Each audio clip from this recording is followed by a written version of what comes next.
Capitolul 1.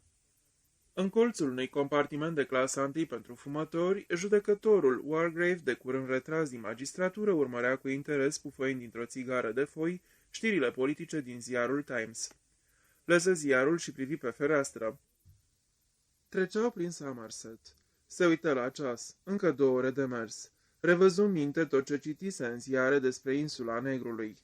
O cumpărase mai întâi un milionar american nebun după yachting, care construise pe această insuliță din preajma Devonului o casă modernă și luxoasă. Cum însă cea de-a treia soție a milionarului american nu suporta marea, casa și insula fusese răpusă în vânzare. Ziarele publicaseră o vreme ofertele cele mai avantajoase. Și pe urmă, prima informație de data asta exactă. Insula a fost cumpărată de un oarecare domn Owen. Și, deodată, rubricile de scandal lansară zvonurile. Insula Negrului fusese de fapt cumpărată de domnișoara Gabrielle Turl, steaua de cinema de la Hollywood, care dorea să stea acolo câteva luni departe de orice publicitate. Revista Busy Bee sugerase că s-ar putea ca acolo să locuiască familia regală. Meriwether aflase că insula urma să găzduiască o tânără pereche în luna de miere. Tânărul Lord L. cedase în sfârșit în fața lui Cupidon. Jones știa cu certitudine că fusese cumpărată de amiralitate pentru efectuarea unor experiențe ultrasecrete. Categoric, insula Negrului era un subiect de senzație.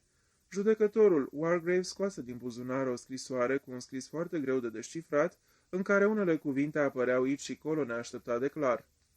Dragul meu, Lawrence, atâția ani de când n-am mai auzit nimic de dumneata. Trebuie să vii pe insula Negrului. Locul cel mai încântător. Atât de multe de discutat, zilele de altă dată, plaja însorită. Trenul de 12:40 din gara Paddington. Ești așteptat la Quickbridge. Și corespondenta semna cu o înfloritură. A dumitale, Constance Calmington. Judecătorul Wargrave încercă să-și amintească data exactă când o văzuse pentru ultima oară pe Lady Constance Calmington. Trebuie să fi fost acum 7, ba nu, 8 ani. Lady Constance pleca atunci spre țărmurile însorite ale Italiei să facă plajă, să fie una cu natura și cu țăranii. Auzise pe urmă că pornise spre Siria, unde își propunea de asemenea să facă plajă și să fie una cu natura și cu beduinii. Constance Calmington, gândi, era exact tipul de femeie care să cumpere o insulă și să se înconjoare de mister. Mulțumit de o asemenea logică, judecătorul Wargrave începu să moțee și, în curând, a dormi. Într-un compartiment de clasa a treia, în care mai erau 5 călători, Vera Clayton își lăsă capul pe spate și închise ochii. Ce cald e în tren! O să fie frumos la mare. Într-adevăr, a fost un noroc că a găsit slujba asta. În vacanță e mult mai greu să obții un post de secretară, aproape totdeauna e vorba de însoțit un câr de copii. Nici agenția nu prea avea mari speranțe. Când deodată sosise scrisoarea. Mi-ați fost recomandată de agenția Femeile Îndemânatice. După câte am înțeles, sunteți cunoscută personal acolo. Sunt de acord cu salariul pe care îl cereți și aștept să vă luați postul în primire la 8 august. Trenul cel mai indicat este cel de 12:40 din Paddington. Veți fi așteptată la Quickbridge. Îmi plic aveți 5 lire pentru cheltuieli. Cu multă simpatie, una Nancy Owen. Iar sus în colț adresa cu litere de tipar. Insula Negrului. Sticklehaven, Devon. Insula Negrului. În ultima vreme ziarele nu vorbiseră decât despre asta, tot felul de aluzii și zvonuri fantastice, deși cele mai multe erau probabil false, dar casa fusese fără îndoială construită de un milionar și se spune că reprezenta ultima expresie în materie de lux. Obosită după un semestru istovitor de școală, Vera Clayton își spuse, nu e nicio afacere să fii profesoară de sport la o școală de mâna a treia, dacă aș putea să găsesc o slujbă la o școală mai ca lumea. Un fior rece îi trecu prin inimă. La urma urmei, bine că am și atât. Lumea nu-i vede cu ochi bun pe cei care au avut de-a face cu justiția, chiar dacă n-am fost găsită vinovată. Fusese chiar felicitată pentru curajul și prezența ei de spirit, dar de fapt la ce te puteai aștepta de la o anchetă? Doamna Hamilton însăși se purtase mai mult decât amabil, numai Hugo, dar nu vrea să se gândească la Hugo. Deodată, în ciuda căldurii din compartiment, începu să tremure. Mai bine nu s-ar fi dus la mare. O imagine clară i-a apărut în minte. Capul lui Cyril săltând în sus și în jos, plutind spre stâncă. Sus, jos, sus, jos. Ea însăși înnotând spre el cu mișcări ușoare, experimentate, tăindu-și drum prin apă, dar vai, sigură că nu va mai ajunge la timp. Marea, albastrul ei cald, diminețile pe nisip. Hugo care i-a spus că o iubește. Nu trebuie să se gândească la Hugo. Deschise ochii și privi încruntată la bărbatul care ședea în fața ei. Înalt, cu fața rămie, cu ochii de culoare deschisă, foarte apropiați, cu o gură arogantă aproape crudă. Își puse în gând. Cred că a călătorit mult și fac prin soare că a văzut destule lucruri interesante. O singură privire spre tânăra din fața lui și ochii ageri a lui Philip Lombard au înțeles dintr-o dată cu cine are de-a face. Destul de atrăgătoare, păcat că are un aer pedagogic. Pare să aibă sânge rece, mi-nchipui nu cedează ușor în dragoste sau în luptă. Poate l-ar fi tentat să intre în vorbă cu ea. Se încruntă. La naiba cu asemenea gânduri. Are treaba acum și mintea trebuie să-i fie acolo. În fond despre ce era vorba? Evreul acela mititel fusese al dracului de misterios. Ești liber să accepti sau nu, capitane Lombard. La care Lombard, pe un ton indiferent, răspunse. 100 de guine, zici? Ca și cum 100 de guinee ar fi fost pentru el o nimica toată. 100 de guinee, când nu mai avea o lățcaie. Își dădea seama totuși că evreul cel mititel nu fusese păcălit. Asta e nenorocirea cu evreii, nu pot fi înșelați în materie de bani. Se pricep. Reluase pe același ton indiferent.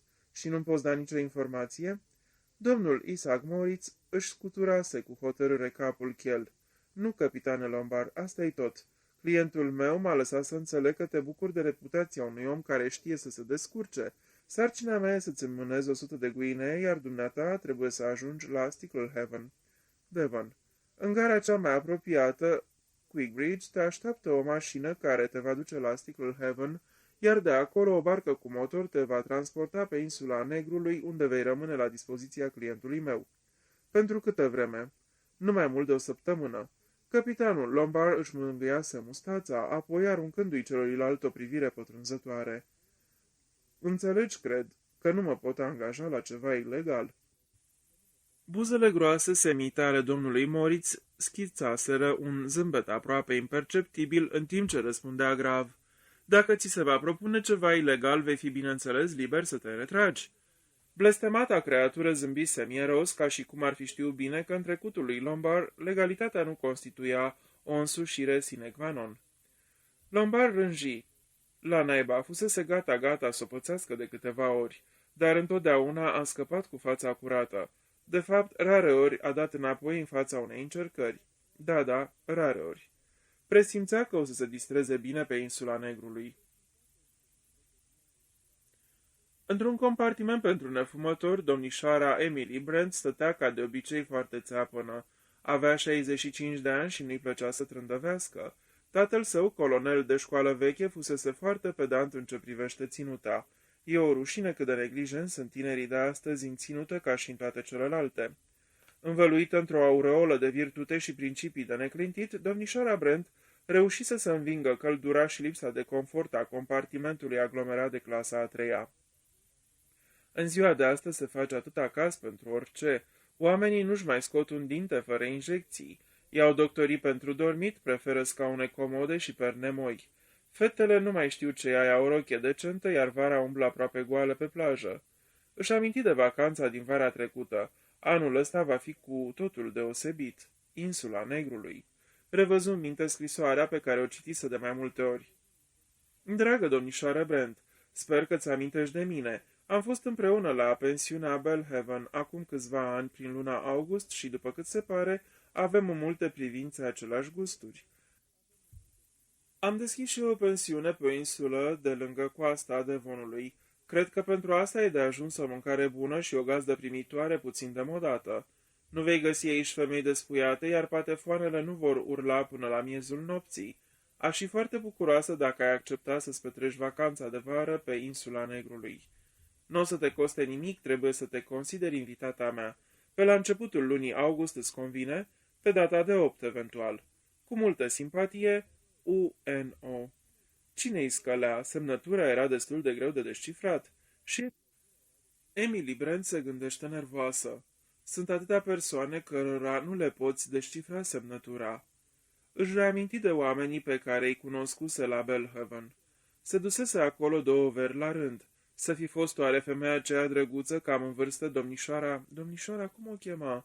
Tatăl ei fusese preot. Și mai era o doamnă Olton Orman. Nu, era precis Oliver. Da, Oliver. Insula Negrului. Parcă scrisese ceva în ziare despre Insula Negrului. Ceva despre o stea de cinema sau despre un milionar american? Sigur că astfel de locuri sunt adesea foarte ieftine. Insulele nu convin oricui.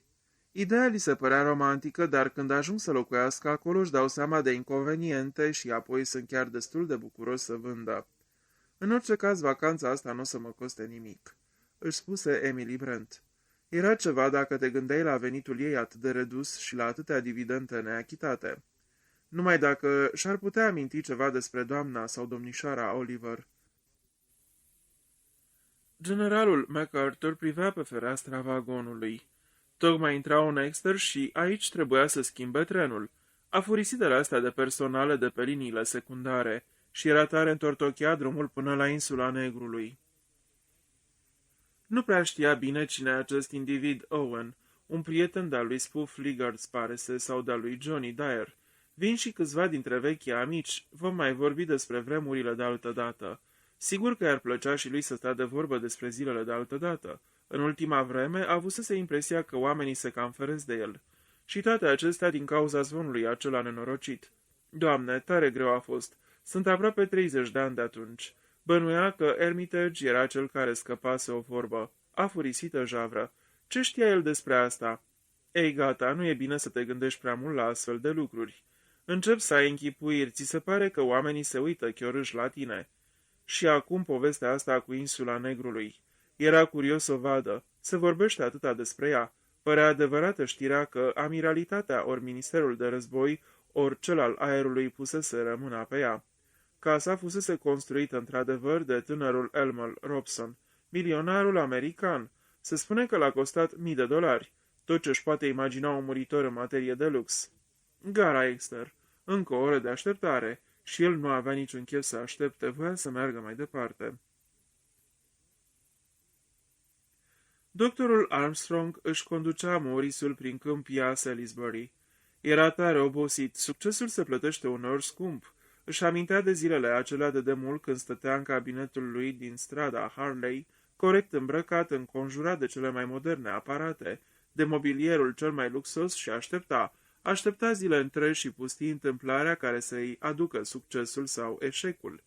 Și a adus succesul, a avut noroc și firește îndemânare. Își cunoștea bine meseria, dar nu-i destul ca să ai succes, trebuie să ai și noroc. Și a avut un diagnostic bine pus, câteva paciente recunoscătoare, femei cu bani și poziție socială și s-a dus vestea. Ar trebui să încerci la Armstrong. E destul de tânăr, dar grozav de deștept. Pem a fost ani de zile la tot felul de doctor și numai el a găsit imediat ce are. Și bulgărele începuse să se rostogolească. Acum nu mai încăpea nicio îndoială, doctorul Armstrong era cineva. Nu mai avea o clipă liberă. Se odihnea puțin, așa că în această dimineață de august era bucuros pleacă din Londra să stea câteva zile pe o insulă de lângă coasta Devonului, chiar dacă nu era vorba de o vacanță adevărată. Scrisoarea pe care o primise era destul de vagă, dar nu și cecul alăturat. Un onorariu fantastic. Acești Owen par să se scalde în bani. Era vorba, după cât se pare, de o mică neplăcere. Un soț îngrijorat din pricina sănătății soției dorea un control fără să o alarmeze. Soția nici nu voia să audă de doctori. Nervii, înălță doctorul din sprâncene, femeile astea cu nervii lor. Dar la urma urmei, afacerile mergeau bine. Jumătate dintre femeile care veneau să fie consultate nu sufereau decât de plictiseală, dar n-avea rost să le spună. Și de obicei se putea găsi ceva. O stare puțin neobișnuită, aici venea un cuvânt lung. Nimic grav, dar trebuie să vă îngrijiți. Un tratament simplu. În fond, dacă stai să te gândești bine, orice vindecare are la bază mai ales credința, iar el avea un fel de a fi care inspira speranță și încredere. Noroc că reușise să-și revină la timp după afacerea aceea de acum 15 ani. A fost la un pas de prăbușire. Dar șocul l-a făcut să se trezească, a renunțat definitiv la băutură. La naiba, a fost totuși la un pas de prăbușire. Cu un claxon asurzitor, un enorm automobil Super Sports Dalman zvâgni pe lângă el cu 80 de mile pe oră. Doctorul Armstrong fu cât pe ce să intre în gard. Iarăși unul dintre tinerii ăștia zăpăciți, care străba țara în lung și în lat. Îi detesta. Încă o dată scăpase ca prin urechile acului. Nebun a furisit. Gonind spre mer, Tony Marson se gândea. Mulțimea asta de mașini care se târăsc ca melcul pe străzi e înspăimântătoare. Totdeauna se găsește câte unul să-ți blocheze calea și nu merg decât pe mijlocul șoselei. E aproape imposibil să șofezi în Anglia, nu ca în Franța, unde poți într-adevăr să-ți dai drumul. Să oprească să bea ceva sau să-i dea înainte. Timp avea destul. Și numai 100 de mile și ceva, o să ia niște gin și ginger beer. Al dracului de cald. Pare că se va distra bine pe insula asta dacă ține vremea bună. Cine erau acești Owen? Bogați și scârboși, probabil. Bursucul mirosea imediat când avea de-a face cu astfel de indivizi. Trebuia să o facă săracul când n-avea un ban. Cel puțin să le dea de băut. Nu știi la ce să te aștepți de la asemenea indivizi care și-au făcut singura averea. Nu s-au născut cu ea. Păcat că Gabriel Turl n-a cumpărat insula Negrului. I-ar fi plăcut să facă parte din cercul acestei stele de cinema. Dar probabil că or să fie niște puicuțe acolo. Ieșind din hotel, se întinse căscă, se uită la cerul albastru și se urcă în mașină. Câteva fete tinere se uitară la el cu admirație, la trupul lui bine legat, 1,82 m, la părul cârlionțat, la fața bronzată și la ochii de un albastru adânc. Decuplă cu zgomot ambreiajul și mașina țâșni pe strada îngustă. Câțiva bătrâni și băieți de prăvălie se feriră să nu-i calce. Băiețandrii se uitau cu admirație după mașină. Anthony Marston porni în marșul său triumfal. Domnul Blore se afla în personalul de Plymouth. În compartiment nu mai era decât un marinar cam în vârstă cu o privire tulbure, somnoroasă. Și deodată îl văzu închizând ochii și adormind. Domnul Blore scria cu grijă într-un carnețel. Ăștia-s toți, murmură el.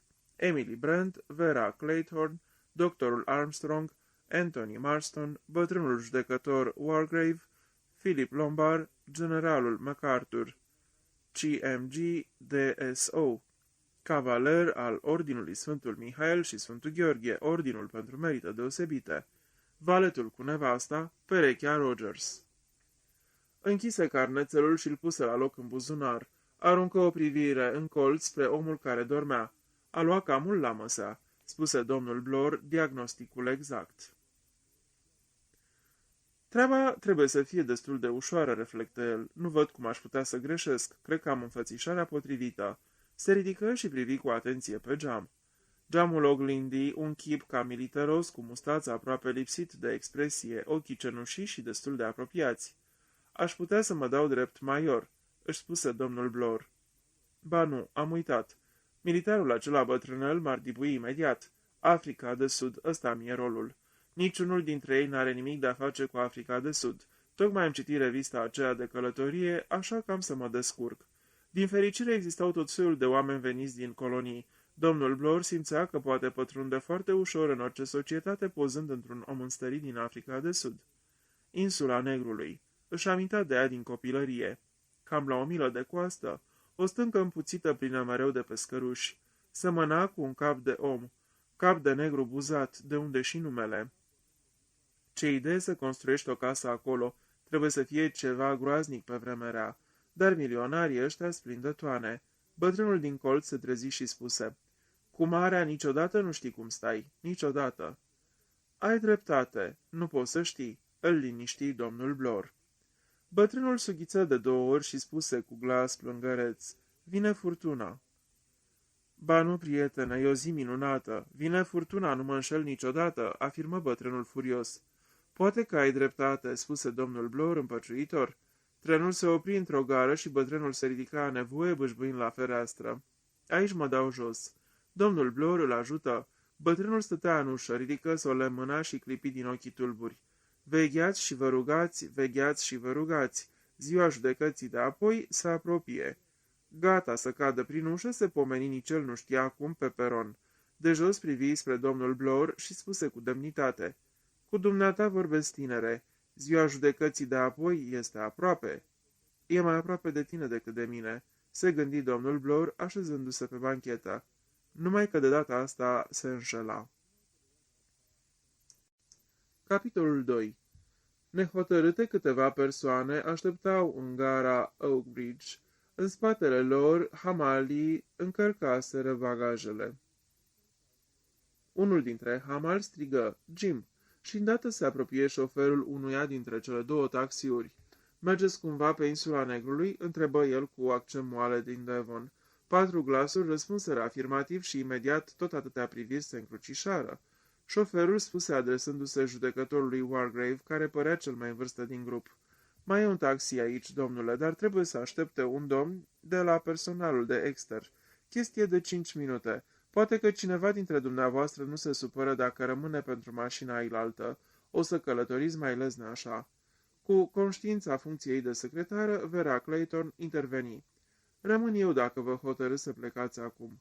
Avea în privire și în glas o ușoară nuanță dictatorială, caracteristică celor obișnuiți să comande. Parcă dădea indicații unor fetițe care jucau tenis.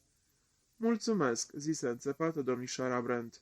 Apoi se aplecă și intră într-unul din taxiuri, a cărui ușă șoferul o ținea deschisă. O urmă judecătorul Wargrave. Capitanul Lombard spuse: "Eu am să aștept cu domnișoara." "Clayton," completă Vera. "Numele meu e Lombard. Philip Lombard." Hamalii cărară bagajele în taxi. Înăuntru, cu rezerva caracteristică omului legii, judecătorul Wargrave remarcă: "Avem vreme frumoasă."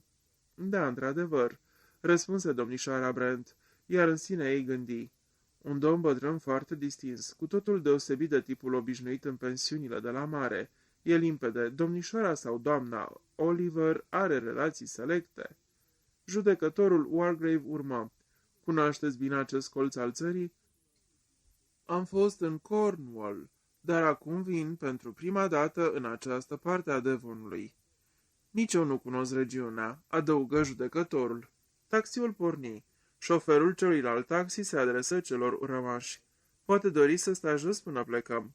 "Câtuși de puțin," hotărâ Vera. Capitanul Lombard zâmbi.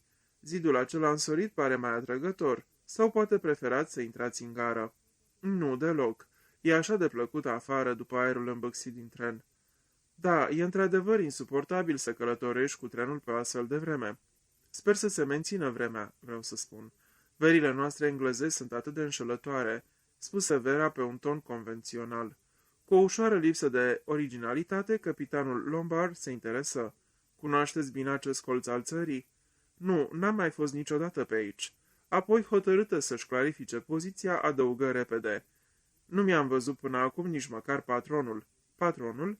"Da, sunt secretara doamnei Owen."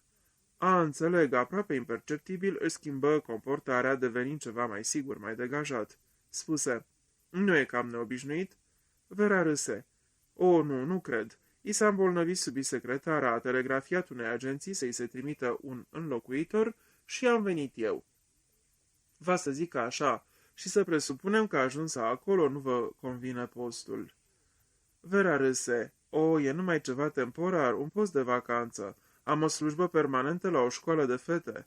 Drept să spun, sunt grozav de emoționată la gândul că voi vedea insula Negrului. S-a vorbit atât despre ea în ziare. E adevărat, atât de fascinantă?" "Nu știu, n-am văzut-o niciodată," spuse Lombard. "Într-adevăr, oamenii trebuie să fie grozav de încântați de insulă. Spune-mi, te rog, ce fel de oameni sunt?" Lombard se gândi: "A dracului situație. Ce să fac? Să mă prefac că îi cunosc sau nu?" Spuse repede: "O viezi pe acolo pe braț. Nu, stați liniștită." Și cu un aer foarte convingător se repezi asupra prăzii. "Gata, s-a dus." "O, vă mulțumesc. Vara asta sunt multe viespi." "Da, probabil din cauza căldurii." "Știți pe cine așteptăm?" "N-am nici cea mai mică idee." Se auzi șuieratul strident al trenului care se apropia. "Ăla trebuie să fie trenul," zise Lombard. La ieșirea de pe peron își făcu apariția un bătrân înalt cu înfățișare de militar. Părul cărunt îl avea tuns scurt, iar mustața albă potrivită cu grijă. Hamalul, care se cam clătina sub greutatea geamantanului mare de piele, arătă spre Vera și Lombard. Vera ieși înainte cu un aer competent. Sunt secretara doamnei Owen. Vă așteaptă o mașină. Apoi adăugă. Dumnealui e domnul Lombard. O persoană foarte atentă ar fi putut zări o clipă lucind o apreciere în ochii de un albastru șters pătrunzători, în ciuda vârstei care îl cântăriră pe Lombard. Chipeș băiat, dar parcă ceva nu e în regulă cu el. Se urcară toți trei în taxiul care aștepta. Mașina o luă pe străzile adormite ale orașului și apoi, cam o milă, urmă drumul principal spre Plymouth. După aceea se cufundară într-un labirint de ulicioare de țară care mai întortocheată. Generalul MacArthur spuse: Nu cunosc deloc această parte a Devonului. Locuiesc în estul Devonului, chiar la hotarul cu Dorset. E încântător aici, interveni Vera. Dealurile, pământul roșu, totul pare atât de verde și plin de sevă. E puțin cam sumbru, aprecie Lombard. Mie îmi plac locurile deschise, unde poți să vezi ce se întâmplă. Ai văzut ceva locuri, îmi închipui? Îl întrebă generalul MacArthur. Lombard ridică din numeri cu modestie. Am hoinărit și eu pe aici, pe acolo, domnule. Iar în sinea lui se gândi. Acum o să mă întrebe dacă eram destul de mare ca să fi făcut războiul. Așa fac întotdeauna bătrânii ăștia. Dar generalul MacArthur nu pomeni nimic despre război. După ce urcară un deal abrupt, coborâră pe un drumeag în serpentină până la Sicklehaven, o simplă îngrămădire de case cu una sau două bărci de pescuit trase pe plajă. Sub razele amurgului zăriră pentru prima oară ieșind din mare spre sud insula Negrului. Surprinsă, Vera exclamă: Dar e departe, în larg. Și-o imaginase altfel mai aproape de țărm cu o casă albă frumoasă în vârf. Dar nu se zărea nicio casă, numai silueta îndrăzneață a stâncii semănând vag cu capul unui negru uriaș. Era în ea ceva sinistru. Vera se înfioră ușor. În fața micului Han, la 7 stele, îi așteptau 3 siluete, cea încovoiată bătrânească a judecătorului, trupul drept țeapăn al domnișoarei Brent și al treilea, un tip masiv care veni spre ei și se înclină. Ne-am gândit să vă așteptăm, să facem un singur drum. Dați-mi voie să mă prezint. Mă numesc Davis. Sunt de fel din Africa de Sud, din Natal. Ăsta este locul meu natal. Ha, ha, ha. Râse vesel. Judecătorul Wargrave îl privi cu vădită ostilitate, cu un aer de parcă se pregătea să ordone evacuarea sălii de ședință. Domnișoara Emily Brent nu era deloc sigură dacă îi plac colonialii. Dorește cineva să ia o picătură înainte de a ne îmbarca? Întrebă domnul Davis, ospitalier. Cum nimeni nu-i răspunse la întrebare, domnul Davis se întoarse și ridică un deget. Atunci să nu mai stăm, probabil că deja gazdele ne așteaptă. Deasupra întregului grup se lăsă un ciudat sentiment de constrângere de parcă menționarea gazdelor ar fi avut un curios efect paralizant asupra invitaților. Răspunzând la semnul lui Davis, un om se dezlipi de lângă zidul din apropiere unde stătuse rezemat și veni spre ei cu mersul legănat al oamenilor mării. Avea un obraz bătut de vânturi și ochii negri cu expresie ușor evazivă. Vorbea cu accentul moale din Devon. Sunteți gata să porniți spre insulă, doamnelor și domnilor? Barca vă așteaptă. Mai trebuie să vină 2 domni cu mașina, dar domnul Owen a spus să noi așteptăm pentru că pot sosi oricând. Grupul se mișcă. Ghidul îi conduse de-a lungul unui debarcader mic de piatră spre barca cu motor. E foarte mică barca asta, spuse Emily Brent. E o barcă grozavă, doamnă. Vă duce cât ai clipi chiar la Plymouth, o liniști proprietarul. Suntem destul de mulți, spuse tăios judecătorul Wargrave. Poate să ia de 2 ori pe atât, domnule. E în regulă, acceptă Philip Lombard cu vocea sa plăcută, binevoitoare. E o vreme splendidă, nicio suflare de vânt. Cu oarecare îndoială, domnișoara Brent se lăsă ajutată să urce în barcă. Ceilalți urmară la rând. Membrii grupului nu formau încă un tot, parcă fiecare îl deruta pe celălalt. Erau gata să pornească în larg, când ghidul se opri cu cârligul bărcii în mână. Pe drumul abrupt dinspre sat cobora o mașină atât de neverosimil de puternică și de frumoasă încât părea o vedenie. La volan se afla un tânăr cu părul învolburat de vânt. În strălucirea apusului părea nu un om, ci un zeu tânăr, un erou dintr-o legendă nordică. Apăsă pe claxon și ecoul îi răspunse, amplificând zgomotul printre stâncile golfului. În acea clipă de necrezut, Anthony Marston părea mai mult decât un muritor. Mai târziu, nu numai unul dintre cei prezenți avea să-și amintească acea clipă. În barcă lângă motor, Fred Narracott se gândea, ciudată adunătură, în niciun caz, nu cum și închipuise el pe invitații domnului Owen. Se așteptase la ceva mai de soi, femei bine îmbrăcate și bărbați în costume de yachting, toți foarte bogați și plini de importanță. Nu semănau deloc cu invitații domnului Elmer Robson. Fred Narracott rânji ușor amintindu-și de ei, îi ada invitați și băutura pe care o înghițeau. Acest domn Owen pare să fie cu totul alt om. Curios, gândi Fred, că nu-l zărise până acum pe Owen, nici pe cucoana lui. Nu fusese încă niciodată pe aici. Totul comandat și plătit de acel domn Moritz. Instrucțiunile foarte clare și plata imediat, dar era ciudat totuși. Ziarele spuneau că e un mister cu acest Owen și Fred le dădea dreptate. Poate că la urma urmei domnișoara Gabrielle Turl era cea care cumpărase insula, dar părăsi imediat teoria asta când începu să examineze pasagerii. Niciunul nu părea să aibă nici înclin, nici mânecă cu o vedetă de cinema și categorisi pe toți fără părtinire. O fată bătrână, din cele acre țâvnoase, le cunoștea el destul de bine. Putea să pună rămășa că era o viperă afurisită. Un militar bătrân se vede de la o poștă. O tânără drăguță, dar comună, nimic fascinant, nimic de Hollywood în ea. Domnul acela vesel nu era un adevărat gentleman, fost comerciant, asta e, gândi Fred. Celălalt domn, slab, parcă mereu flămând, cu ochii ageri, era un tip ciudat. S-ar putea ca acesta să aibă de-a face cu cinematografia. Nu, în barcă nu se afla decât un singur pasager satisfăcător, tipul care sosise ultimul cu mașina. Și ce mașină! Cum nu mai văzuse până acum nimeni la Stillhaven. Trebuie să fi costat sute de lire, dacă tot grupul ar fi fost ca el, mai era de înțeles, dar așa, ciudată poveste dacă te gândești mai bine. Totul era ciudat, foarte ciudat. Barca își croia drum înspumat în jurul stâncii. În sfârșit se zări casa. Latura de sud a insulei era cu totul altfel. Cobora în pantă dulce spre mare. Casa era orientată spre sud, joasă, pătrată, modernă, cu ferestre rotunde care lăsau să intre multă lumină. O casă minunată pe măsura așteptărilor. Fred opri motorul și încet căută drumul spre un mic golf natural dintre stânci. Trebuie să fie greu de debarcat aici pe vremea rea, spuse deodată Philip Lombard. Fred îi răspunse vesel. Nu se poate debarca pe insula Negrului când bate vântul de sud-est, câteodată izolată câte o săptămână sau chiar mai mult. Vera Claytor se gândi. Aprovizionarea trebuie să fie foarte greu de făcut. E lucrul cel mai neplăcut pe o insulă. Toate problemele gospodăriei îți dau multă bătaie de cap. Barca scrâșni frecându-se de stânci. Fred sări afară și împreună cu Lombard îi ajută pe ceilalți să coboare. Fred legă barca de un inel prins în stâncă, apoi îi conduse în sus pe niște scări tăiate în piatră.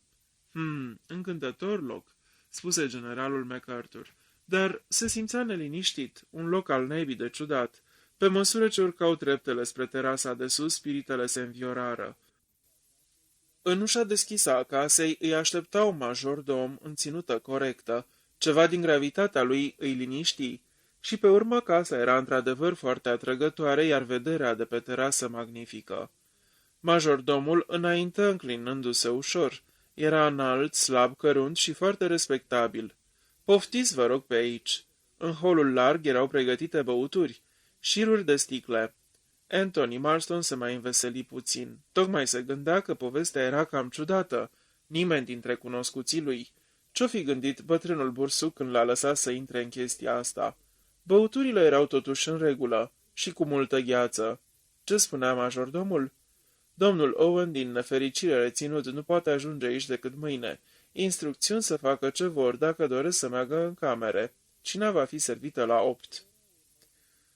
Vera o urmase sus pe nevasta majordomului. Femeia deschise o ușă la capătul unui coridor și Vera păși într-o cameră plăcută cu o fereastră largă ce dădea spre mare și alta spre răsărit.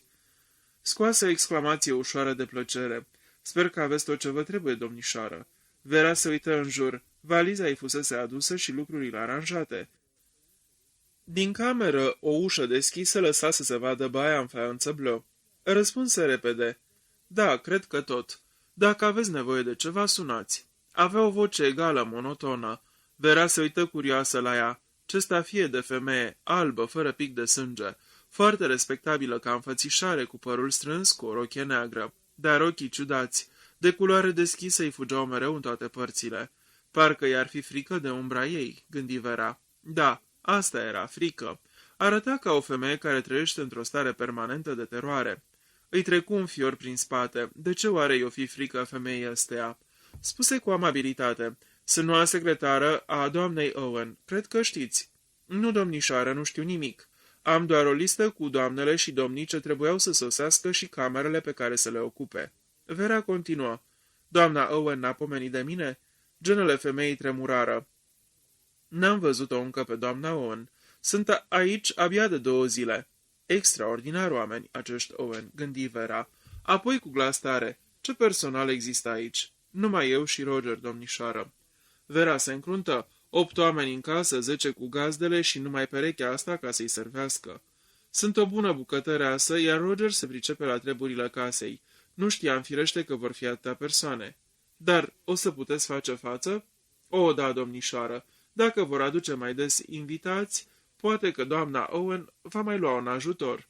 Cred și eu, spuse Vera. Femeia se întoarse și plecă. Picioarele îi se mișcau fără zgomot pe podea. Dispăru din cameră, plutind ca o umbră. Puțin tulburată, Vera se așeză la fereastră. Totul, într-un fel, era cam ciudat. Absența Owenilor, stafia asta de femeie. Și invitații. Da, invitații erau și ei ciudați. Un grup bizar. Aș vrea să-i văd pe Owen. Aș vrea să știu ce fel de oameni sunt. Se ridică și începu să se plimbe agitate prin cameră. Un dormitor desăvârșit în stilul cel mai modern. Covoare albe în culori deschise pe parchetul strălucitor. Pereți pastel, o oglindă mare înconjurată de lumini. Un cămin fără ornamente, doar un bloc enorm de marmură albă în formă de urs, o sculptură modernă în care era încrustat un ceas. Deasupra, într-o ramă strălucitoare de crom, se afla o fâșie de pergament pe care era scrisă o poezie. Se apropie mai mult de cămin și o citi. Era vechiul cântecel pe care și-l amintea din copilărie. 10 negri mititei au cinat sub luna nouă, unul însă s-a înnecat și-au rămas doar 9. 9 negri mititei au stat noaptea după 3, unul s-a întrecut cu somnul și-au rămas doar 8 din ei. 8 negri mititei trec prin Devon într-o noapte, unul zice, eu rămân, și-au rămas doar 7. 7 negri mititei despicau surcele groase, unul s-a tăiat în 2 și-au rămas doar 6. 6 negri mititei se jucau cu un stub netoții, un bondar l-a înțepat pe unul și-au rămas doar 5 cu toții. 5 negri mititei vor să ajungă magistrați, unul și-a împlinit dorința și-au rămas deci 4 frați.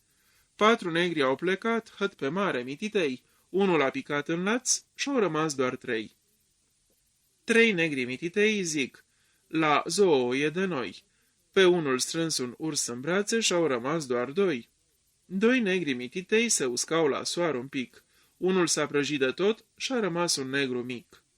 Un negru mititel singurel, cu un ștreang s-a spânzurat și n-a mai rămas nici el. Vera zâmbi. Sigur, doar e insula negrului.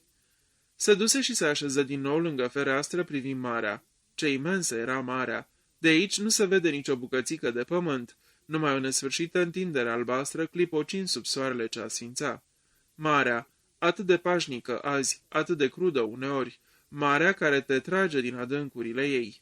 Înnecat, găsit înnecat în mare, înnecat. Nu voia să-și amintească, nu voia să se gândească la asta, totul se sfârșise. Doctorul Armstrong sosi pe insula Negrului tocmai când soarele apunea în mare. În timpul traversării stătuse puțin de vorbă cu bargagiul, un om de prin partea locului. Era curios să afle câte ceva despre oamenii ăștia, proprietarii insulei Negrului, dar Fred părea surprinzător de neinformat sau poate nu voia să vorbească, așa că doctorul Armstrong trebuise să discute despre vreme și pescuit. Era obosit după lungul drum cu mașina. Îl dureau ochii. Mergând spre apus, merge împotriva soarelui. Da, era foarte obosit. Marea și liniște absolută, de asta avea nevoie. Ar vrea un concediu adevărat, lung, dar era ceva imposibil, nu din punct de vedere financiar, desigur. Nu putea să lipsească. Ești uitat repede în ziua de azi. Nu, după cum și ce reușise trebuie să meargă înainte. Se gândi, oricum în seara asta o să-mi închipui că nu mă mai întorc înapoi, că s-a terminat cu Londra, cu strada Harley și cu tot restul. E ceva magic într-o insulă. Ajunge doar să pronunți cuvântul și fantezia se dezlănțuie. Pierzi contactul cu lumea. O insulă e o lume aparte, o lume din care poate nu te vei mai întoarce niciodată. Îmi lasă în urmă viața obișnuită. Și, zâmbindu-și, începu să facă planuri fantastice de viitor. Mai zâmbea încă în timp ce urca scările tăiate în stâncă. Pe terasă, într-un scaun, ședea un domn care îi se păru doctorului Armstrong cunoscut de undeva. Unde văzuse fața asta de broască? Gâtul de broască țestoasă, ținuta încovoiată, da, și ochii mici de culoare deschisă atât de pătrunzători. Da, sigur, bătrânul Wargrave. Depusese odată mărturie în fața judecătorului Wargrave. Totdeauna părea pe jumătate adormit, dar când era vorba de tot ce avea vreo legătură cu legea, era cât se poate de perspicace. Avea o mare influență asupra juriului. Se spune că oricând îi poate face să hotărească așa cum vrea el. Le-a smuls chiar câteva condamnări improbabile. Un judecător afurisit, spunea unii. Curios să-l întâlnește aici, într-un colț pierdut de lume. Armstrong, gândi judecătorul Wargrave, mi-l amintesc în boxa martorilor. Foarte corect și prudent, toți doctorii sunt tare proști, iar cei din Harley sunt cei mai proști și răuvoitori, îi spuse gândindu-se la o întrevedere recentă pe care o avusese cu o persoană chiar de pe această stradă. Mormăi ceva în genul, băuturile sunt în hol. Doctorul Armstrong spuse, trebuie să mă duc să-mi prezint omagiile gazdelor. Judecătorul Wargrave închise din nou ochii, acum semăna fără nicio îndoială cu o reptilă, apoi spuse, nu se poate. De ce? Tresări doctorul Armstrong. Nu sunt aici, spuse judecătorul. Foarte stranie situație, nu înțeleg ce se petrece. Doctorul Armstrong se uită o clipă țintă la el. Credea că bătrânul domn a dormit să dea binelea când deodată l-auzi spunând. O cunoașteți pe Constance Calmington? Nu, mă tem că nu. N-are importanță. O femeie misterioasă și cu un scris aproape indescifrabil. Tocmai mă întrebam dacă n-am greșit casa. Dând din cap, doctorul Armstrong urcă pe scări. Judecătorul Wargrave rămase cu gândul la Constance Calmington. Nu te poți vizui pe ea, la fel ca toate femeile. Gândul îl duse la cele două femei din grup. Bătrâna cu buzele strânse și fata. Fata nu-l interesa, o obraznică, sigură de ea. Ba nu, 3 femei dacă o socotea și pe nevasta lui Rogers. O stranie ființă parcă moartă de frică. O pereche respectabilă care își cunoștea meseria. Cum Rogers ieși chiar în clipa aceea pe terasă, judecătorul îl întrebă. Nu știi, e așteptată și Lady Constance Calmington? Rogers făcu ochii mari. Nu, domnule, după câte știu eu. Judecătorul înălță din sprâncene mormăind ceva. Se gândi. Insula Negrului. E ceva necurat în toată treaba asta. Anthony Marston era în baie, se lăfăia în apa fierbinte, își simțea trupul amorțit după drumul lung pe care îl făcuse. Prin cap îi treceau foarte puține gânduri. Anthony era o ființă alcătuită din senzații și acțiune. Își spuse, cred că trebuie să merg până la capăt, și apoi alungă orice gând din minte. Apă caldă, abur, oboseală, se va bărbieri apoi un cocktail, masa, și pe urmă...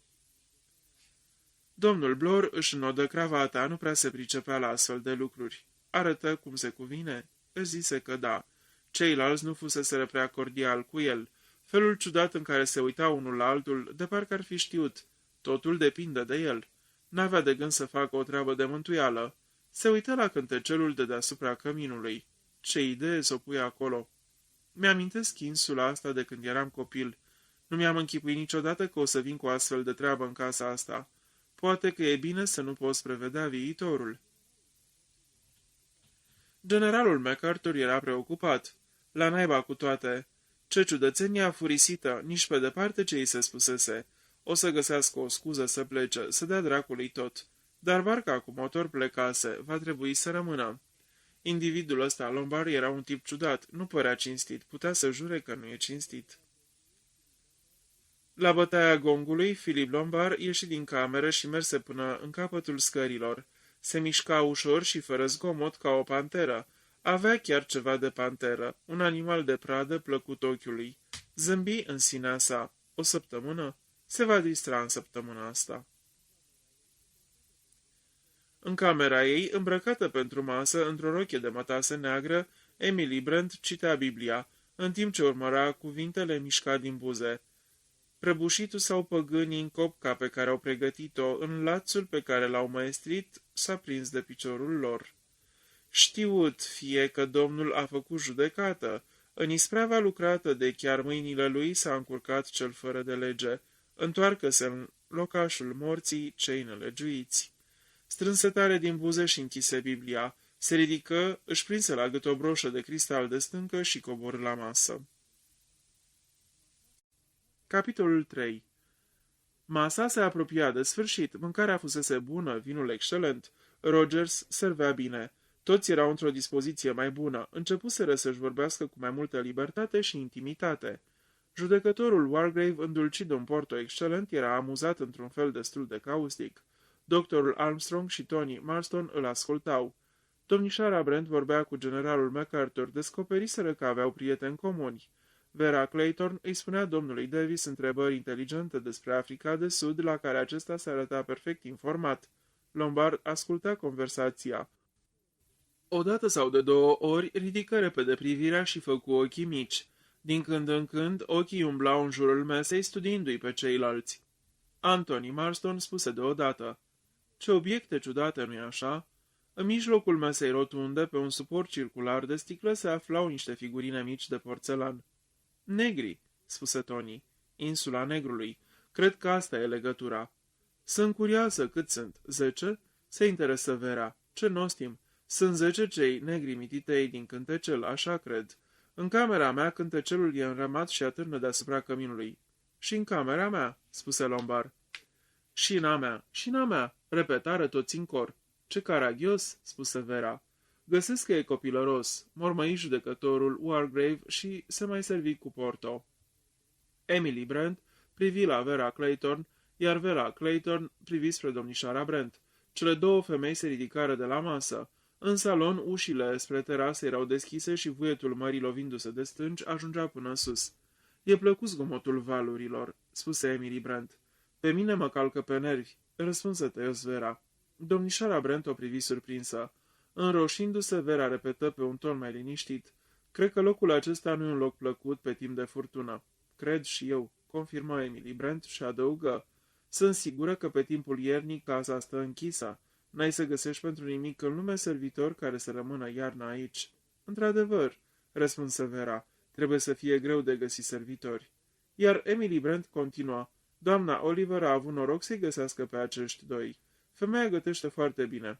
"Ce amuzant," gândi Vera, că oamenii mai în vârstă rețin deseori greșit numele, apoi zise cu glas tare: "Da, cred că doamna Owen a avut într-adevăr noroc." Emily Brent scoase din geantă ceva de brodat. Tocmai voia să pună ața în ac, dar se opri. "Owen? Owen, ai spus?" "Da. În viața mea n-am cunoscut pe cineva cu numele Owen." Conchise hotărâtă Emily Brent. Vera făcu ochii mari. "Bine, dar..." Nu isprăvi însă. Ușa se deschise și intrară bărbații. Îi urmă Rogers purtând tava cu cafele. Judecătorul se așeză lângă Emily Brent. Armstrong se apropie de Vera. Tony Marston se îndreptă spre fereastra deschisă. Blor, cu o curiozitate naivă, studia o statuetă de alamă și se întreba dacă acea formă bizară unghiulară voia să reprezinte o figură feminină. Generalul MacArthur stătea cu spatele la cămin, trăgându-se ușor de mustăcioara albă. Fusese o masă pe cinste. Începea să se simtă mai în largul lui. Lombard răsfoia paginile unui număr din Punch, aflat pe o masă de lângă perete împreună cu alte ziare. Rogers trecea cu cafelele pe la fiecare. Cafea era bună, neagră și foarte fierbinte. Toți invitații mâncaseră bine. Se simțeau mulțumiți și împăcați cu ei înșiși și cu viața. Minutarele ceasului arătau 9:20. Era liniște, o liniște plăcută, plină de intimitate. Și deodată, în liniștea aceasta, se auzi vocea. Fără ca cineva să o fi vestit, inumană pătrunzătoare: "Doamnelor și domnilor, liniște, vă rog." Toată lumea tresări. Se uitară în jur, unul la altul, la pereți. Cine vorbea? Iar vocea continuă clară și implacabilă: "Sunteți acuzați de următoarele: Edward George Armstrong, ai pricinuit moartea lui St. Mary Cleese, la 14 martie 1925.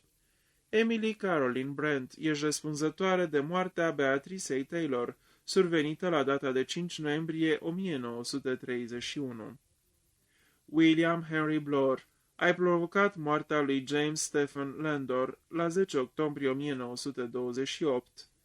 Vera Elizabeth Clayton, l-ai ucis la 11 august 1935 pe Cyril Olgive Hamilton.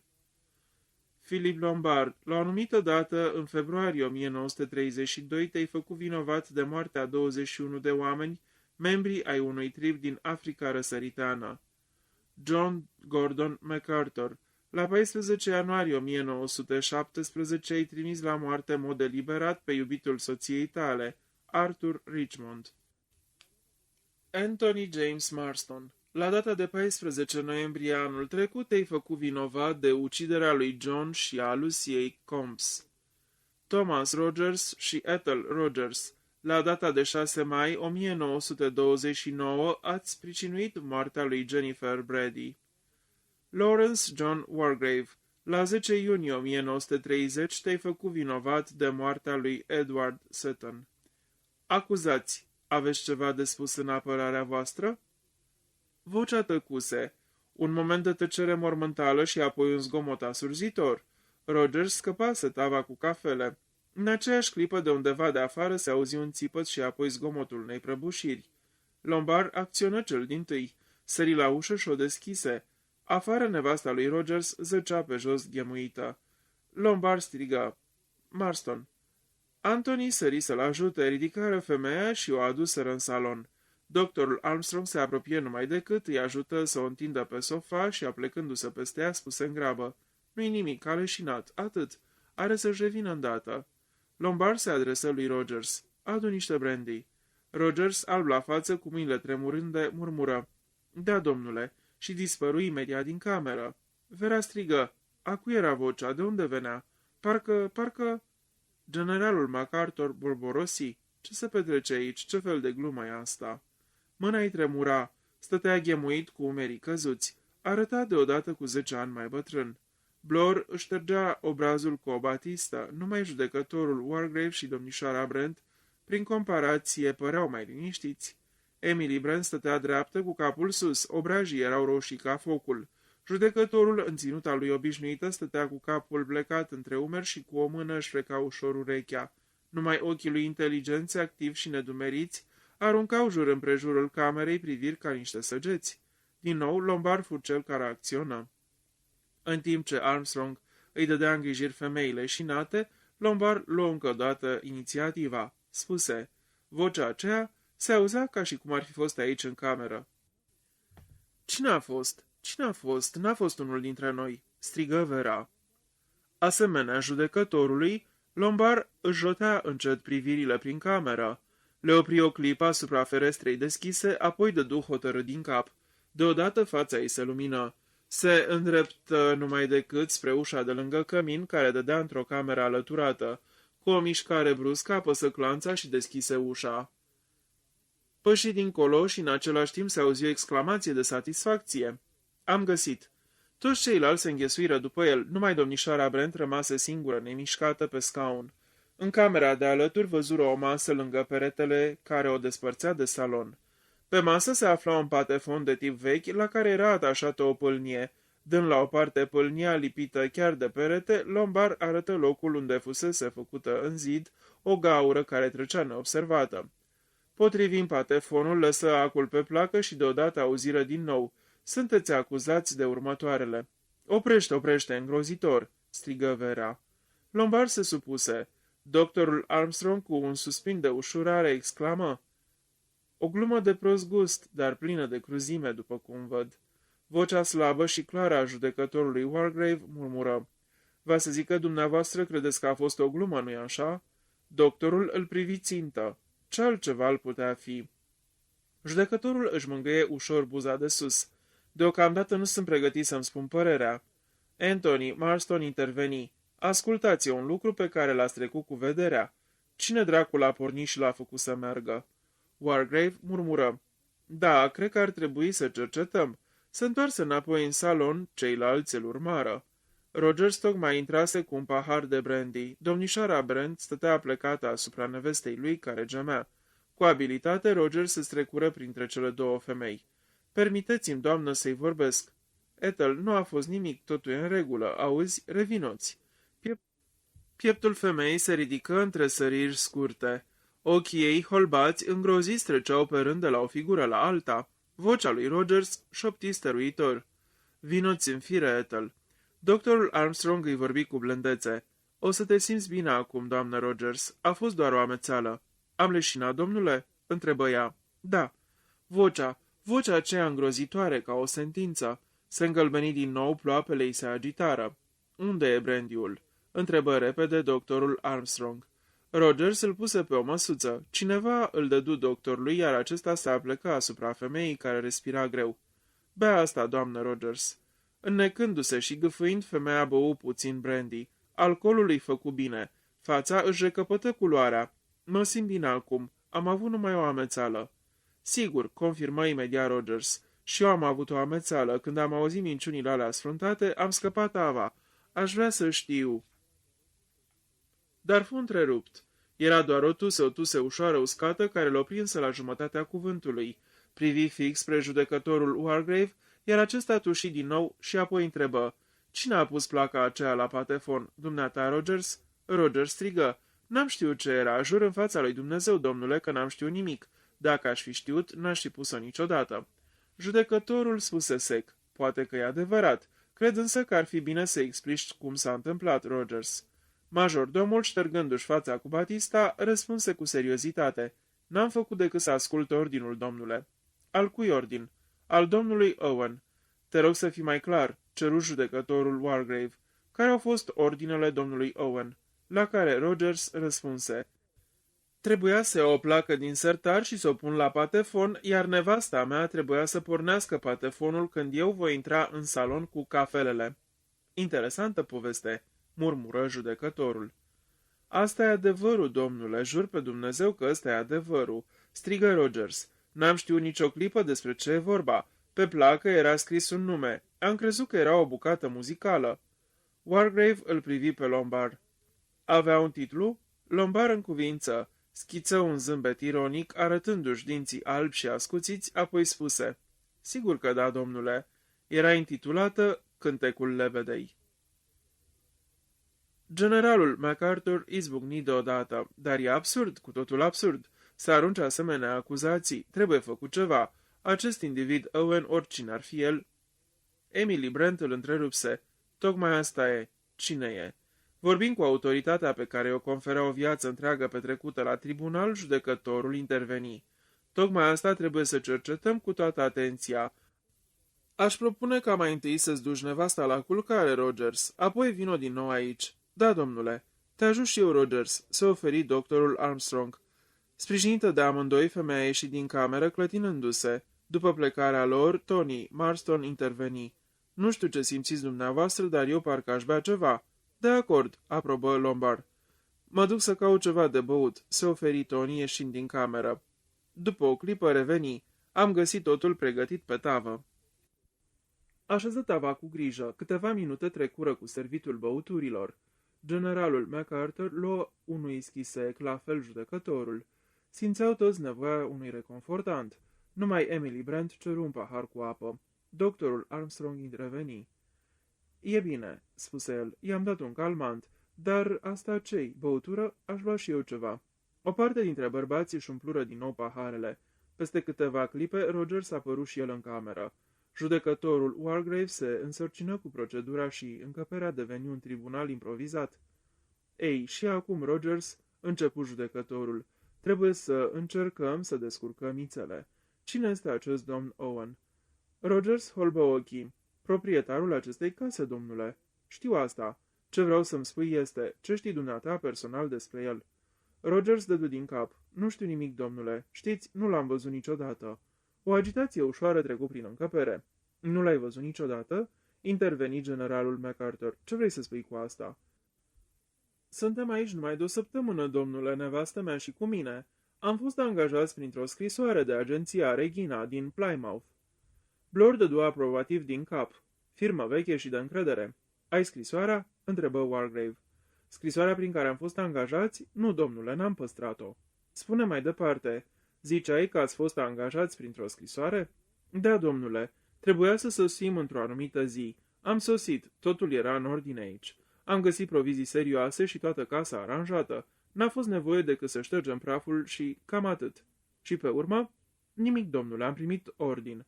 Tot printr-o scrisoare. Să pregătim camerele pentru câțiva invitați și pe urmă ieri, cu poșta de după amiază, am primit o scrisoare de la domnul Owen. Zicea că el și cu doamna sunt reținuți de alte treburi și să facem tot ce ne stă în putință ca să primim bine invitații. Dădea instrucțiuni cu privire la masă, la cafea și la placa de patefon. Judecătorul îl întrerupse. Desigur că ai scrisoarea. Da, domnule, o am aici. Scoase din buzunar și i-o dădu judecătorului. Antetul Hotel Ritz bătut la mașină. Dintr-o mișcare, Blor fu lângă el. Dați-mi voie să mă uit puțin. Îi smulse scrisoarea din mână și se uită la ea, apoi murmură. Mașină Coronation, destul de nouă, fără defecte. Hârtie din cea mai banală. Nu vă cer ieși din asta. S-ar putea să aibă amprentă, dar mă îndoiesc. Wargrave îl privi deodată cu atenție. Anthony Marston, uitându-se peste umărul lui Blor, remarcă. Are niște nume de botez ciudate, nu-i așa? Ulrich Norman Owen. Ți se încurcă limba în gură. Bătrânul judecător tresări. Îți sunt recunoscător, domnule Marston. Ai atras atenția asupra unui punct curios și sugestiv. Se uită în jur la ceilalți și, lungindu-și gâtul ca o broască înfuriată, spuse. Cred că a sosit timpul să spunem fiecare ceea ce știm. Ar fi bine, cred, ca fiecare să vină cu informațiile pe care le deține în legătură cu proprietarul acestei case. Făcu o pauză, apoi continuă. Suntem cu toții invitații lui. Cred că ar fi bine dacă fiecare ar spune cum s-a întâmplat asta. Urmă o pauză scurtă, apoi deodată Emily Brent începu cu hotărâre. E un lucru foarte ciudat. Am primit o scrisoare cu o semnătură greu de descifrat. Părea să fie de la o doamnă pe care o cunoscusem acum 2-3 ani într-o stațiune. Am crezut că o cheamă Ogen sau Oliver. Cunosc o doamnă Oliver și o domnișoară Ogen. Sunt absolut sigură că în viața mea n-am cunoscut și nu m-am împrietenit cu vreo persoană cu numele Owen. Aveți scrisoarea aceea, domnișoară Brent? Întrebă judecătorul Wargrave. Da, vi-o aduc. Plecă și se întoarse imediat cu scrisoarea. După ce o citi, judecătorul spuse. Încep să înțeleg. Dar dumneata, domnișoară Claythorne. Vera explică împrejurările în care fusese angajată secretară. Apoi judecătorul continuă. Marston? Anthony răspunse. Am primit o telegramă de la un amic, Berkeley, bursucul. M-a surprins pe moment deoarece știam că gloaba bătrână plecase în Norvegia. Zicea să vin aici. Wargrave încuvință din nou. Apoi întrebă. Doctorul Armstrong? Am fost chemat ca medic. Înțeleg. Îi cunoșteați dinainte? Nu, în scrisoare s-au referit la un coleg de-al meu. Ca să fie verosimil, da, murmură judecătorul. Și colegul acesta probabil că tocmai lipsa din oraș. Da. Lombard, care se uitase tot timpul la Blor, spuse deodată. Știți ceva, m-am gândit că... Judecătorul ridică mâna. O clipă. Dar... Răbdare, domnule Lombard. Să luăm lucrurile pe rând. Pentru moment cercetăm cauzele care ne-au adus aici. Generalul MacArthur... Mângâindu-și mustața, generalul volvorosi. Am primit o scrisoare de la acest individ Owen. Menționa câțiva foști camarazi care urmau să vină. Se scuza pentru această invitație neceremonioasă. Mă tem că n-am păstrat scrisoarea. Domnule Lombard? Întrebă în continuare Wargrave. Lombard se gândise între timp. Să dea cărțile pe față sau nu. Se hotărâ. Același lucru. Invitație. Menționați, prieteni comuni. Am căzut în cursă. Din păcate am rupt scrisoarea. Judecătorul Wargrave își îndrepta atenția asupra lui Blor. Își duse degetul la buze și vocea îi deveni primejdios de politicoasă. Adinaur am trecut printr-o experiență neplăcută. O voce, după toate aparențele fără trup, ne-a vorbit, adresându-i se tuturor pe nume și aducându-ne anumite acuzații precise. Ne vom ocupa îndată și de ele. Pentru moment mă interesează un lucru mai puțin important.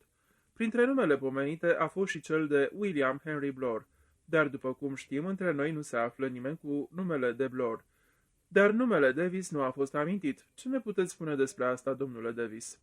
Blor răspunse îmbufnat. Acum că tot s-a aflat, cred că ar fi mai bine să recunosc că nu mă cheamă Davis. Ești William Henry Blor. Exact. Vreau să adaug ceva, spuse Lombard. Nu numai că te afli aici sub un nume fals, domnule Blor, dar am observat astă-seară că ești un mincinos de clasa întâi. Pretinzi că vii din Natal, Africa de Sud. Cunosc Africa de Sud și Natalul și sunt gata să jur că în viața dumitale n-ai pus piciorul acolo.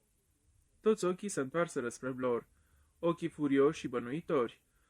Anthony Marston se apropie de el cu pumnii strânși. Acum să te vedem, porcule, spuse. Ai de dat vreo explicație? Blor dădu capul pe spate, împingându-și bărbia înainte. M-ați înțeles greșit, domnilor. Puteți să-mi vedeți actele. Am făcut parte din secția de cercetări criminalistice. În prezent conduc o agenție de detectivi în Plymouth. Am fost trimis aici. De cine? Întrebă judecătorul Wargrave. De acest Owen. Am primit o sumă de bani frumușică pentru cheltuieli și instrucțiuni ce să fac. Trebuia să mă alătur grupului trecând drept invitat. Mi s-au comunicat numele dumneavoastră. Trebuia să vă observ pe toți. Ți s-a dat vreo explicație? Blor spuse cu amărăciune. Bijuteriile doamnei Owen. Doamna Owen, pe dracul, nici nu cred că există o astfel de persoană. Judecătorul își lovi din nou buzele cu degetul, de data asta apreciativ. Concluziile dumitale par juste. Într-adevăr, Ulrich Norman Owen. În scrisoarea domnișoarei Brent, deși numele de familie apare ca o simplă măzgălitură, numele de botez sunt destul de clare. Una, Nancy. Observați că în ambele cazuri avem de-a face cu aceleași inițiale, Ulrich Norman Owen, una Nancy Owen, adică U.N. Owen. Sau, printr-un ușor efort de fantezie, Unknown, necunoscut anonim. Dar e fantastic, e o nebunie, exclamă Vera. Judecătorul aprobă. O, da, nu mă îndoiesc că am fost invitați aici de un nebun, probabil un criminal periculos. Capitolul 4. Pentru un moment se făcu tăcere.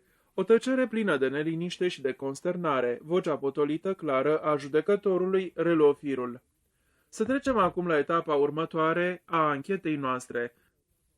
Mai întâi trebuie să adaug totuși eu probele mele la cele spuse de dumneavoastră. Scoase din buzunar o scrisoare și o aruncă pe masă. Scrisoarea aceasta pare să vină de la o veche prietenă de-a mea, Lady Constance Calmington. N-am văzut-o de câțiva ani. O știam plecată în Orient. Este exact genul de scrisoare vagă, incoerentă pe care aș scrie-o. Mă roagă să o întâlnesc aici. La gazdă se referă în termeni foarte vagi. Aceeași tehnică, dacă observați. Menționez acest fapt numai pentru că se potrivește cu celelalte dovezi. Din toate reiese un amănunt interesant. Oricine e cel care ne-a atras aici știe sau și-a dat o stănala să afle o mulțime de lucruri despre noi. Această persoană, oricine ar fi, știe că sunt prietenul ei epistolar. Știe ceva despre colegii doctorului Armstrong și pe unde se află. Cunoaște porecla prietenului domnului Marston și genul de telegrame pe care le trimite. Știe exact unde și-a petrecut domnișoara Brent vacanța acum 2 ani și oamenii pe care i-a întâlnit acolo. Știe totul despre foștii camarazi ai generalului MacArthur. Făcu o pauză, apoi continua. Știe, după cum vedeți, o mulțime de lucruri și din aceste cunoștințe pe care le are despre noi a alcătuit o serie de acuzații foarte precise. Se stârni imediat o hărmălaie nemaipomenită. O grămadă de minciuni sfruntate, calomnii, strigă generalul MacArthur. Neadevărate, țipă Vera respirând greu și plină de cruzime. E o minciună păcătoasă, noi niciodată, niciunul dintre noi, se auzi vocea răgușită a lui Rogers. Nu știu la ce se referă nebunul ăsta, mărâi Marston. Mâna ridicată a judecătorului Wargrave potoli tumultul, apoi alegându-și cu grijă cuvintele rosti. Vreau să vă spun ceva. Prietenul nostru necunoscut mă acuză de uciderea unui oarecare Edward Seton. Mi-l amintesc perfect. A fost adus în fața mea pentru a fi judecat în iunie 1930. Era acuzat de uciderea unei femei în vârstă. A fost foarte bine apărat și a făcut o bună impresie asupra juriului. Totuși, probele dovedeau precis că e vinovat. Am tras concluziile bazându-mă pe aceste probe și jurații l-au găsit vinovat. Pronunțând sentința de condamnare la moarte, n-am făcut decât să fiu de aceeași părere cu juriul. S-a făcut recurs pe motiv de viciu de procedură. Recursul a fost respins și omul a fost executat. Vreau să spun în fața dumneavoastră a tuturor că am conștiința perfect curată în această problemă. Mi-am făcut datoria și atât. Am pedepsit un ucigaș condamnat pe drept. Armstrong începea să-și amintească cazul Seton. Verdictul constituise o mare surpriză. Pe vremea procesului se întâlnise într-o zi la un restaurant cu Matthews, consilier regal care era optimist. Nici o îndoială asupra verdictului. Achitarea e ca și sigură. Apoi auzise comentarii. Judecătorul a fost categoric împotriva lui, a schimbat complet opinia juriului și l-au declarat vinovat. Totuși a procedat legal. Bătrânul Wargrave își cunoștea meseria, dar parcă avea ceva împotriva acuzatului. Toate aceste amintiri îi trecură cu iuțeală prin mintea doctorului. Înainte de a-și da seama, întrebă nestăpânit. L-ați cunoscut cumva pe Seton? Vreau să spun înaintea procesului. Ochii ascunși de reptilă se fixară asupra lui cu o voce limpede, rece. Judecătorul declară: nu știam nimic despre acest Seton înainte de proces. Individul minte, simt că minte, gândi Armstrong. Vera Clayton începu cu voce tremurătoare. O să povestesc despre copilul acela, Cyril Hamilton. I-am fost guvernantă. Nu avea voie să înnoate prea departe. Într-o zi când nu eram atent, a pornit în larg. Am înotat după el. N-am putut ajunge la timp. A fost îngrozitor, dar n-a fost vina mea. La anchetă procurorul m-a absolvit de orice vină, dar mama lui a fost atât de bună. Dacă nici ea nu m-a acuzat, cine a putut? Cine a putut să spună acest lucru îngrozitor? Nu e drept. Izbucni într-un plâns amar. Lasă, dragă, o liniști generalul MacArthur mângâind-o pe umeri. Sigur că nu e adevărat. Individul e nebun, are o idee fixă, e scrântit de-a binelea. Îndreptându-și umerii, spuse cu glas ridicat: cel mai bine ar fi să lăsăm fără răspuns întrebarea. Totuși, simt că trebuie să vă spun, nu e nimic adevărat din tot ce a spus despre tânărul Arthur Richmond. Richmond era unul dintre ofițerii mei. L-am trimis într-o misiune de recunoaștere. A fost ucis. Lucru firesc la război. Vreau să spun că sunt indignat de clevetirea asta despre soția mea, cea mai bună femeie din lume. Absolut. Soția cezarului. Generalul MacArthur se așeză. Cu mâna tremurândă își mângâie mustața. Efortul de a vorbi îl costase mult. Era rândul lui Lombard. Ochii li căreau amuzați. Despre băștinașii aceea. Ce-i cu ei? Se interesă Marston. Philip Lombard rânji. Povestea e foarte adevărată, i-am părăsit. O problemă de spirit de autoconservare. Ne rătăcisem în pădure. Cu alți câțiva oameni am luat hrana care mai rămăsese și am șters-o. Ți-ai părăsit oamenii, ei lăsat să moară de foame? Întrebă cu severitate generalul MacArthur.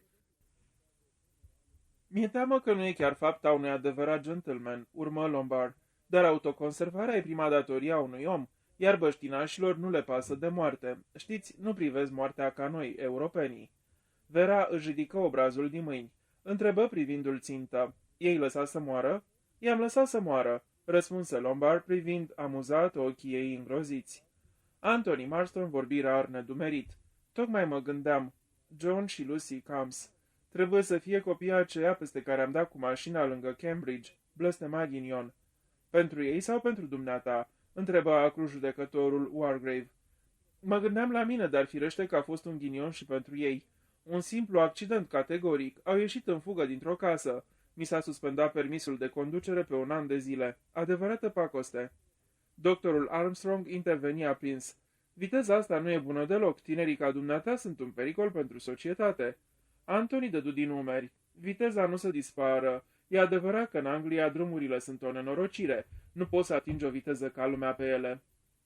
Se uita în jur căutându-și paharul, îl luă de pe masă, se duse la bufet și își mai turnă un whisky cu sifon. Spuse peste umăr: în orice caz, n-a fost vina mea, un simplu accident. În tot acest timp, Rogers, valetul, își umeza buzele tot frământându-și mâinile. Începu să vorbească încet cu o voce joasă, respectoasă. Pot să vă spun și eu ceva, domnule? Dă-i drumul, Rogers, îl încurajă Lombard. Rogers tuși și își trecu odată limba peste buzele uscate. Am fost pomeniți și noi, nevastă mea și cu mine, și domnișoara Brady. Nu e o vorbuliță adevărată în tot ce s-a spus, domnule. Nevastă mea și cu mine am slujit-o pe domnișoara Brady până în ceasul morții. Totdeauna a dus-o prost cu sănătatea, domnule, totdeauna, de când am intrat la dânsa. Era furtună în noaptea aia, domnule, în noaptea când i s-a făcut rău. Telefonul era deranjat. N-am putut chema doctorul. M-am dus eu după el, domnule, pe jos. Dar a venit prea târziu. Am făcut pentru dânsa tot ce era posibil, domnule. Îi eram devotați. Oricine poate să vă spună același lucru. Nu ni s-a reproșat niciodată nimic. Nimic. Lombard se uita gânditor la fața convulsionată a omului, la buzele lui uscate, la ochii înspăimântați. Își aminti de zgomotul făcut de căderea tăvii cu cafele. Gândi fără să o spună. Zău? Blor fu acela care întrebă cu felul său viguros, arțăgos de polițai. V-a rămas totuși ceva la moartea ei. Rogers își reveni, spuse înțepat. Domnișoara Bredin a lăsat ceva în semn de recunoștință pentru că am slujit-o cu devotament. Și de ce n-ar fi făcut-o, aș vrea să știu. Despre dumneata acum, domnule Blor, îl invită Lombard. Despre mine? Și numele dumitale era pe listă. Blor se înroșii. Landor, vrei să spui. E vorba de spargerea de la banca London and Commercial. Judecătorul Wargrave se mișcă pe scaun. Îmi amintesc, spuse. Îmi amintesc cazul, deși nu l-am judecat eu. Landor a fost condamnat pe baza mărturiei dumitale. Ai fost ofițerul de poliție care s-a ocupat de acest caz? Da, eu am fost. Landor a fost condamnat la muncă silnică pe viață și a murit la Dartmoor după un an. Avea sănătatea cam șubredă. Era un pungaș, izbucni Blor. L-a omorât pe paznicul de noapte. Faptele erau clar împotriva lui. Wargrave a vorbit rar, accentuând fiecare cuvânt. Ai fost, mi se pare, felicitat pentru felul în care ai rezolvat cazul. Am fost promovat, spuse morocănos Blor și adăugă cu o voce răgușită. Nu mi-am făcut decât datoria. Lombard râse un râs neașteptat, răsunător. Ce oameni care ne facem datoria și ne supunem legii părem cu toții, în afară de mine. Dar cu dumneata ce, doctore, cu mica dumitale greșeală profesională, un avort, nu-i așa? Emily Brent îl privi cu dezgust și se dădu puțin la o parte. Doctorul Armstrong, foarte stăpân pe sine, dădu din cabină dispus. Sunt în încurcătură, nu înțeleg despre ce e vorba. Numele nu-mi spune nimic. Cum zicea că o cheamă? Please, Close. Nu pot să-mi amintesc de vreo pacientă cu acest nume, nici să fi fost implicat în vreun deces. Totul e un mister pentru mine. Sigur, sunt mulți ani de atunci. S-ar putea să fie una din operațiile pe care le-am făcut la spital. Vin totdeauna prea târziu cei mai mulți dintre bolnavi. Apoi, când pacientul moare, spun că e greșeala chirurgului.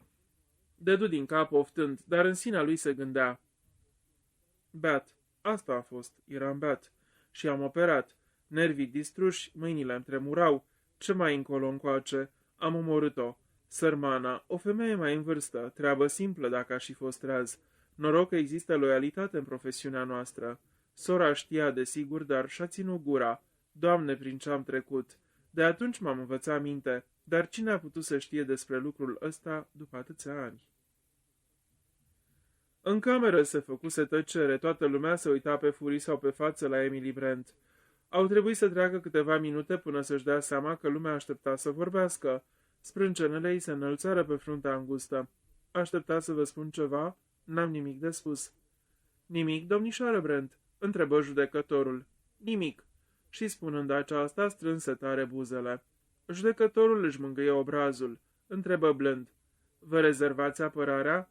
Nu e vorba de apărare, răspunse cu răceară domnișoara Brent. Totdeauna am acționat ascultând de glasul conștiinței, n-am nimic să-mi reproșez.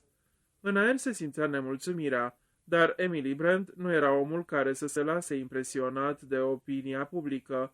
Rămânea inflexibilă. Judecătorul își drese glasul. Ne oprim deci aici cu ancheta. Rogers, cine se mai află pe insulă în afară de noi și de dumneata cu nevasta? Nimeni, domnule, absolut nimeni. E sigur? Foarte sigur, domnule. Wargrave continuă. Nu înțeleg încă ce a urmărit necunoscuta noastră gazdă când ne-a adunat pe toți aici. Dar, după părerea mea, această persoană, oricine ar fi, nu e sănătoasă, în sensul propriu al cuvântului. S-ar putea să fie periculoasă. Cred că ar fi bine să plecăm de aici cât mai curând. Propun să plecăm diseară. Scuzați-mă, domnule, dar nu e nicio barcă pe insulă, interveni Rogers. Nicio barcă? Niciuna, domnule. Cum comunicați cu uscatul? Păi, în fiecare dimineață vine încoace Fred, domnule, aduce pâinea, laptele, poșta și ia comenzile. Atunci, după părerea mea, ar fi bine să plecăm cu toții mâine dimineață de îndată ce vine Fred cu barca, conchise judecătorul Wargrave. Aprobară în cor cu toții în afară de unul singur, Anthony Marston, care nu se arătă de acord cu majoritatea. Cam nesportiv, nu credeți? Ar trebui să dezlegăm misterul înainte de a pleca. Totul seamănă cu un roman polițist, e pur și simplu palpitant. Judecătorul îl întrerupse acru. La vârsta mea nu mai doresc lucruri palpitante. Antoni exclamă rânjind. Viața legală e înnebușitoare, sunt cu totul pentru crimă, în cinstea ei. Luă paharul și-l goli dintr-o înghițitură. Prea repede se pare, se necă rău, fața-i se convulsionă, se înroșii, gâfâia, n-avea aer, apoi alunecă de pe scaun și paharul îi căzu din mână. Capitolul 5.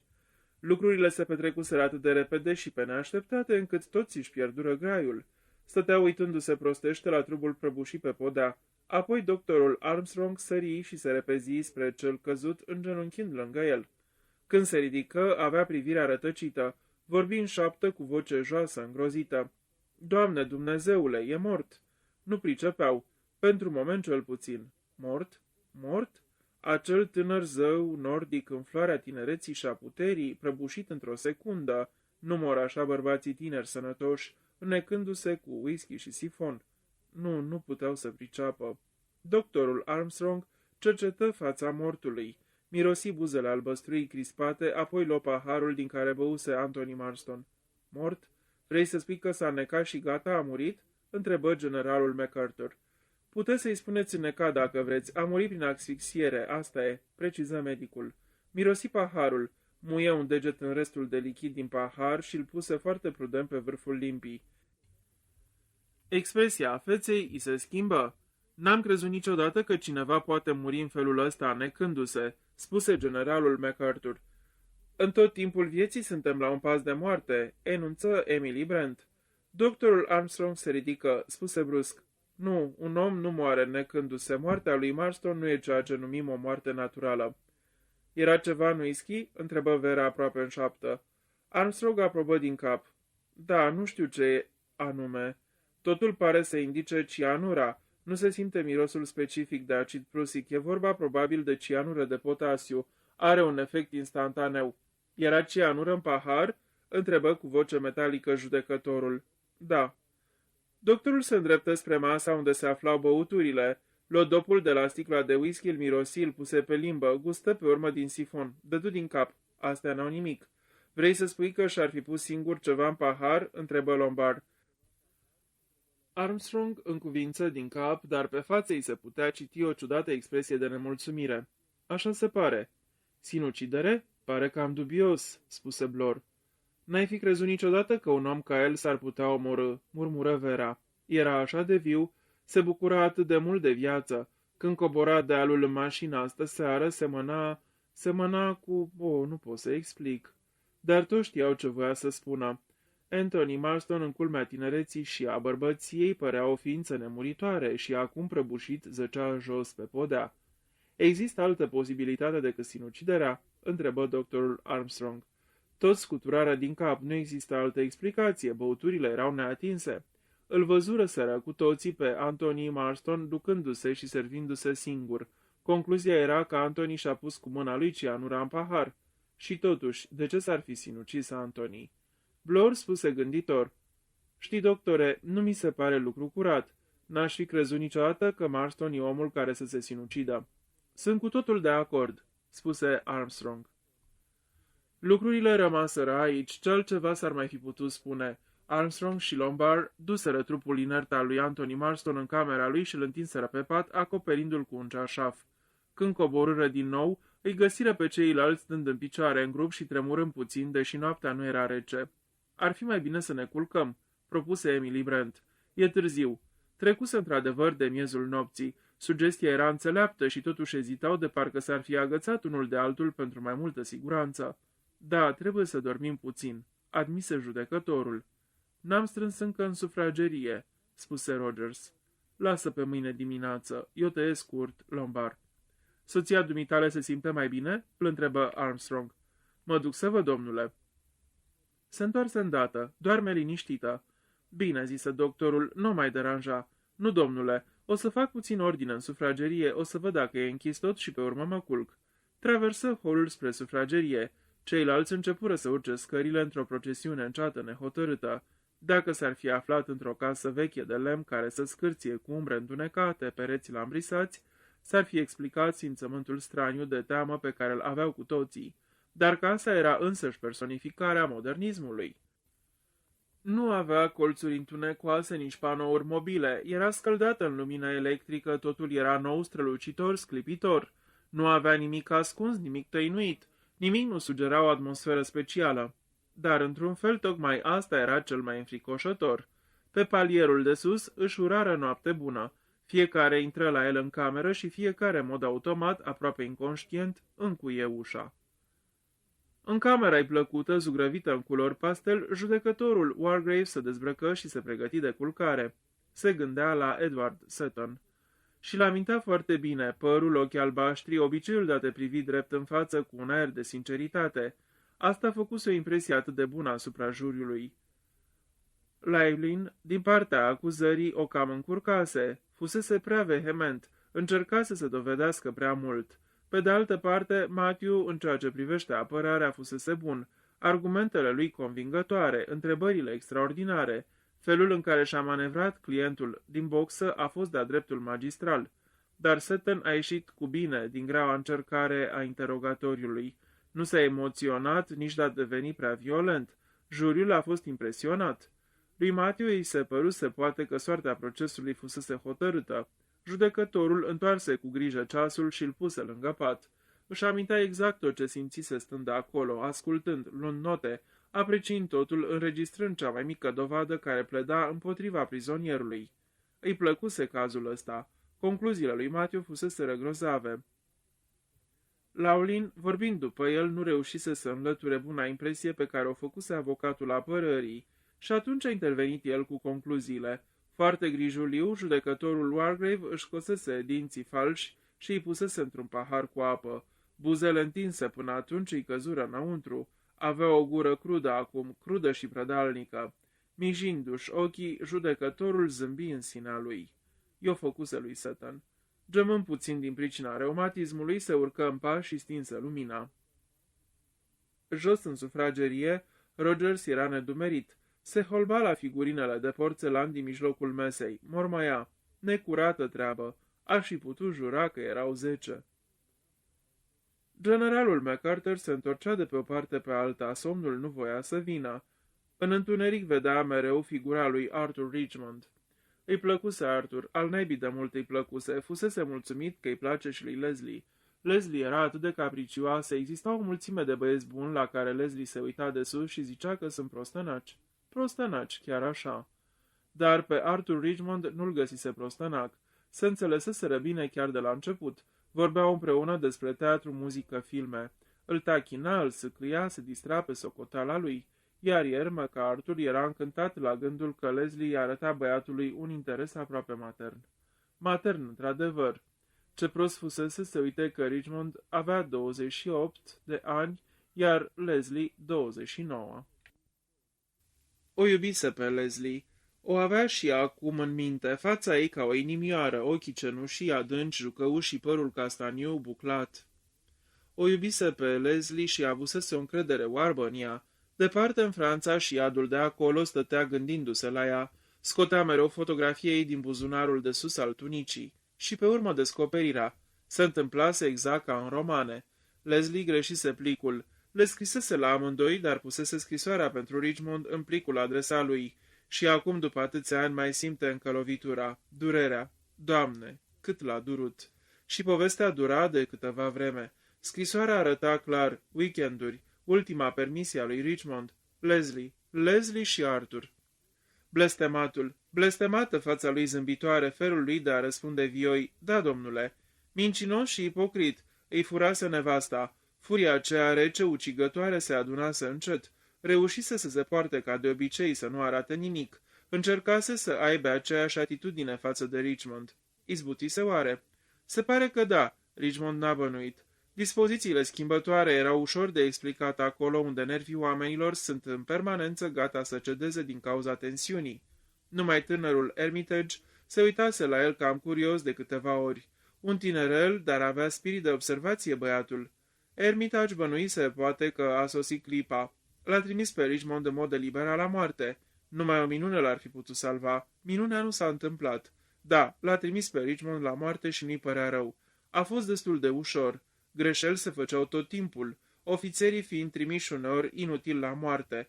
Totul era numai confuzie și panică. Oamenii ar fi putut spune pe urmă: bătrânul MacArthur s-a cam rămolit, a făcut gafe colosale și a sacrificat câțiva din cei mai buni oameni. Nu puteau spune mai mult. Dar tânărul Armitage era altfel. Se uitase foarte ciudat la comandantul său. Știuse poate că Richmond a fost în mod deliberat trimis la moarte. Să fi vorbit oare Armitage după ce s-a terminat războiul?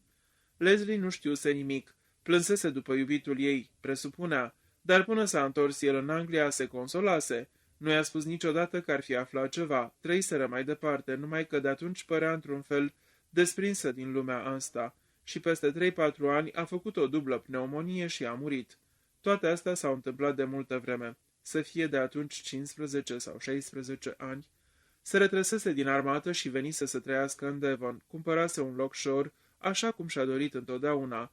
Vecini simpatici, regiune frumoasă. Putea să vâneze, să pescuiască. Duminicile se ducea la biserică, dar nu în ziua când citea despre David, care îl trimitea pe Uriah în primele rânduri ale luptei. Nu putea să asculte, îi provoca un fel de jenă. Toți erau foarte prietenoși, la început adică. Mai târziu a avut simțământul neplăcut că oamenii îl vorbeau pe la spate, parcă îl priveau altfel, ca și cum ar fi auzit ceva, niște zvonuri mincinoase. Armitage, să fi vorbit Armitage. Începuse să evite oamenii retrecându-se în sine. E neplăcut să simți că lumea vorbește pe seama ta, dar e mult de atunci. La ce bun să se mai gândească. Leslie pierise în negura vremii și Arthur Richmond la fel. Nimic din ceea ce se întâmplase nu părea să mai aibă vreo importanță. Și totuși ducea o viață singuratică. Începuse să-și evite vechii tovarăși de arme. Dacă Armitage vorbise, ei trebuiau să știe. Și acum, în seara asta, o voce ascunsă proclamase sus și tare povestea cea veche tăinuită în sufletul lui. Oare s-a purtat cum trebuie? A fost destul de tare? Trădase atât cât trebuie, indignare, dezgust sau se arătase derutat? Greu de spus. Cu siguranță că nimeni n-a putut lua în serios acuzația. S-au spus o mulțime de alte prostii tot atât de trase de păr. Fata aceea drăguță, vocea o acuzase că a necat un copil. Stupid, vreun nebun care a zvârle în jur cu acuzații. Și Emily Brent, nepoata bătrânului Tom Brent de la regiment, a acuzat-o și pe ea de crimă. Oricine putea să vadă, chiar și numai privind-o întreagăt, că era o femeie cât se poate de pioasă, de felul celora care se înțeleg de minune cu preoții. Totul părea al dracului de ciudat. Nebunie curată și nimic mai mult. Încă de când veniseră aici, când a fost asta? Ei, la dracu, abia în după amiaza trecută. Pare mult mai de mult. Se gândi. Mă întreb când o să mai scăpăm de aici. Mâine, desigur, când va veni barca din sat. Curios, în clipa aceea nu dorea prea mult să plece de pe insulă. Iarăși pe uscat, iarăși acasă, iarăși necazuri și supărări. Prin fereastra deschisă auzea valurile spărgându-se de stânci. Ceva mai tare decât la începutul serii, și vântul se întețea. Se gândi. Pașnic zgomot, pașnic loc. O insulă are ceva bun. Odată ajuns aici, nu poți merge mai departe. Ai ajuns la capăt. Și deodată știu că nu dorea să plece de pe insulă. Vera Clayton stătea în pat, trează, uitându-se țintă în tavan. Lampa de lângă ea era aprinsă. Îi era frică de întuneric. Se gândea.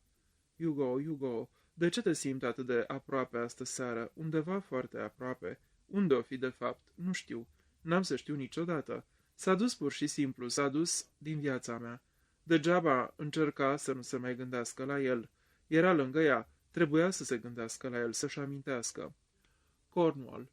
Stâncile negre, nisipul fin, galben, doamna Hamilton, impozantă, simpatică, Cyril întotdeauna răsfățându-se, trăgând-o de mână.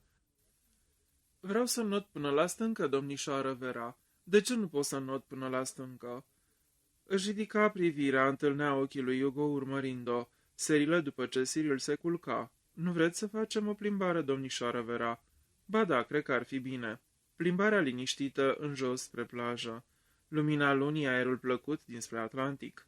Și deodată brațele lui Hugo în jurul ei. Te iubesc. Știi că te iubesc, Vera? Da, știa. Sau credea că știe. Nu-ți pot cere să te măriți cu mine, n-am niciun ban. Tot ce pot să fac e abia să mă întrețin pe mine. Ciudat. Știi, odată timp de 3 luni am sperat că o să fiu bogat. Cyril s-a născut abia la 3 luni după ce a murit Maurice. Dacă ar fi fost o fată... Dacă ar fi fost o fată, Hugo ar fi moștenit totul. Recunoștea că a fost dezamăgit.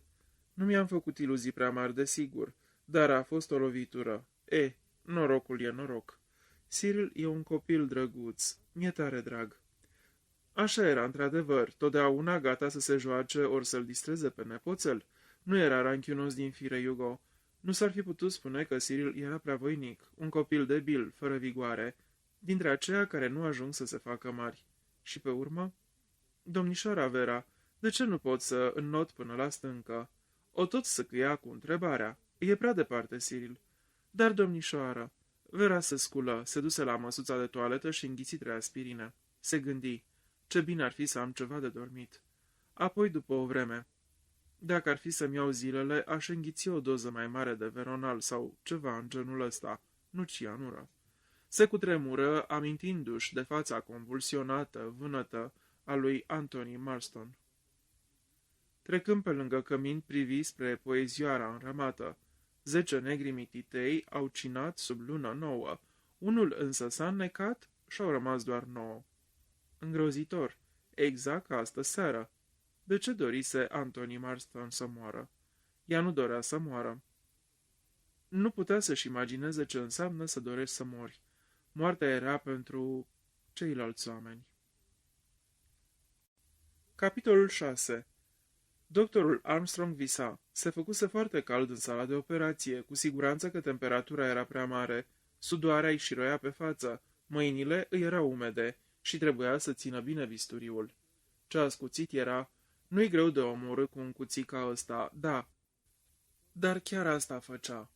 Corpul femeii părea altul, fusese un corp mare, greoi, ăsta era slab, uscățiv și fața era ascunsă. Pe cine trebuia să ucidă? Nu-și putea aminti. Dar trebuie să știe, să o întrebe pe soră. Sora îl observa. Nu putea să o întrebe, era bănuitoare, își dădu seama. Dar cine era pe masa de operație? N-ar fi trebuit să-i se acopere obrazul. Dacă ar putea măcar să vadă fața. Era mai bine așa. Un tânăr intern trăgea de Batista. Emily Brent, sigur. Emily Brent era aceea pe care trebuia să o ucidă. Ce ochi răutăcioși avea. Își mișca buzele. Ce spunea? În tot timpul vieții suntem la un pas de moarte. Acum râdea. Nu, soră, nu pune Batista la loc. Trebuie să văd, trebuie să-i dau anestezicul. Unde e eterul? Doar am adus eterul cu mine. Ce-ai făcut cu eterul? Chateauneuf, după e bun și ăsta. Ia Batista la o parte, soră. E Anthony Marston. Sigur, a știut-o tot timpul, are fața vânătă și convulsionată, dar nu e mort, râde, zău că râde, se zguduie masa de operație cu el. Atenție, omule, ai grijă, soră, ține-l bine, ține-l bine. Cu o tresărire, doctorul Armstrong se trezi, era dimineață, soarele inunda camera. Și cineva stătea plecată asupra lui zgâlțindu-l. Era Rogers, alb la față bolborosind. Domn doctor. Doctorul Armstrong se trezi de-a binerea, se ridică în capul oaselor și întrebă speriat. Ce este? Nevastă mea, domn doctor, nu pot să o trezesc. Doamne Dumnezeule, nu pot face să se trezească și nu-mi place cum arată. Doctorul Armstrong era un om iute mișcări, își puse halatul de casă și-l urmă pe Rogers.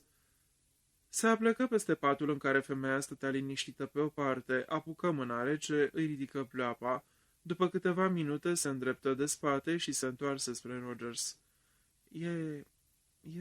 Șopti Rogers. Da, e moartă, preciză Armstrong. Ochii se opriră gânditori asupra omului din fața lui, apoi se îndreptă spre masa de lângă pat, spre lavoar, pe urmă din nou la femeia care dormea. Ce-a fost? Inima, domnule doctor, întrebă Rogers. Doctorul Armstrong nu răspunse imediat, apoi se interesă. Cum o ducea cu sănătatea? Suferea puțin de reumatism. A tratat-o vreun doctor de curând? Doctor? Se holbă Roger. N-am fost la un doctor de ani de zile, niciunul din noi. N-ai niciun motiv să crezi că suferea de inimă? Nu, domnule doctor, n-am bănuit niciodată nimic. Dormea bine? De data asta, ochii lui Roger se evitară pe ai săi. Omul își împreună mâinile, le răsuci, le întoarse stingherit. Șopti. Nu dormea prea grozav. Nu. Lua ceva de dormit? Întrebă doctorul. Mirat, Roger se uită țintă la el. Se ia ceva de dormit? Nu știu. Dar sunt sigur că nu. Armstrong se duse la lavoar, pe el erau câteva sticle, loțiune de păr, lavandă, un laxativ, glicerină cu apă de castravete pentru mâini, apă de gură, pastă de dinți și un borcănaș cu cremă. Roger s-a ajutat trăgând sertarele de la toaletă, de acolo trecură la dulap, dar nici urmă de somnifere. Roger spuse, "N-a luat nimic aseară, domnule, în afară de ce i-ați dat dumneavoastră." La ora 9, când sună gongul pentru micul dejun, îi găsi pe toți așteptând să fie poftiți în sufragerie. Generalul MacArthur și judecătorul se plimbaseră afară pe terasă, schimbând din când în când comentarii cu privire la situația politică. Vera și Philip Lombard fuseseră până în vârful insulei, în spatele casei. Acolo îl găsiră pe William Henry Blore, care stătea și se uita la țărm. "Nu se vede încă barca. O pândesc," le spuse el.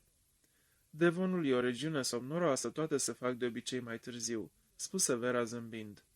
Philip Lombard privea în cealaltă direcție, în largul mării. Deodată spuse, "Ce credeți despre vreme?"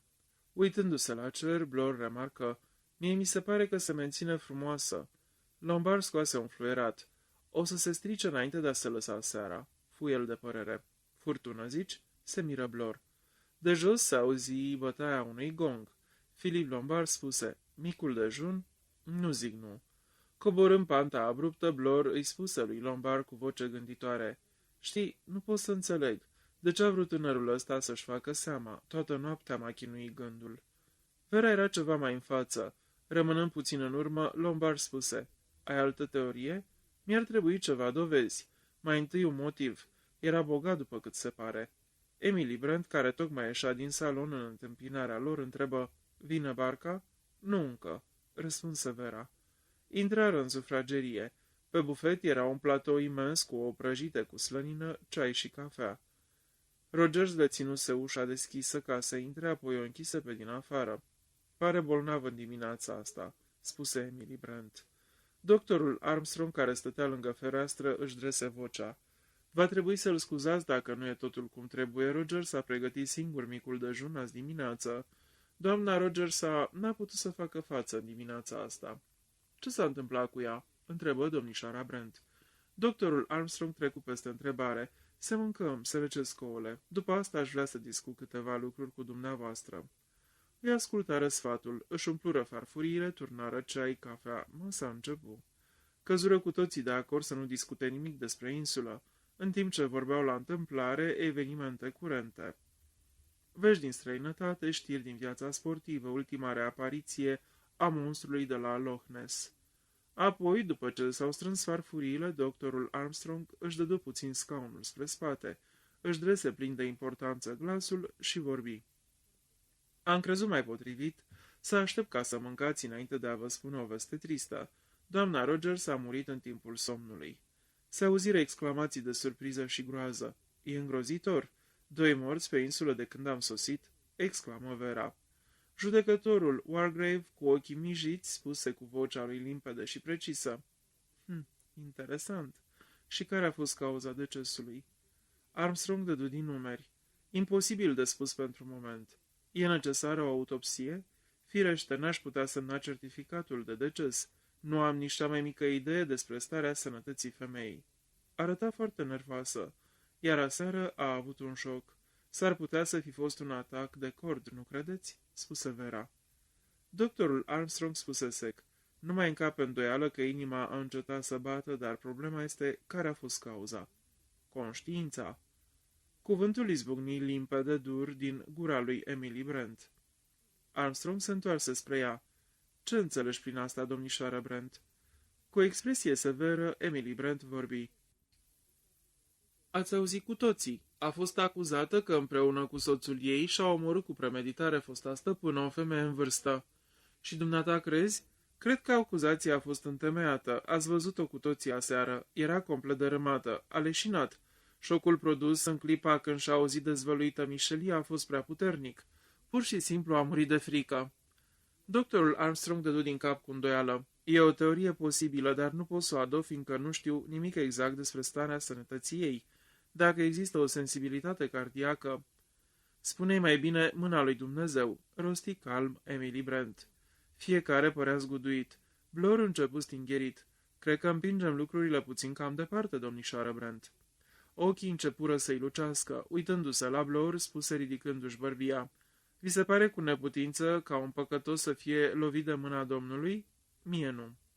Judecătorul își mângâia barba, murmură puțin cam ironic: Dragă domnișoară, din experiența mea cu răufăcătorii știu că providența lasă opera de condamnare și de pedepsire pe seama noastră a muritorilor, iar procesul este adesea plin de greutăți, nu există cărări bătute. Emily Brent ridică din numeri. Deodată Blor întrebă: Ce-a mâncat și ce-a băut aseară după ce s-a dus la culcare? Nimic, răspuse Armstrong. N-a luat nimic? O ceașcă de ceai, o înghițitură de apă? Pariez că a băut o ceașcă de ceai, cam așa obișnuiesc toți. Rogers mă asigură că n-a luat absolut nimic. A, bine, dar el este cel care o spune. Tonul lui Blor era atât de semnificativ încât doctorul se uită la el pătrunzător. Va să zic asta, crezi dumneata? Întrebă Philip Lombard. Ei da, de ce nu? Răspunse Blor agresiv. Am auzit cu toții acuzația de aseară. S-ar putea să fie baliverne, nebunie curată. Dar s-ar putea să nu fie. Să presupunem pentru moment că e adevărată. Rogers și nevasta lui i-au făcut seama bătrânei doamne. Mai departe ce urmează? Se simțeau foarte fericiți și în siguranță. Nu cred că nevasta lui Rogers s-a simțit vreodată în siguranță. Îl întrerupse Vera cu glasul scăzut. Pe Blor îl enervă întreruperea. Femeile astea, spunea privirea lui. Să zicem că așa e, reluă el. În orice caz, atâta cât știau numai ei, nu exista niciun pericol. Și deodată aseară un nebun de care habar n-aveau de totul în vileag. Ce se întâmplă? Femeia leșină pică jos. Ați observat cum stătea bărbatul lângă ea în timp ce își revenea? Nu era deloc grijă de soț, nici pe departe. Era ca o pisică pe cărămizi fierbinți, scos din minți de teamă ca ea să nu mărturisească. Așa văd eu lucrurile. Au făptuit un omor și l-au mușamalizat. Dar dacă totul începe să fie dezgropat, ce o să se întâmple? Mai mult ca sigur că femeia o să dea totul de gol. N-are curajul să reziste și să nege cu nerușinare. Reprezintă un pericol viu pentru bărbatul ei. Asta e. Cu el e totul în regulă. Poate să mintă fără să clipească, dar nu poate fi sigur de ea. Iar dacă ea nu rezistă, capul lui e în pericol. Așa că îi strecoară ceva într-o ceașcă de ceai și se asigură că i-a închis gura pentru totdeauna. Nu era nicio ceașcă goală lângă pat, nu era absolut nimic, m-am uitat, spuse rar Armstrong. Sigur că nu era, pufnic Blor. Primul lucru pe care l-a făcut după ce a dat să bea a fost să ia ceașca și farfurioara și să spele totul cu grijă. Se făcu o pauză. Apoi generalul MacArthur spuse cu îndoială: S-ar putea, dar îmi vine greu să cred că un bărbat poate să facă asta nevestisii. Blor râse scurt. Când e capul lui în joc, niciun bărbat nu se mai gândește la sentiment. Din nou tăcere. Înainte ca cineva să înceapă să vorbească, ușa se deschise și intră Rogers. Mai doriți ceva?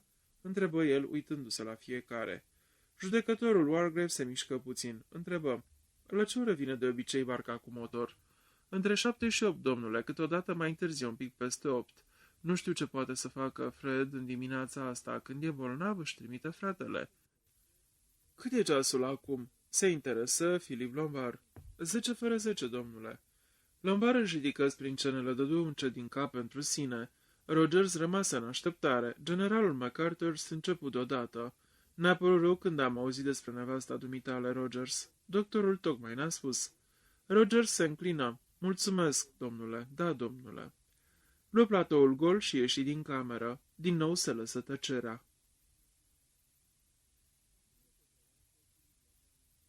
Afară pe terasă, Philip Lombard începu. În legătură cu barca asta cu motor. Blor se uită la el, dădu din cap. Știu la ce te gândești, domnule Lombard. Mi-am pus și eu aceeași întrebare. Barca ar fi trebuit să fie aici de aproape 2 ore și totuși nu a sosit. De ce? Ați găsit răspunsul? Întrebă Lombard. Nu e o întâmplare, iată părerea mea. E în legătură cu toată povestea asta. Toate se leagă între ele. Crezi că nu o să mai vină? În spatele lor se auzi o voce iritată și nerăbdătoare. Barca nu o să vină. Blor își întoarse puțin umerii largi și se uită gânditor la cel ce vorbise. Nici dumneata nu crezi că o să vină, generale? Generalul MacArthur spuse stăios. Sigur că nu o să vină. Barca cu motor trebuia să ne ducă de pe insulă. dar nu vom părăsi insula. Niciunul dintre noi nu va mai pleca vreodată. E sfârșitul, înțelegeți? Sfârșitul. Ezită, apoi spuse pe un ton coborât, straniu. E pacea adevărată. Să ajungi la capăt, să nu mai trebuiască să mergi mai departe. Da, pacea. Se întoarse brusc și se îndepărtă. Întâi de-a lungul terasei, apoi în jos, pe panta dinspre mare, spre colțul insulei unde stâncile răzlețe intrau în apă. Umbla puțin șovăielnic ca un om numai pe jumătate treaz. Uite încă un aiurit, spuse Blor. Se pare că până la urmă tot grupul o să o apuce pe calea asta. Dumneata, Blor, în niciun caz, zise Lombard. E cam greu să-mi pierd mințile, râse fostul inspector și adăugă sec. Dar cred că nici dumneata nu o să apuci pe calea asta, domnule Lombard. Mă simt foarte întreg la minte pentru moment, mulțumesc, îi răspunse Philip Lombard. Doctorul Armstrong ieși pe terasă, stătu acolo ezitând.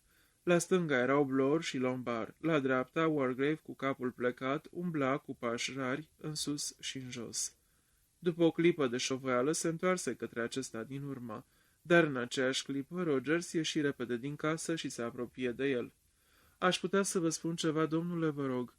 Armstrong se întoarse, tresări când îl văzu pe Rogers. Era agitat, mâinile îi tremurau, avea obrazul verzui cenușiu. Schimbarea era atât de mare față de calmul său de acum câteva clipe, încât Armstrong rămase uluit. Vă rog, domnule, aș vrea să vă spun ceva dacă se poate. Înăuntru, domnule." Doctorul se întoarse și intră din nou în casă împreună cu majordomul înspăimântat. Ce s-a întâmplat, omule? Vinoți în fire."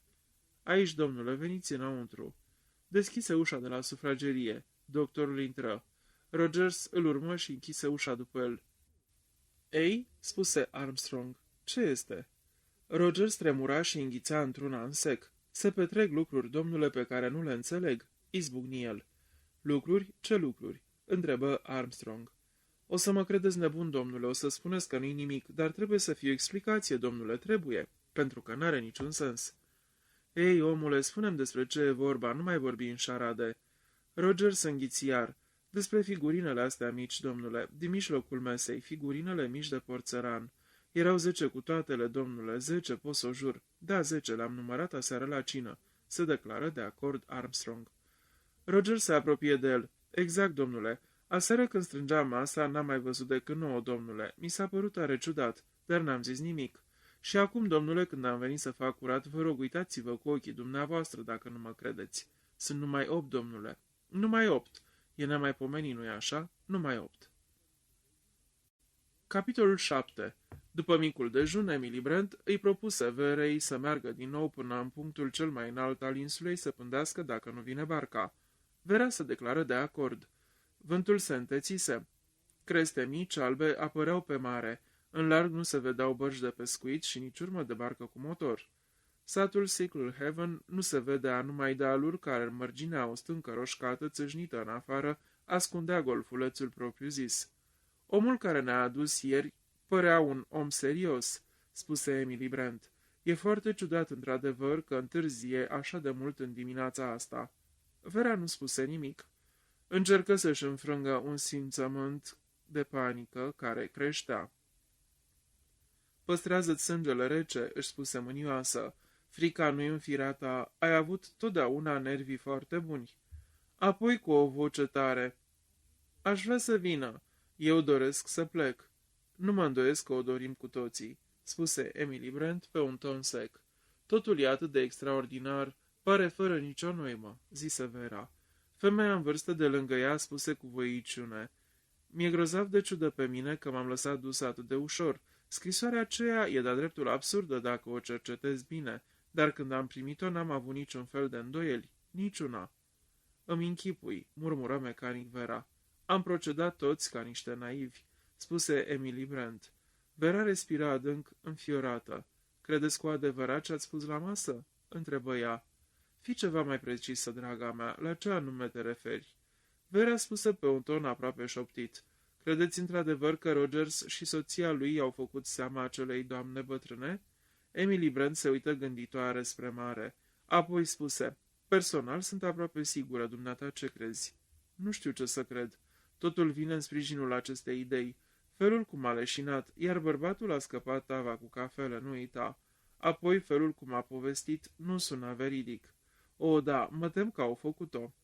Vera spuse. Arăta de parcă i-ar fi fost frică și de umbra ei. N-am văzut niciodată o femeie care să pară atât de îngrozită. Cred că o obseda. Domnișoara Brent murmură. Mi-amintesc de un text care atârna în camera mea de copil. Fii sigur că păcatul te va găsi. Vera se clătină. Dar domnișoară Brent, în cazul acesta, da, draga mea, ceilalți nu prea te înțeleg. Toate celelalte acuzații au fost adevărate, dacă e adevărat despre Rogers. Se opri incapabilă să-și exprime clar gândul care umbla prin cap. Fruntea lui Emily Brent, care se încrunta să se lumina. A, înțeleg. Păi, uite-l pe acest domn Lombard. Singur recunoaște că a lăsat să moară 20 de oameni. Nu erau decât niște băștinași. Albi sau negri toți sunt frații noștri, spuse tăios Emily Brent. Frații noștri negri, se gândi Vera. Îmi vine să râd, sunt isterică, nu mai sunt eu însămi. Emily Brent continuă pe gânduri. Desigur, unele acuzații erau exagerate și chiar ridicole, împotriva judecătorului, de exemplu, care nu-și făcea decât datoria de judecător, sau a omului care a lucrat la Scotland Yard, sau în cazul meu. Făcu o pauză, apoi continua. Firește, aseară, ținând seama de împrejurări, nu puteam să spun nimic. Nu era un subiect de discutat de față cu bărbații. Nu? Vera asculta cu interes. Domnișoara Brent continuă calma. Beatrice Taylor a fost la mine în slujbă. Nu era o fată cu minte, dar asta am descoperit prea târziu. M-am lăsat dusă de nas. Avea purtări frumoase, dar era foarte curată și binevoitoare. Era mulțumită de ea, bineînțeles, totul fiind doar cea mai curată ipocrizie. Era o fată ușuratică, fără niciun fel de morală. Dezgustător. A trecut ceva timp până când să aflu că era, așa cum îi spun ei, la necaz. Făcu o pauză, iar nasul delicat îi se încreți de dezgust. A fost o mare lovitură pentru mine. Părinții ei erau oameni cum se cade, care o crescuseră foarte sever. Sunt bucuroasă să spun că nu i-au iertat purtarea. Ce s-a întâmplat? Întrebă Vera, uitându-se țintă la domnișoara Brent. Firește că n-am mai ținut-o un ceas sub acoperișul meu. Nimeni nu va putea spune vreodată că am trecut cu vederea o purtare imorală. Ce s-a întâmplat cu ea? Vocea Verei era răgușită. O creatură nenorocită, nu i-a fost de ajuns un singur păcat de conștiință. Am făptuit altul și mai grav. Și-a luat viața. S-a omorât? Șopti Vera îngrozită. Da, s-a aruncat în râu. Vera se cutremură uitându-se fascinată la profilul calm al domnișoarei Brent. Spuse. Ce-ați simțit când ați aflat ce a făcut? Nu v-a părut rău? Nu v-ați reproșat atitudinea? Emily Brent își îndreptă spatele. Eu? N-aveam nimic să-mi reproșez. Dar dacă asprimea dumneavoastră a împins-o la asta. Propriile acțiuni, păcatul ei, asta a împins-o, spuse hotărâtă Emily Brent. Dacă s-ar fi purtat ca o tânără modestă cuvincioasă, nu s-ar fi întâmplat nimic.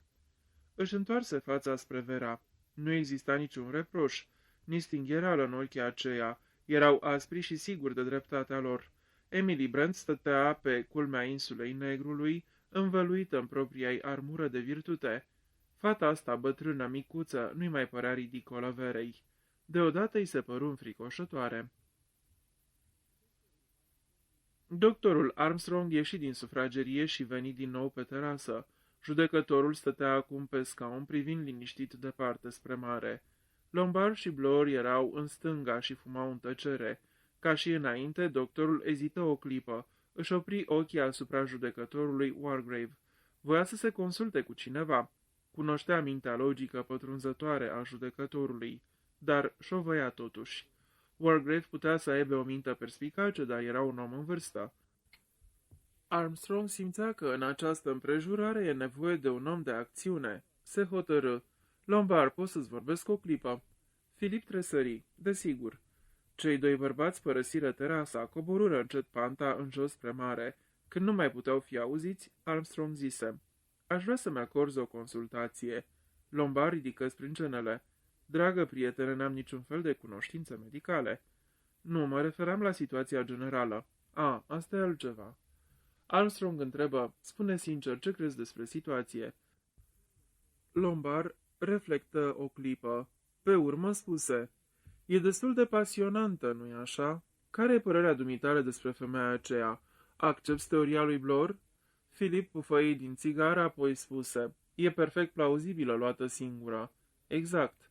În cazul lui Armstrong se simțea ușurarea. Philip Lombard nu era un prost. Îl auzi continuând. Adică acceptând premiza că soții Rogers s-au făptuit cu succes o crimă la vremea aceea și nu văd de ce n-ar fi scăpat de pedeapsă. Ce crezi că au făcut exact? Au otrăvit-o pe bătrână? Armstrong spuse rar. S-ar putea să fie mai simplu decât crezi. L-am întrebat azi dimineață pe Rogers de ce suferea această domnișoară Brady. Răspunsul lui a fost edificator. Nu e nevoie să intru în detalii medicale, dar într-o anumită formă a maladiei cardiace se folosește amilnitrita. Când se produce un atac, se sparge o fiolă de amilnitrită și îi se dă să inhaleze. Dacă amilnitrita nu se administrează, ei bine, consecințele ar putea fi fatale. Ce simplu, spuse gânditor Philip Lombard. Trebuie să fi fost destul de tentant. Doctorul se declară de acord. Da, nimic mai ușor. Nu trebuia să faci jos de arsenic și să-l administrezi. Nimic de făcut decât să nu-i dai medicamentul. Iar Roger s-a grăbit după aceea să aducă în toiul nopții doctorul și amândoi credeau că nimeni nu o să știe vreodată ceva. Și chiar dacă ar ști cineva, tot nu s-ar putea dovedi niciodată nimic împotriva lor, adăugă Philip Lombard. Se încruntă deodată. Desigur, asta explică multe. Iartă-mă, nu înțeleg, spuse Armstrong nedumerit. Vreau să spun că explică insula Negrului. Sunt crime care nu pot fi imputate făptuitorilor. Ei pe soții Rogers, de exemplu, sau un alt exemplu, bătrânul Wargrave, care și-a comis crima în cadrul strict al legii. Crezi povestea asta? Întrebă Armstrong. Da, o cred. Zâmbi Philip Lombard. Wargrave l-a ucis în toată regula pe Edward Seton. L-a ucis la fel de sigur ca și cum i-ar fi înfipt pumnalul în piept. Dar a fost destul de deștept să o facă din scaunul de judecător, cu perucă și robă, așa că, în mod obișnuit, nu-i poți reproșa mica lui crimă. Un gând trecut deodată ca un fulger prin mintea lui Armstrong. Crimă la spital, crimă pe masa de operație, în siguranță, da, în perfectă siguranță. De aici, domnul Owen, de aici, insula Negrului, spunea Lombard. Armstrong trase adânc aer în piept. Ajungem și la asta. Dar scopul adevărat pentru care am fost adunați toți aici... Dumneata ce crezi? Întrebă Philip Lombard. Armstrong început să vorbească precipitat. Să ne întoarcem o clipă la moartea acestei femei. Care sunt teoriile posibile? Roger s-a omorât-o fiindcă i-a fost teamă că o să-l dea de gol. A doua posibilitate și-a pierdut curajul și a găsit singură o ieșire. Sinucidere? Întrebă Lombard. Nu ești de părere?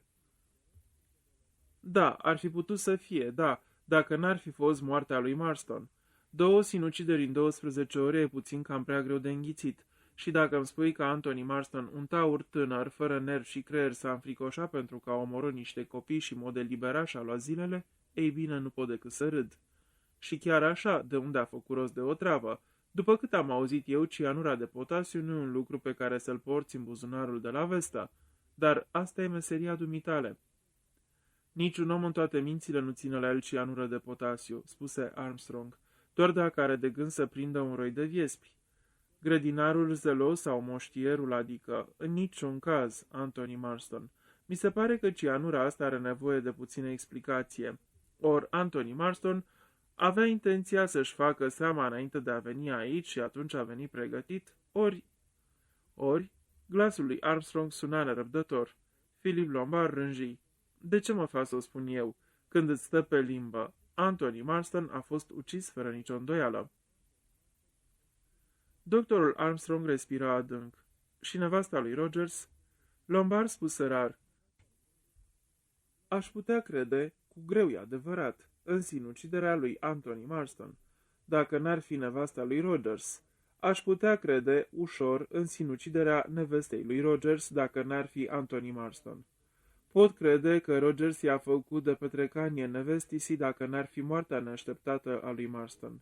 De aceea ne trebuie o teorie în stare să explice cele 2 morți care s-au succedat atât de rapid. Aș putea să-ți dau poate un ajutor în elaborarea acestei teorii, spuse Armstrong, și repetă ce relatase Rogers despre dispariția celor 2 figurine de porțelan. Lombard murmură, Da, niște negri mititei de porțelan. Erau precis 10 aseară la masă. Și acum zici că sunt 8? Doctorul Armstrong recită. 10 negri mititei au cinat sub lună nouă, unul însă s-a înnecat și au rămas doar 9. 9 negri mititei au stat noaptea, după 3. Unul s-a întrecut cu somnul și au rămas doar 8 din ei. Cei doi se priviră. Philip Lombard rânji și aruncă țigara. Prea se potrivește al naibii de bine ca să poată fi coincidență. Anthony Marston moare asfixiat sau unecându-se seara trecută după cină, iar Madame Rogers s-a întrecut cu somnul. Și atunci? Spuse Armstrong. Lombard îi luă vorba. Atunci încă un soi de negru. Negru care și-a băgat coada. Domnul X, domnul Owen. Un nebun în libertate, necunoscut. Armstrong respiră ușurat. Va să zic că ești de acord. Dar îți dai seama ce rezultă din toate astea? Rogers a jurat că nu mai e nimeni în afară de noi, el și nevastă sa pe insulă. Rogers greșește. Sau poate minte. Armstrong dădu din cap. Nu cred că minte. Omul e îngrozit. E scos din minți de frică. Philip Lombard fu de acord. N-a venit nicio barcă în dimineața asta. Se potrivește exact. Micile aranjamente ale domnului Owen ies din nou la iveală. Insula Negrului urmează să fie izolată până ce domnul Owen își va isprăvi treaba. Armstrong se îngălbenise. Îți dai seama că omul trebuie să fie un maniac furios? Philip Lombard vorbi cu un sunet nou în glas. Un singur lucru a uitat domnul Owen. Care? Insula asta nu e decât o stâncă goală. Ne va trebui puțin timp ca să o cercetăm. În curând o să-i dăm de urmă domnului U.N. Owen. Cred că e un lucru periculos, spuse doctorul Armstrong înfierbântându-se. Periculos? Râse Philip Lombard. Cui e frică de lupul cel mare și rău? Eu voi fi periculos când am să pun mâna pe el. Ar fi bine să-l luăm și pe Blor să ne ajute. Cred că e bun la nevoie. Femeilor mai bine nu le spunem nimic. Cât despre ceilalți, generalul e un ramolit, iar specialitatea bătrânului Wargrave este inactivitatea. Putem face treaba doar noi 3. Capitolul 8. Pe Blor l-au convins ușor, a fost imediat de acord cu argumentele lor. Ceea ce mi-ați spus despre figurinele alea de porțelan schimbă totul. Ce nebun de legat. Mai e însă ceva. Nu credeți că Owen o fi avut ideea să facă această treabă printr-un locțiitor, ca să zic așa? Explică-te, omule. Uite ce vreau să spun. După tărăbuiul de aseară, tânărul Marston se sperie și se otrăvește, iar Rogers se sperie și el și îi face seama nevestisii. Totul în conformitate cu planul lui UNO. Armstrong clătină capul la îndoială. Nu trebuia uitată cianura. Blory dădu imediat dreptate. Da, am uitat de cianură. Nu e ceva pe care să-l porți în mod obișnuit la tine. Dar cum a ajuns în paharul lui? M-am gândit la asta, spuse Lombard. Marston a băut de câteva ore aseară. În intervalul de timp dintre ultimul pahar și cel dinainte, a făcut o pauză cam mare. În acest timp, paharul a rămas pe una din mese.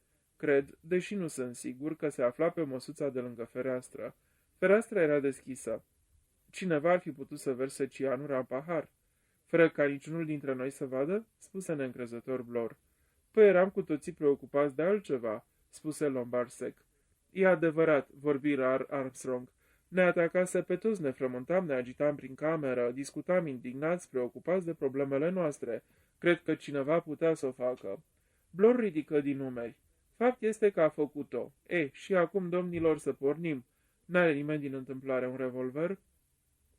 Am eu, spuse Lombard și își lovi buzunarul. Blor făcu ochii mari. Spuse pe un ton prea făcut ca să fie natural. Totdeauna îl porți cu dumneata? Aproape totdeauna. Am fost în câteva situații grele. Spuse Blor și adăugă. Ei bine, probabil că n-ai fost niciodată într-o situație mai grea decât acum. Dacă pe insula asta se ascunde un nebun, probabil că are un întreg arsenal cu el. Să nu mai vorbim de cuții sau de pumnale. Armstrong tuși. S-ar putea să greșești aici, Blor. Mulți nebuni ucigați sunt niște oameni foarte liniștiți și la locul lor. Oameni chiar plăcuți. Nu cred că asta să fie așa, doctore Armstrong, spuse Blor. Cei 3 bărbați porniră în recunoaștere pe insulă. Treaba se dovedi neașteptat de simplă. La nord-vest, înspre coastă, stâncile coborau nete de drept în mare, într-o pantă abruptă. Pe insulă nu se vedeau pomi și erau doar câteva tufișuri. Cei trei bărbați explorau terenul atent și metodic în sus și în jos, ciocănind stâncile din punctul cel mai înalt până la marginea apei, cercetând cu grijă orice fisură în vreo stâncă, de unde ar fi putut intra într-o peșteră. Dar nu existau peșteri.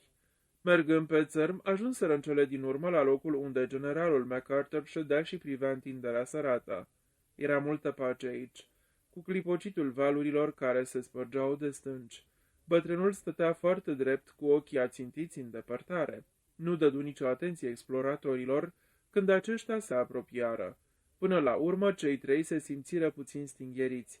Nu e normal, parcă ar fi în transă sau așa ceva, gândi Blor. Își drese glasul și spuse pe un ton cu care încerc să lege o conversație. V-ați găsit un loc drăguț și liniștit, domnule. Generalul se încruntă, aruncă repede o privire peste umăr și spuse: avem atât de puțin timp, atât de puțin. Trebuie să insist ca să nu mă mai deranjeze nimeni. Blor spuse binevoitor: nu vă vom deranja, nu facem decât turul insulei, ca să zicem așa. Ne întrebam, știți, dacă nu se poate ascunde cineva pe aici. Generalul se încruntă. Nu înțelegeți nimic. Nu înțelegeți deloc. Vă rog să plecați. Blor se retrase. Când îi ajunse pe ceilalți doi, le spuse: e nebun, n-are rost să vorbim cu el. Ce spunea? Întrebă Lombard puțin curios. Blor dădu din umeri. Ceva despre lipsa de timp și că nu vrea să fie deranjat. Doctorul Armstrong se încruntă. Murmură: mă întreb. Cercetarea insulei era practic terminată. Cei trei se aflau în punctul cel mai înalt și priveau spre țărm. Nu se vedeau bărci în larg. Vântul se întețea. Nu văd nicio barcă de pescuit, spuse Lombard. Și vine furtuna. Ce păcat că nu se poate vedea satul de aici. Am putea semnaliza sau face ceva. Am putea aprinde un foc la noapte, spuse Blor. Nenorocirea e că totul a fost probabil prevăzut. Se încruntă Lombard. Cum adică?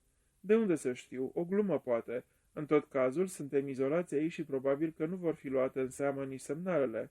S-ar putea ca sătenilor să li se fi spus că e un rămășag în joc. Vreo istorie din asta prostească în orice caz. Și crezi că vor înghiți asemenea znoavă? Își exprimă Blor îndoiala. Lombard spuse pe un ton sec: e mai ușor de crezut decât adevărul.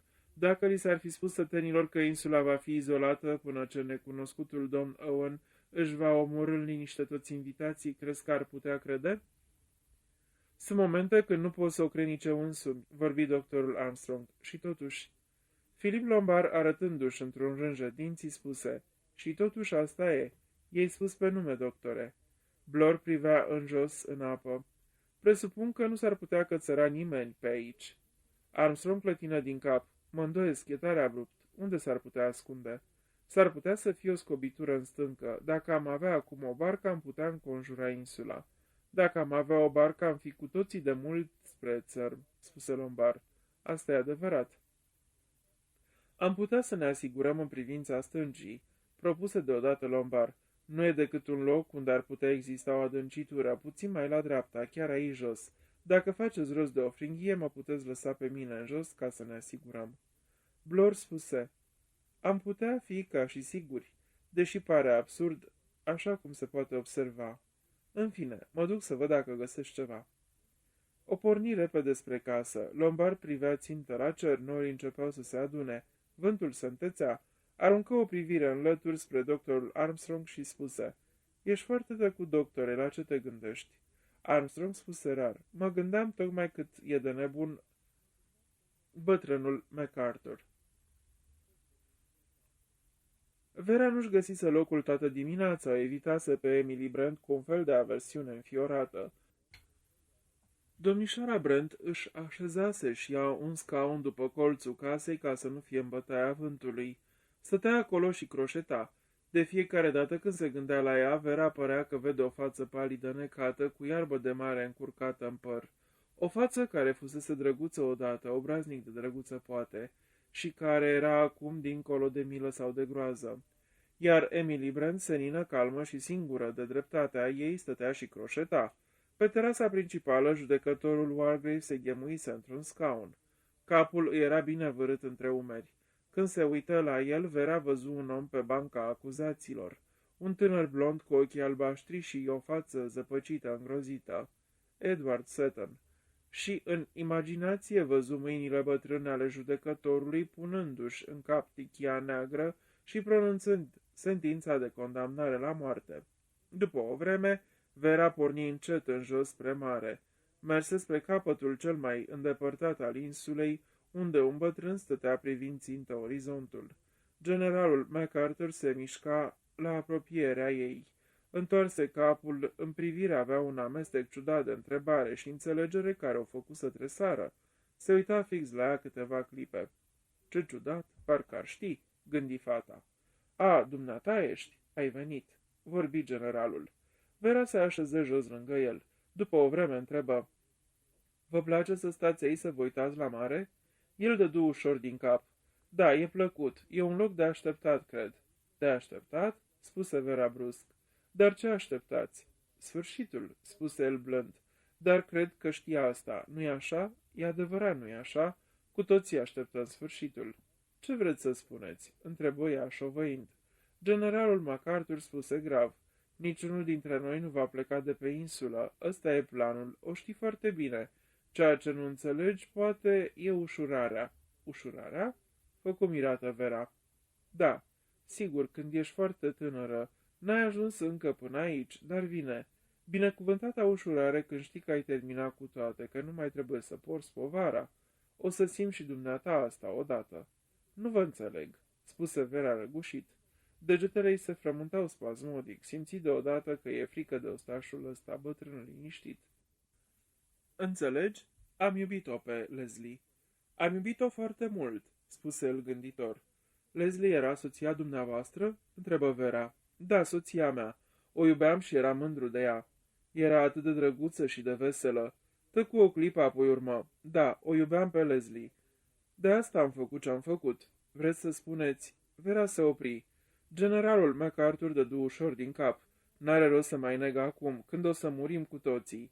L-am trimis pe Richmond la moarte. Presupun că într-un fel a fost o crimă. Curios. Crimă. Iar eu am fost întotdeauna un om supus legilor. Dar pe atunci nu părea așa. N-am regretat. I se cuvine, mi-am spus. Dar pe urmă, vocea Verei devenise aspră. Generalul dădu din cap ușor, părea nedumerit și puțin amărât. Nu știu, s-a schimbat totul, înțelegi? Nu știu dacă Leslie a bănuit vreodată. Nu cred. Dar vezi, n-am mai regăsit-o. Plecase parcă departe, unde nu mai puteam ajunge. Apoi a murit și am rămas singur. Singur, repetă Vera, iar ecoul îi răspunse dintre stânci. Și dumneata o să fii bucuroasă când va veni sfârșitul, îi spuse generalul MacArthur. Vera se ridică, spuse deodată, nu știu ce vreți să spuneți. Eu știu, copila mea, știu. Ba, nu știți, nu înțelegeți nimic. Generalul MacArthur își întoarse din nou privirea spre mare, părea că uitase de prezența fetei în spatele lui. Spunea foarte încet și blând, Leslie. Când Blor se întoarse din casă cu o fringhie înfășurată pe braț, îl găsi pe Armstrong unde îl lăsase privind ținta adâncurile. Blor întrebă cu sufletul la gură, unde e domnul Lombard? S-a dus să-și verifice o teorie. Se întoarce imediat. Ascultă, Blor, sunt îngrijorat. Aș spune că suntem cu toții. Doctorul dădu nerăbdător din mână. Sigur, nu mă refeream la asta. Mă gândesc la bătrânul MacArthur. Ce-i cu el? Doctorul Armstrong spuse recruțător. Noi căutăm un nebun. Ce zice de MacArthur? Blor întrebă cu îndoială în glas. Vreți să spuneți că el e criminalul? Armstrong începu gânditor. N-aș fi spus-o nicio clipă, dar desigur nu sunt specialist în boli mentale, n-am avut o discuție adevărată cu el, nu l-am studiat din acest punct de vedere. În glasul lui Blor se simțea nesiguranța. Ramoli, da, dar n-aș fi spus. Armstrong oftă ușor ca un om care își revine. S-ar putea să ai dreptate. La dracu, trebuie să fie cineva ascuns pe insulă. Uite, vine Lombard. Legară fringhia cu grijă. O să cobor cât o să pot, spuse Lombard. Fiți atenți când o să smuceți frânghia. După câteva clipe, în vreme ce stătea observând mișcările lui Lombard, Blor spuse, coboară ca o pisică, nu-i așa? Glasul îi suna ciudat. Aș zice că a făcut ceva alpinism în viața lui, spuse doctorul Armstrong. Poate. După o tăcere, fostul inspector spuse iar, dar e un tip ciudat. Știți ce cred? Ce? E ceva putred în el. Cum adică? În glasul lui Armstrong se simțea îndoiala. Blor mormăi ceva, apoi spuse, nu știu exact, dar n-aș avea încredere în el nicio clipă. Îmi închipui că a avut o viață aventuroasă, fu de părere doctorul Armstrong. Pariez că unele din aventurile sale au rămas destul de ascunse, spuse Blor. După o pauză continuă. Spune-mi, doctore, ai adus cu dumneata un revolver? Armstrong îl privi uluit. Eu, Doamne ferește, de ce aș fi făcut-o? Dar Lombard de ce și-a adus? Obișnuința, presupun. Armstrong nu părea prea sigur. Blor pufni și deodată fringhea să zmuci. Câteva clipe au fost foarte ocupați. Imediat ce tensiunea slăbi, Blor spuse, sunt obiceiuri și obiceiuri. Domnul Lombard își ia cu el un revolver în locuri pustii foarte bine și un sac de dormit și o provizie de praf de pușcă fără îndoială, dar obișnuința nu o să-l facă să aducă tot echipamentul ăsta aici. Numai în cărți, oamenii poartă revolvere cu ei așa ca să se afle în treabă. Doctorul Armstrong dădu din cap încurcat. Se aplecară și urmăriră ce făcea Lombard. Căutarea lui era amănunțită și își dădură seama îndată zadarnică. După o vreme a apărut și el pe marginea stâncii, își șterse fruntea transpirată. Ei, spuse, asta e situația. Dacă nu e în casă, n-are unde să fie. Casa au cercetat-o ușor, trecură întâi prin cele câteva dependențe și apoi își îndreptară atenția asupra clădirii propriu-zise. Au folosit și metrul lui Rogers, pe care l-au descoperit în bufetul din bucătărie. Dar nicăieri nu existau ascunzători. Planul casei era simplu, fără nimic întortocheat, o linie modernă, lipsită de ascunzișuri. Trecură întâi pe la parter. În timp ce urcau spre etaj, prin fereastra de pe palier, îl văzură pe Rogers, ducând o tavă cu cocktailuri pe terasă. Philip Lombard spuse vesel, minunat lucru, e un servitor bun, își vede de treabă cu o înfățișare impasibilă. Rogers e un majordom de primă clasă, trebuie să o recunosc, îl lăudă Armstrong. Și nevastă sa era o bună bucătăreasă, zise Blor. Masa de aseară. Intrară în primul dormitor, 5 minute mai târziu erau din nou pe palier. Nu se ascundea nimeni, nicio ascunzătoare posibilă. E o scăriță aici, spuse Blor. Duce la camera de serviciu, îl lămuri Armstrong. Trebuie să fie vreun ungher sub acoperiș pentru caza în rezervorul de apă. Cel mai bun loc și singurul. Și cum stăteau acolo, auziră un zgomot de sus. Un pas ușor furișat deasupra capului. Îl auziră cu toții. Armstrong îl strânse de braț pe Blor. Lombard ridică un deget în sus. Liniște, ascultați. Pasul se auzi din nou. Cineva se mișca încet pe furiș, sus, deasupra capului. E chiar în dormitorul lor, șopti Armstrong. În camera unde se află cadavrul nevestei lui Rogers. Desigur, șopti și Blor. Un loc mai bun n-ar fi putut să-și găsească. Cine s-ar fi dus să caute acolo? Și acum, cât mai încet puteți. Se furișară hoțește sus. Se opriră din nou pe micul palier din fața camerei de serviciu. Da, era cineva în cameră. Se auzea parcă un scârții slab înăuntru. Acum, șopti Blor. Deschise ușa cu zgomot și se repezi înăuntru cu ceilalți doi pe urmele sale. Toți trei se opriră brusc. În cameră era Rogers cu brațele pline de haine. Blor a fost primul care și-a revenit. Scuze-ne, Rogers, am auzit mișcându-se cineva aici și am crezut că... Se opri. Îmi pare rău, domnilor, se scuze Rogers, tocmai îmi luam lucrurile. Cred că nu o să spună nimeni nimic dacă o să stau și eu într-una din camerele de oaspeți libere de la etajul de jos, cea mai mică. I se adresă lui Armstrong, care îi spuse, sigur, sigur, vezi de treabă. Evita să se uite la forma acoperită de pe pat. Mulțumesc, domnule, spuse Rogers. Pe urmă ieși din cameră cu brațul plin de lucruri și coborî scările spre etajul de jos. Armstrong se duse direct spre pat și, ridicând cearșaful, se uită la fața liniștită a moartei. De pe chipul ei teama dispăruse, nu mai era decât vidul. Păcat că n-am cu mine ce-mi trebuie, regretă Armstrong. Aș vrea să știu ce drog a fost. Apoi se întoarse spre ceilalți. Hai să-i sprăvim. Presim că nu o să găsim nimic. Blor se chinuia cu zăvoarele unei lucarne. Rogers ăsta se mișcă al naibii de repede. Acum câteva clipe era în grădina. Niciunul nu l-am auzit urcând. Cred că de asta n-am gândit că trebuie să fie un străin care umblă pe aici, spuse Lombard. Blor dispăru într-o întunecime adâncă. Lombard scoase o lanternă din buzunar și-l urmă. Peste 5 minute, 3 oameni stăteau pe palier și se priveau. Erau murdari, plini de pânze de păianjeni, iar fețele le erau posomorâte. Nu se afla nimeni pe insulă în afară de ei 8. Capitolul 9. Lombard vorbi rar. Va să zic că ne-am înșelat tot timpul, am făurit un coșmar de superstiții și închipuire numai pentru că a existat coincidența celor 2 morți.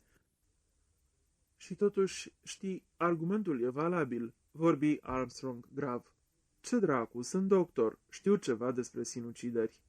Anthony Marston nu era un tip care să se sinucidă. Nu s-ar fi putut să fie un accident?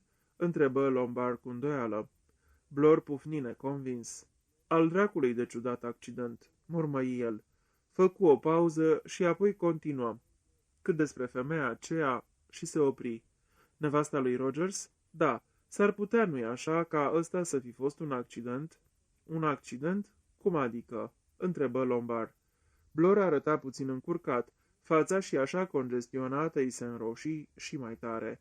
Spuse aproape lăsând să-i scape cuvintele. Ascultă, doctore, i-ai dat un narcotic, recunoști? Armstrong îl privi țintă. Narcotic? Ce vrei să spui? Aseară. Dumneata singur ai spus că i-ai dat ceva de dormit. A, da, un calmant inofensiv. Ce era exact? O doză ușoară de trional, un preparat complet inofensiv.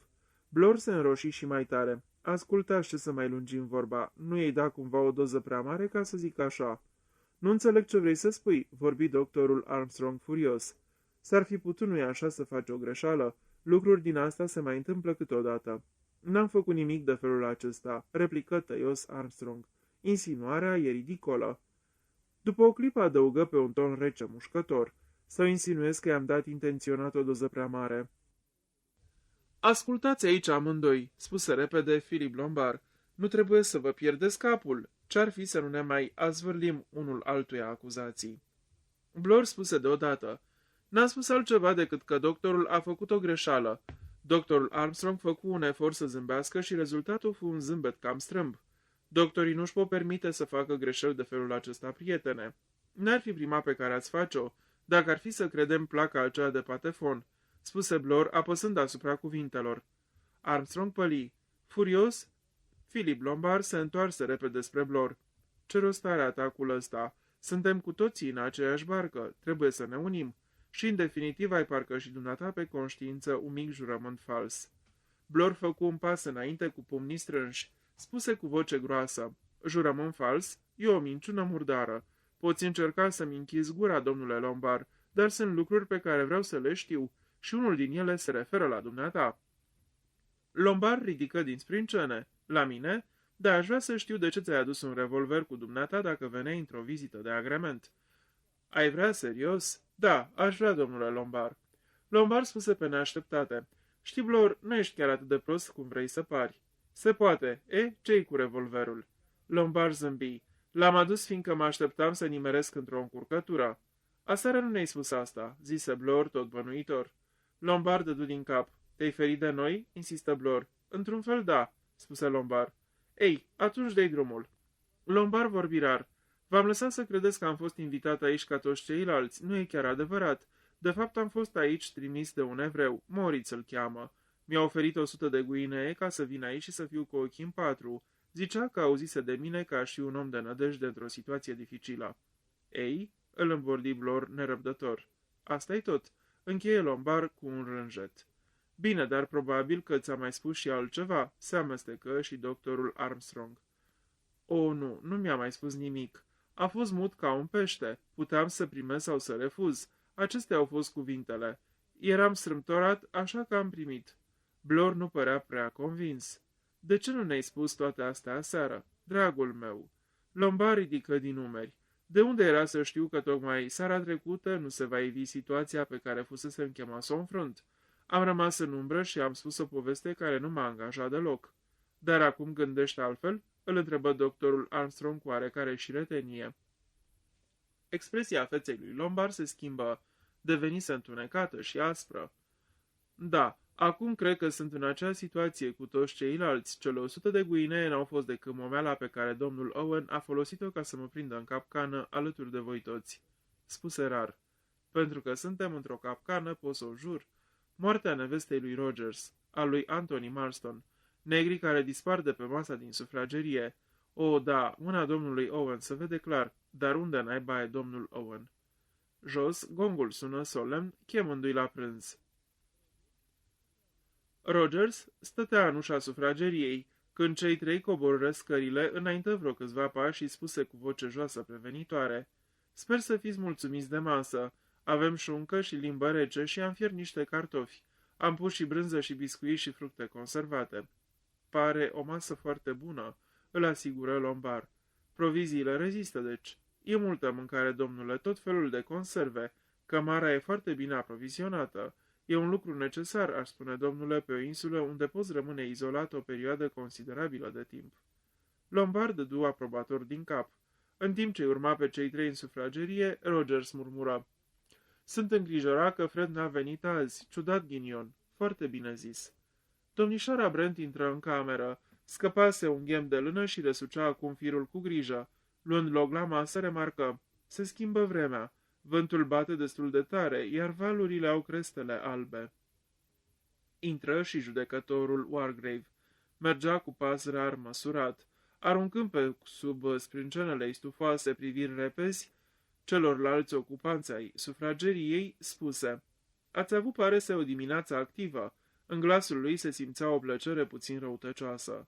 Vera intră grăbită, respira puțin cam greu, spuse repede: "Sper că nu m-ați așteptat. Am întârziat?"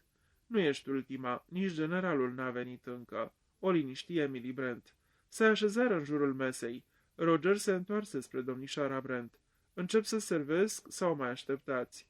"Generalul MacArthur e pe malul mării," spuse Vera. "Nu cred că poate să audă gongul de acolo." Ezită o clipă, apoi spuse: "Pare puțin cam distrat azi."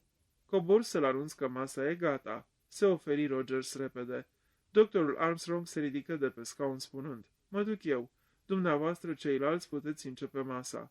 Pe când ieșea din sufragerie, îl auzi pe Rogers spunând: "Ce doriți, doamnă, limbă rece sau șuncă?" După toate aparențele celor 5 oameni din jurul mesei, le venea greu să întrețină conversația. De afară se auzea vântul bătând în rafale scurte, care se pierdeau apoi în depărtare. Tremurând puțin, Vera zise: "Vine furtuna." Blor intră și el în discuție. Spuse pe un ton de conversație: "Ieri, în trenul de Plymouth, era un bătrân care tot zicea că vine furtuna. Grozav să mai pricep la vremea acești bătrân lup de mare." Roger se mișca în jurul mesei, adunând farfuriile murdare. Deodată cu farfuriile în mână se opri, spuse cu o voce ciudată, îngrozită: "Alergă cineva." Acum puteau să audă cu toții pașii care alergau pe terasă. În clipa aceea știură fără să le spună nimeni. Ca printr-o înțelegere comună se ridicară în picioare, stăteau privind spre ușă. Doctorul Armstrong apăru cu respirația tăiată. "Generalul MacArthur." "Mort." Cuvântul izbucni de pe buzele Verei. "Da, mort," recunoscu Armstrong. Se făcu o pauză lungă. 7 oameni se uitau unul la altul și nu știau ce să-și spună. Furtuna izbucni chiar când corpul bătrânului fu băgat în casă. Stăteau cu toții în hol. Ploaia a început să cadă cu trăznete și tunete. În timp ce Blor și Armstrong urcau pe scări cu povara, Vera se întoarse deodată și intră în sufrageria pustie. Era așa cum o lăsaseră. Desertul stătea neatins pe bufet. Vera se duse la masă. Peste câteva minute, când Rogers intră încet, o găsi tot acolo. Tresări văzând-o. Privind-o întrebător, zise: "A, domnișoară, tocmai venisem să văd." Cu un glas aspru care o surprinse chiar și pe ea, Vera spuse: "Ai dreptate, Rogers, uită-te și dumneata, sunt numai 7." Generalul MacArthur fusese întins în patul lui.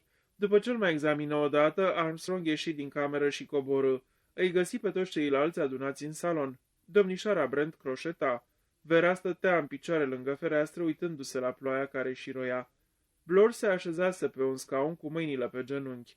Lombard se plimba agitat în sus și în jos. La celălalt capăt al camerei, judecătorul Wargrave stătea în balansoar. Ochii săi pe jumătate închiși se deschiseră când doctorul intră în cameră. Întrebă cu o voce clară pătrunzătoare: "Ei, doctore?" Armstrong era foarte palid. Răspunse: "Nu e vorba de un atac de cor sau de altceva în genul acesta. MacArthur a fost izbit cu o măciucă sau cu ceva asemănător în moarele capului." Un murmur ușor se stârnâi în jur, iar vocea clară a judecătorului se ridică din nou. Ai găsit arma cu care a fost lovit? Nu. Ești totuși sigur de cele spuse? Foarte sigur. Acum știm exact cum stăm, spuse liniștit judecătorul Wargrave. Nu mai exista nicio îndoială acum asupra celui care luase mână întreaga situație. Toată dimineața Wargrave stătuse ghemuit în scaun pe terasă. Acum lua conducerea cu ușurința firească a unei îndelungi practici pline de autoritate. Nu încăpea nicio îndoială, el era cel care prezida. Drăgându-și vocea, spuse din nou. În dimineața asta, domnilor, în timp ce stăteam pe terasă, v-am observat activitatea. Scopul dumneavoastră era absolut limpede.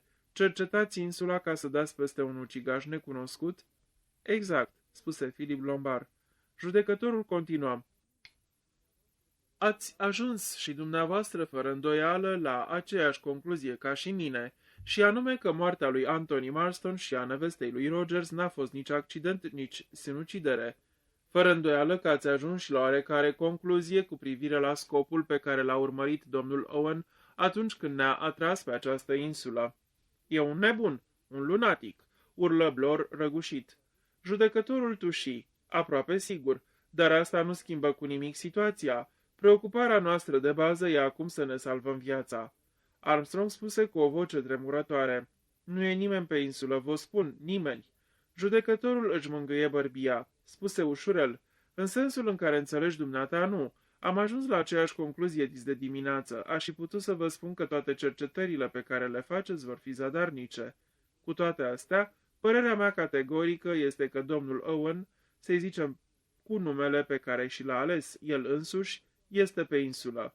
Fără doar și poate, dată fiind împrejurarea în care ne aflăm și care nu e nici mai mult, nici mai puțin decât o execuție judecătorească pentru niște crime unde legea nu poate face nimic, nu există decât o singură cale pe care acest plan să poată fi îndeplinit. Domnul Owen n-a putut veni pe insulă decât într-un singur fel. Acest lucru e limpede. Domnul Owen este unul dintre noi. O, nu, nu, nu. Vera a fost cea care izbucnise într-un vaet aproape. Judecătorul întoarse spre ea o privire pătrunzătoare. Spuse, dragă domnișoară, nu e cazul să refuzăm a privi faptele în față. Suntem cu toți într-un pericol grav. Unul dintre noi este U.N. Owen. Nu știm care. Dintre cele 10 persoane venite pe această insulă, 3 sunt absolvite. Anthony, nevasta lui Rogers și generalul sunt în afara oricărei bănuieli. Rămân 7. Dintre acești 7, unul este, dacă pot să mă exprim așa, un fals negru mititel. Făcu o pauză și privi în jur. Sunteți cu toții de acord? E fantastic, dar cred că ai dreptate, spuse Armstrong. Nu e nicio îndoială, se declară de acord și Blor. Și dacă vreți să știți, am o idee foarte bună. Cu un gest brusc, judecătorul Wargrave îl opri și spuse liniștit. O să ajungem îndată acolo. Pentru moment, tot ce vreau să stabilesc este dacă suntem cu toții de acord cu faptele. Emily Brent, care continua să croșeteze, spuse. Argumentele dumitale par logice. Sunt de acord că unul dintre noi e posedat de diavol. Nu pot să cred. Nu pot, murmură Vera. Wargrave se întoarse spre Lombard. Dumneata? De acord, domnule, cu totul de acord. Judecătorul dădu satisfăcut din cap. Atunci, haideți să examinăm dovezile. Pentru început, există vreun motiv pentru a suspecta pe cineva în mod special? Domnule Blor, parcă voiai să spui ceva. Blor respira greu. Lombard are un revolver, nu a spus adevărul, aseară. A recunoscut-o. Philip Lombard zâmbi disprețuitor. Cred că e cazul să mai explic o dată. Ceea ce și făcu, scurt și succint. Dar cu ce poți să dovedești? Întrebă tăios Blor. Ai ceva care să-ți întărească bănuiala? Judecătorul tuși. Din nefericire, spuse el, suntem cu toții în aceeași situație. Nu există decât cuvântul nostru pe care ne putem bizui. Se aplecă puțin. Niciunul dintre dumneavoastră nu și-a dat încă seama de situația specială în care ne aflăm. După mine, nu există decât un singur mod de a acționa și pe care putem să-l adoptăm. Există cineva pe care îl putem absolvi categoric de bănuială pe baza unor dovezi aflate în posesia noastră? Doctorul Armstrong spuse repede. Sunt un profesionist bine cunoscut, însă și ideea că pot fi bănuit de...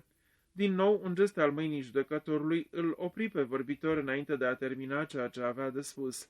Judecătorul Wargrave rosti cu vocea sa liniștită și clară. Și eu sunt o persoană bine cunoscută. Dar, dragul meu domn, asta nu dovedește nimic.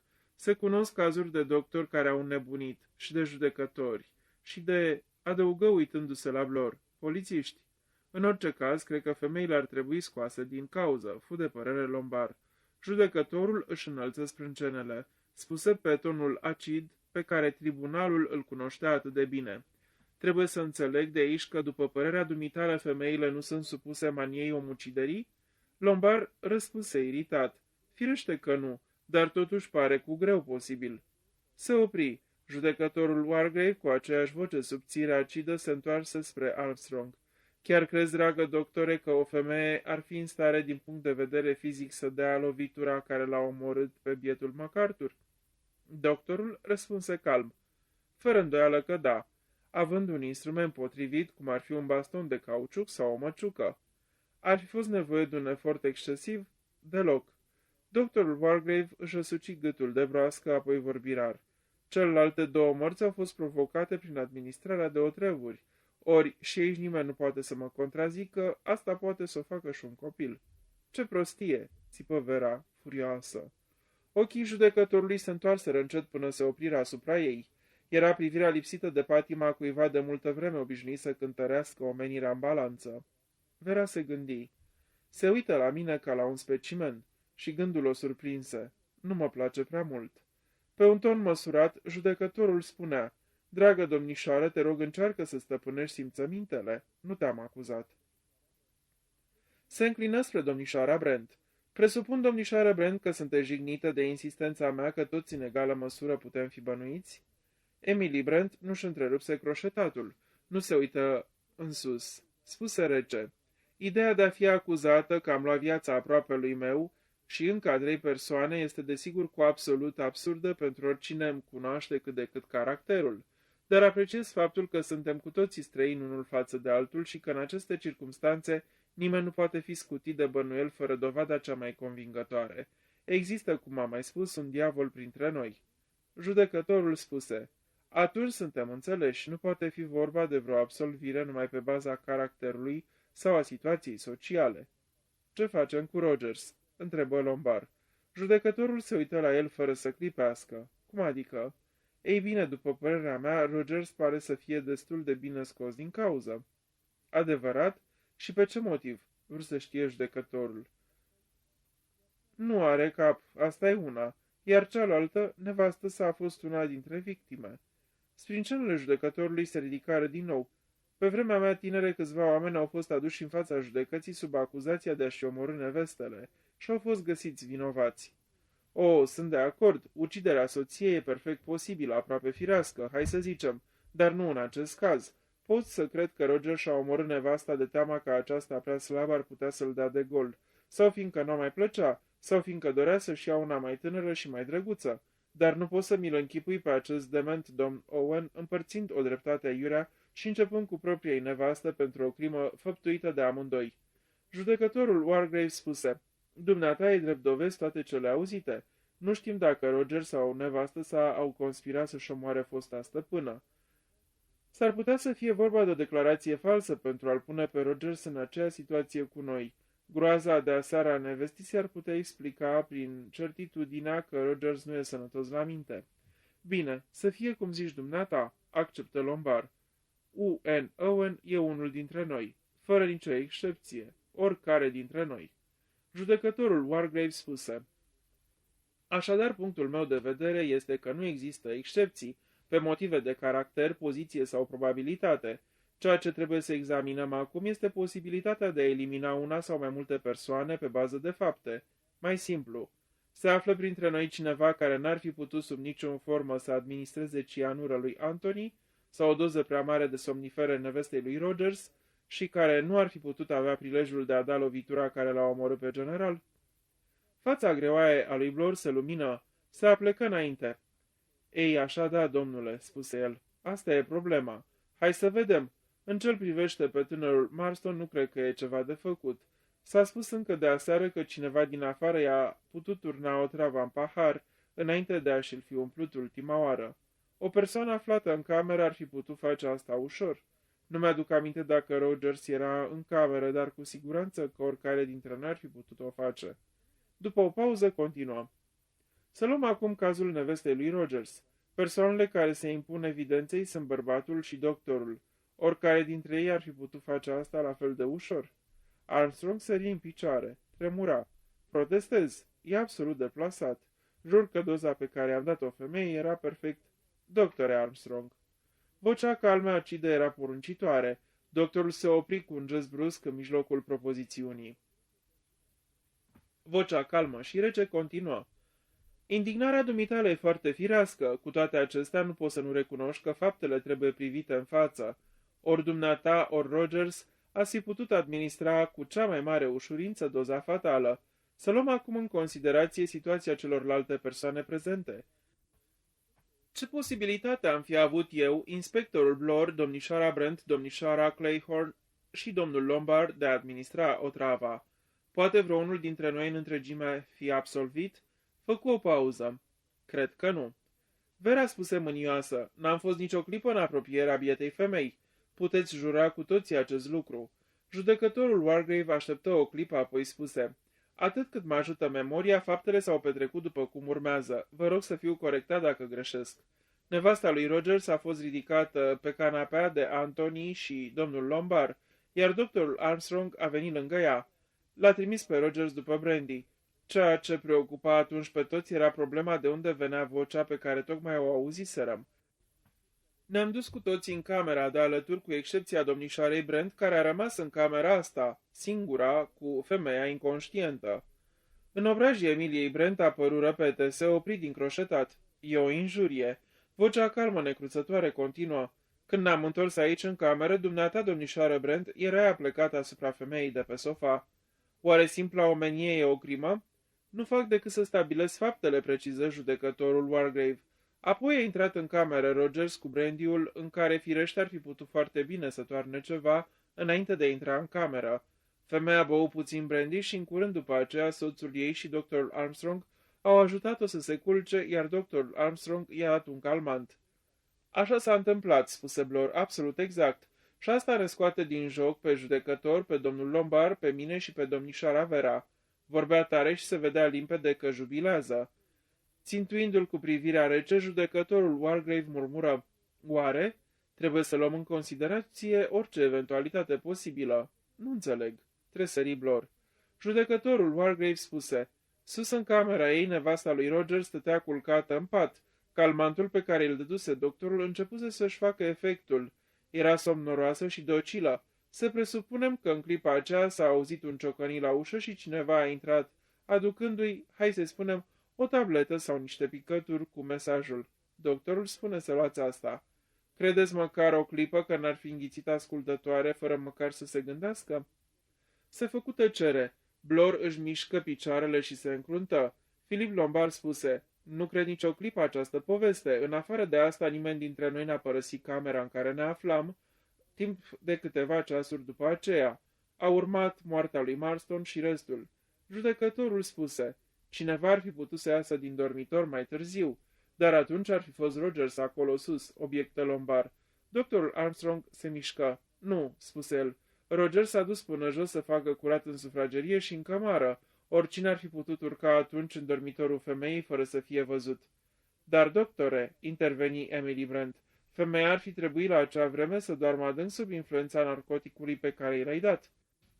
După toate probabilitățile, da, dar lucrul nu e cert. Până ce nu i-ai prescris unui pacient de mai multe ori un medicament, nu poți să știi cum reacționează. Trebuie uneori să treacă mai mult timp până să-și facă efectul un calmant.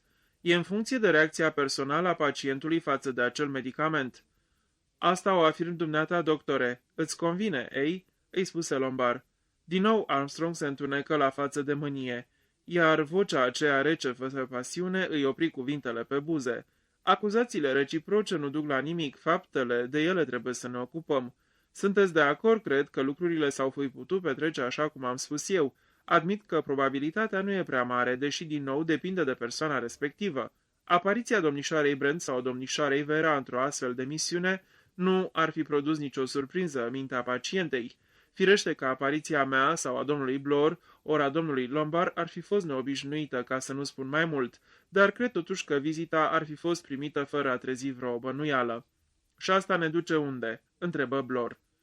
Mângâindu-și buzele, judecătorul Wargrave spuse cu înfățișarea sa atât de inumană și lipsită de pasiune: "Ne-am ocupat de cea de-a doua crimă și am stabilit că niciunul dintre noi nu poate fi complet absolvit de bănuială."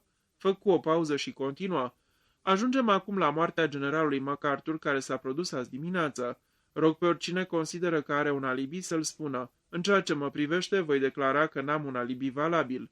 Mi-am petrecut dimineața stând pe terasă și meditând asupra situației speciale în care ne aflăm cu toții.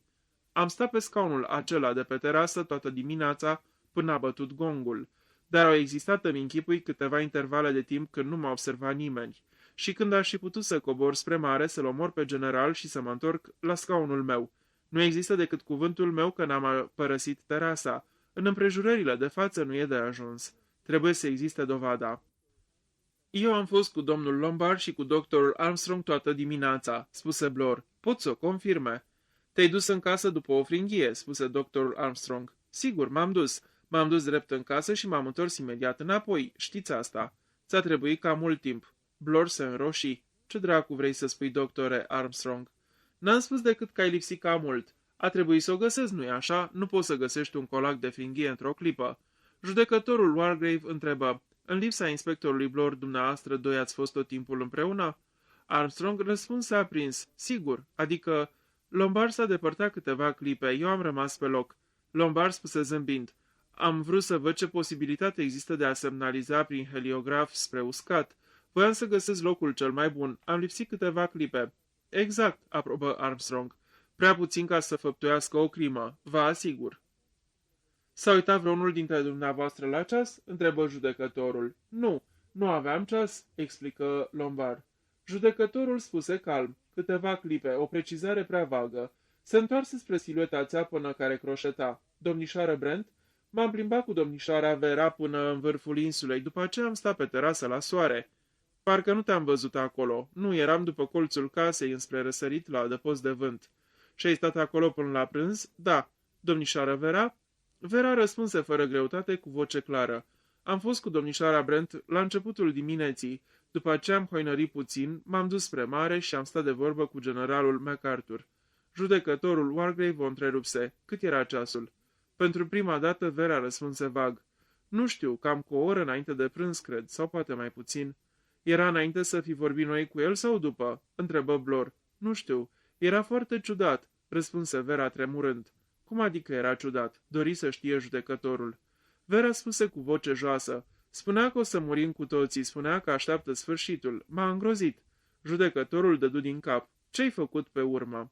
"M-am întors înapoi spre casă. Apoi, chiar înainte de prânz, am ieșit din nou și m-am plimbat în sus, prin spatele casei. Am fost teribil de agitată toată ziua." Judecătorul Wargrave își mângâie bărbia. "Rămâne Rogers, deși mă îndoiesc că mărturia sa va adăuga ceva la ceea ce știm până acum." Chemat în fața curții, Rogers nu a avut decât foarte puțină de spus. Fusese ocupat toată dimineața cu treburile gospodăriei și cu pregătirea mesei. Adusese cocktailuri pe terasă înainte de masă și apoi se dusese sus să-și mute lucrurile din mansardă în altă cameră. Nu se uitase pe fereastră niciodată în timpul dimineții și nu văzuse nimic care ar fi putut avea vreo legătură cu moartea generalului MacArthur. Putea să jure că fuseseră 8 figurine de porțelan pe masa din sufragerie când a aranjat masa pentru dejun. Când Rogers termină ce avea de spus, se făcu o pauză. Judecătorul Wargrave tuși, dregându-și glasul. Lombard murmură: "Urmează tragerea concluziilor." Judecătorul începu: "Am cercetat împrejurările în care s-au petrecut cele 3 crime cât de bine ne-a stat în putință. Deși în unele cazuri probabilitatea exclude implicarea unora, nu putem afirma totuși cu hotărâre că vreo persoană poate fi considerată ca absolvită de orice complicitate. Îmi reafirm convingerea fermă că din cele 7 persoane adunate în această cameră, una este un criminal periculos și probabil dement. Nu avem nicio dovadă cu privire la identitatea respectivei persoane. În această conjunctură tot ce putem face este să discutăm ce măsuri putem lua pentru a intra în legătură cu cei de pe țărm și a cere ajutor, iar în cazul când aceasta întârzie, ceea ce este foarte posibil datorită stării timpului, Ce măsuri trebuie să luăm ca să ne aflăm în siguranță? V-aș ruga pe toți să vă gândiți la aceasta cu atenție și să-mi dați orice sugestii vă vin în minte. Între timp, vă previn pe toți să fiți în gardă. Până acum ucigașul a avut o sarcină ușoară, întrucât victimele nu bănuiau nimic. De acum înainte e datoria noastră să suspectăm pe fiecare dintre noi. Paza bună trece primejdiarea, evitați orice risc și fiți cu ochii în patru. Asta-i tot. Philip Lombard murmură încetișor. Onorata curte se retrage. Capitolul 10. Crești ceva din toate astea? Întrebă Vera. Stătea cu Filip pe pervazul ferestrei din salon. Afară ploua cu găleata, iar vântul vâjâia în rafale puternice care se loveau de geamuri. Philip Lombard își aplecă ușor capul într-o parte înainte de a-i răspunde. Apoi spuse: Vrei să spui dacă cred că bătrânul Wargrave are dreptate când spune că e unul dintre noi? Da. E greu de hotărât. Logic, știi, are dreptate. Și totuși... Vera îi luă vorba din gură. Și totuși pare de necrezut. Philip Lombard făcu o strâmbătură. Toată povestea e de necrezut. Dar după moartea lui MacArthur nu mai încape nicio îndoială. Nu mai e vorba acum de accidente sau sinucideri. E precis crimă. 3 crime până acum. Vera se înfioră. E ca într-un coșmar. Și tot nu cred că astfel de lucruri se pot întâmpla. Știu, spuse el cu înțelegere. Imediat se va auzi o bătaie în ușă, te vei trezi și vei lua ceaiul de dimineață. O, cum aș vrea să fie adevărat. Philip Lombard spuse grav. Dar nu se va întâmpla așa. Suntem cu toții în acest coșmar și trebuie să fim cu multă băgare de seamă de acum înainte. Vera spuse coborând glasul. Dacă este unul dintre ei, cine crezi că e? Philip Lombard rânji deodată. Trebuie să înțeleg că ne-a exclus pe noi doi? E perfect. Eu știu foarte bine că nu sunt ucigașul și nu te văd nici pe dumneata, Vera, ca o persoană dezechilibrată. Par să fiu una dintre cele mai sănătoase și mai tăfere fete pe care le-am întâlnit. Mi-aș pune reputația în joc că ești întreagă la minte. Cu un zâmbet cam strâmb, Vera spuse. Mulțumesc. Ei, și acum, domnișoară Vera, nu-mi întorci complimentul? Vera ezită o clipă, apoi spuse. Ai recunoscut, îți amintești, cred, că pentru dumneata viața omenească nu e ceva sfânt. Totuși nu te povedea ca pe omul care a pus să se înregistreze placa aceea de patefon. Exact. Dacă ar fi să comit una sau mai multe crime, aș face-o numai pentru ceea ce aș putea scoate din ele. Acest masacru în masă nu e obiceiul meu. Bun, va să zic că ne eliminăm pe noi și ne concentrăm asupra celor 5 tovarăși de prizonierat.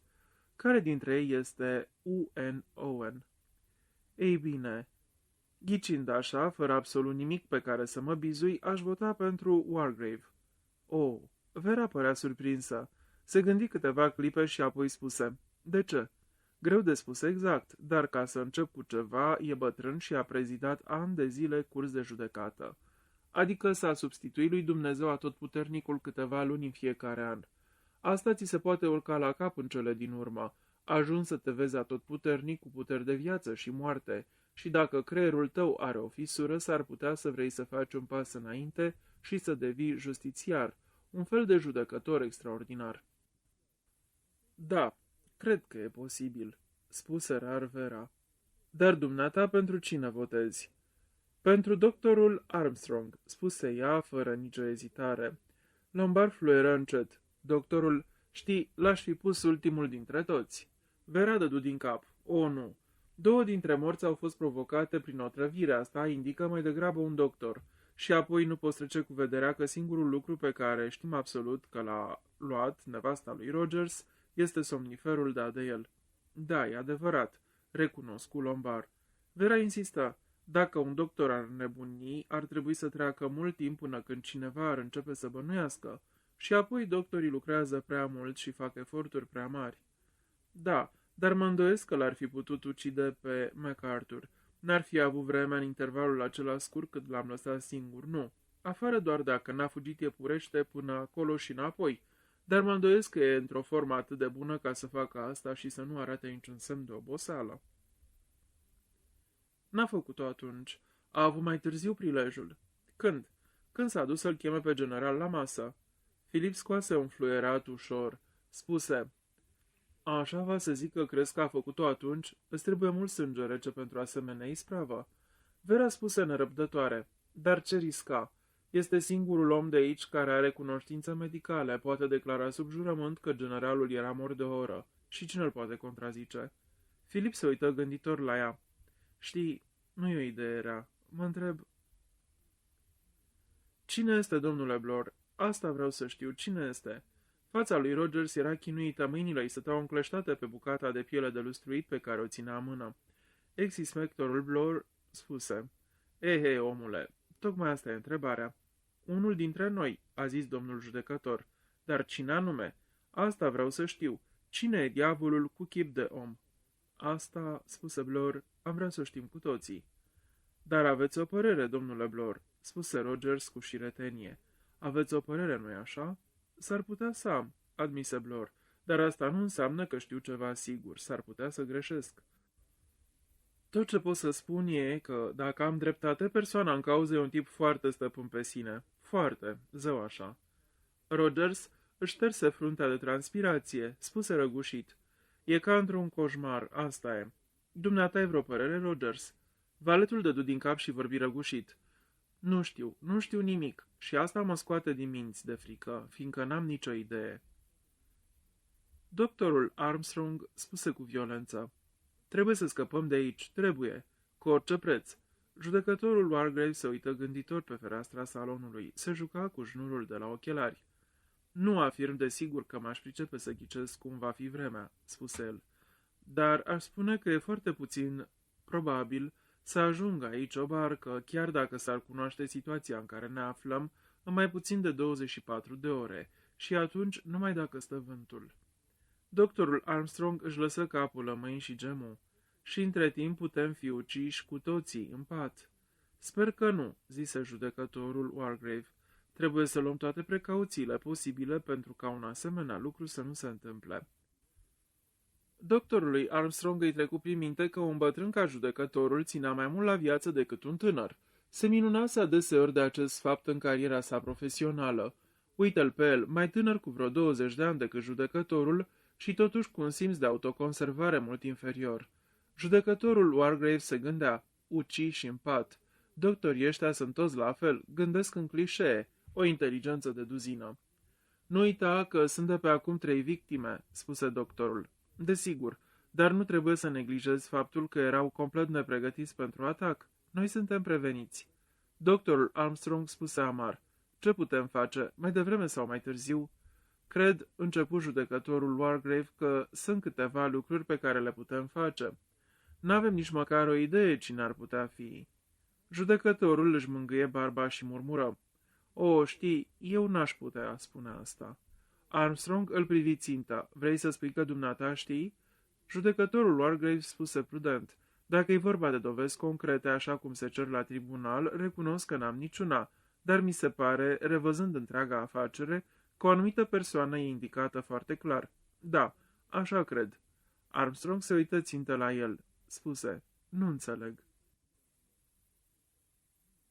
Domnișoara Brent urcă în dormitor. Își luă Biblia și se așeză lângă fereastră. O deschise. Apoi, după o clipă de ezitare, o lăsă la o parte și se duse spre măsuța de toaletă. Dintr-un sertar scoase un carnet cu coperți negre. Îl deschise și începu să scrie. S-a întâmplat ceva îngrozitor. Generalul MacArthur a murit. Vărul lui e căsătorit cu Elsie McPatterson. Nu mai încape nicio îndoială că a fost omorât. După dejun, judecătorul ne-a spus câteva lucruri foarte interesante. E convins că ucigașul e unul dintre noi. Asta înseamnă că unul dintre noi e posedat de diavol. O bănuiam. Care dintre noi este? Toți se întreabă, dar numai eu știu. Stătu câtva timp nemișcată, privirea-i deveni vagă și cețoasă.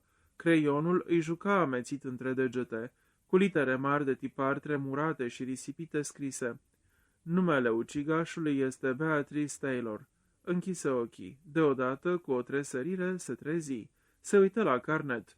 Cu o exclamație mânioasă trase câteva linii peste literele inegale strâmbe ale ultimei propoziții. Spuse cu glas șoptit.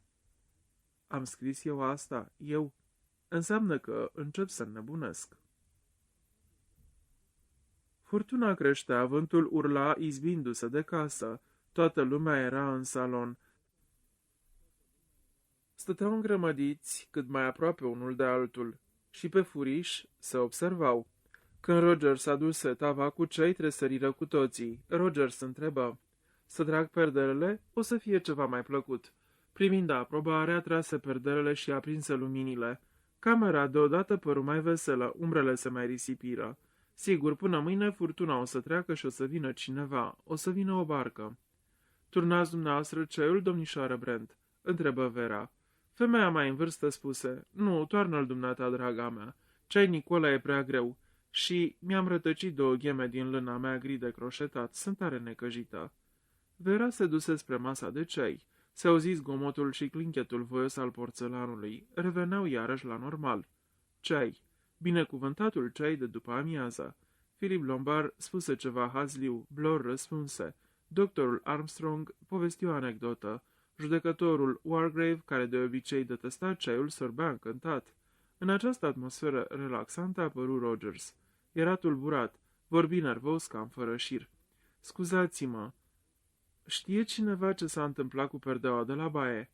Lombard ridică brusc capul. "Perdeaua de la baie? Ce dracu vrei să spui, Rogers?" "Nu mai e, domnule, a dispărut. Am fost peste tot să trag perdelele, dar cea din baie nu mai e acolo." "Azi dimineață era acolo?" întrebă judecătorul Wargrave. "O, da, domnule." "Ce fel de perdea era?" se interesă Blor. "Dintr-o pânză impermeabilă de un roșu aprins, domnule. Se asorta cu faianța roșie." "Și a dispărut?" întrebă Lombard. "A dispărut, domnule." Se priviră unii pe alții. Blor spuse greoi: "Ei, și la urma urmei ce e asta? E o nebunie, dar toate sunt așa, oricum n-are nicio importanță. Nu pot să omor pe nimeni cu o perdea. Uită povestea asta." "Da, domnule, mulțumesc, domnule," spuse Rogers. Ieși închizând ușa în urma lui. În cameră vălul groazei se lăsase din nou, iar se observau unul pe furiș și altul pe furiș. Veni și ora mesei, mâncară, se strânse masa. Fusese o masă simplă, mai ales din conserve. Pe urmă, în salon, tensiunea era aproape prea mare ca să mai poată fi suportată. La ora 9, Emily Brent se ridică în picioare. "Mă duc să mă culc." "Și eu," spuse Vera. Cele 2 femei urcară. Lombard și Blor le însoțiră. Stând în capul scărilor, cei 2 bărbați le văzură intrând fiecare în camera ei și închizând ușa. Auziră zgomotul a 2 zăvoare trase și a 2 chei răsucindu-se în broască. Blor spuse cu un rânjet: "Nu mai e nevoie să le spui să-și încuie ușa." "Ei, cel puțin noaptea n-au de ce să se teamă," zise Lombard. Începu să coboare și celălalt îl urma. După o oră, urcară să se culce și cei 4 bărbați, urcară toți împreună. Din sufragerie, unde aranja masa pentru dimineață, Roger să-i văzu urcând. Îi auzi oprindu-se pe palierul de deasupra.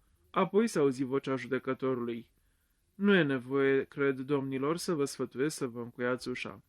Mai mult, puneți chiar un scaun în fața ușii, există mijloace de a le deschide pe din afară," spuse Blor. "Dragul meu, Blor, necazul cu dumneata e că știi prea multe," murmură Lombard. Judecătorul spuse grav: "Noapte bună, domnilor, să ne vedem cu toții bine mâine dimineață." Rogers ieși din sufragerie și se furișă puțin pe scări. Văzu 4 siluete intrând pe 4 uși, auzi răsucindu-se 4 chei și zgomotul a 4 zăvoare. Dădu din cap. "E în regulă," murmura. Se înapoi în sufragerie. Da, totul era pregătit pentru dimineață. Ochii se opriră pe suportul de sticlă din mijlocul mesei și pe cele 7 figurine de porțelan. Un rânjet brusc îi transformă fața. Murmură: "O să am grijă să nu mai facă nimeni vreo poznă în noaptea asta." Traversând camera, încuie ușa de la cămară, apoi, ducându-se spre cealaltă ușă care dădea spre hol, o trase, o încuie și puse cheia în buzunar. Pe urmă, stingând luminile, se grăbi în sus pe scări spre noul lui dormitor. Aici nu exista decât o singură posibilitate de ascunzătoare: șifonierul cel mare, și se uită în el imediat. Apoi, încuind ușa și trăgând zăvorul, se pregăti de culcare. Își spuse: "Nu o să mai umble nimeni la negrii ăia noaptea asta. Am avut eu grijă." Capitolul 11. Philip Lombard obișnuia să se trezească în zori. La fel se întâmplă și în dimineața aceea. Se ridică în cot și ascultă. Vântul se potolise parcă, dar sufla încă. Nu auzea căzând ploaia. La ora 8 vântul bătea mai tare, dar Lombard nu-l auzea. Adormise din nou. La 9:30 stătea pe marginea patului, uitându-se la ceas. Îl duse la ureche. Apoi buzele i se desfăcură în acel zâmbet curios ca de lup care era caracteristic. Spuse foarte încet: "Cred că e timpul să fac ceva." La 10 fără 25 bătea la ușa încuiată de la camera lui Blor. Acesta deschise cu prudență. Avea părul ciufulit și ochii încă tulburi de somn. Philip Lombard spuse afabil: "Ai dormit 24 de ore? Ei, asta arată că ai conștiința curată." "Ce s-a întâmplat?" Îl întrerupse Blor scurt. Lombard spuse: "Te-a chemat cineva sau ți-a adus ceaiul? Știi cât e ceasul?" Blor se uită peste umăr la un mic ceas de voiaj de lângă pat. 10 fără 25? N-ai crede că am putut să dorm atât. Unde-i Rogers?" Philip Lombard spuse: "Doar ecoul îți răspunde. Unde-i?" "Ce vrei să spui?" întrebă celălalt tăios. "Vreau să spun că Rogers lipsește, nu e nici la el în cameră, nici în altă parte. Nici ceainicul nu e pus, nici focul de la bucătărie aprins."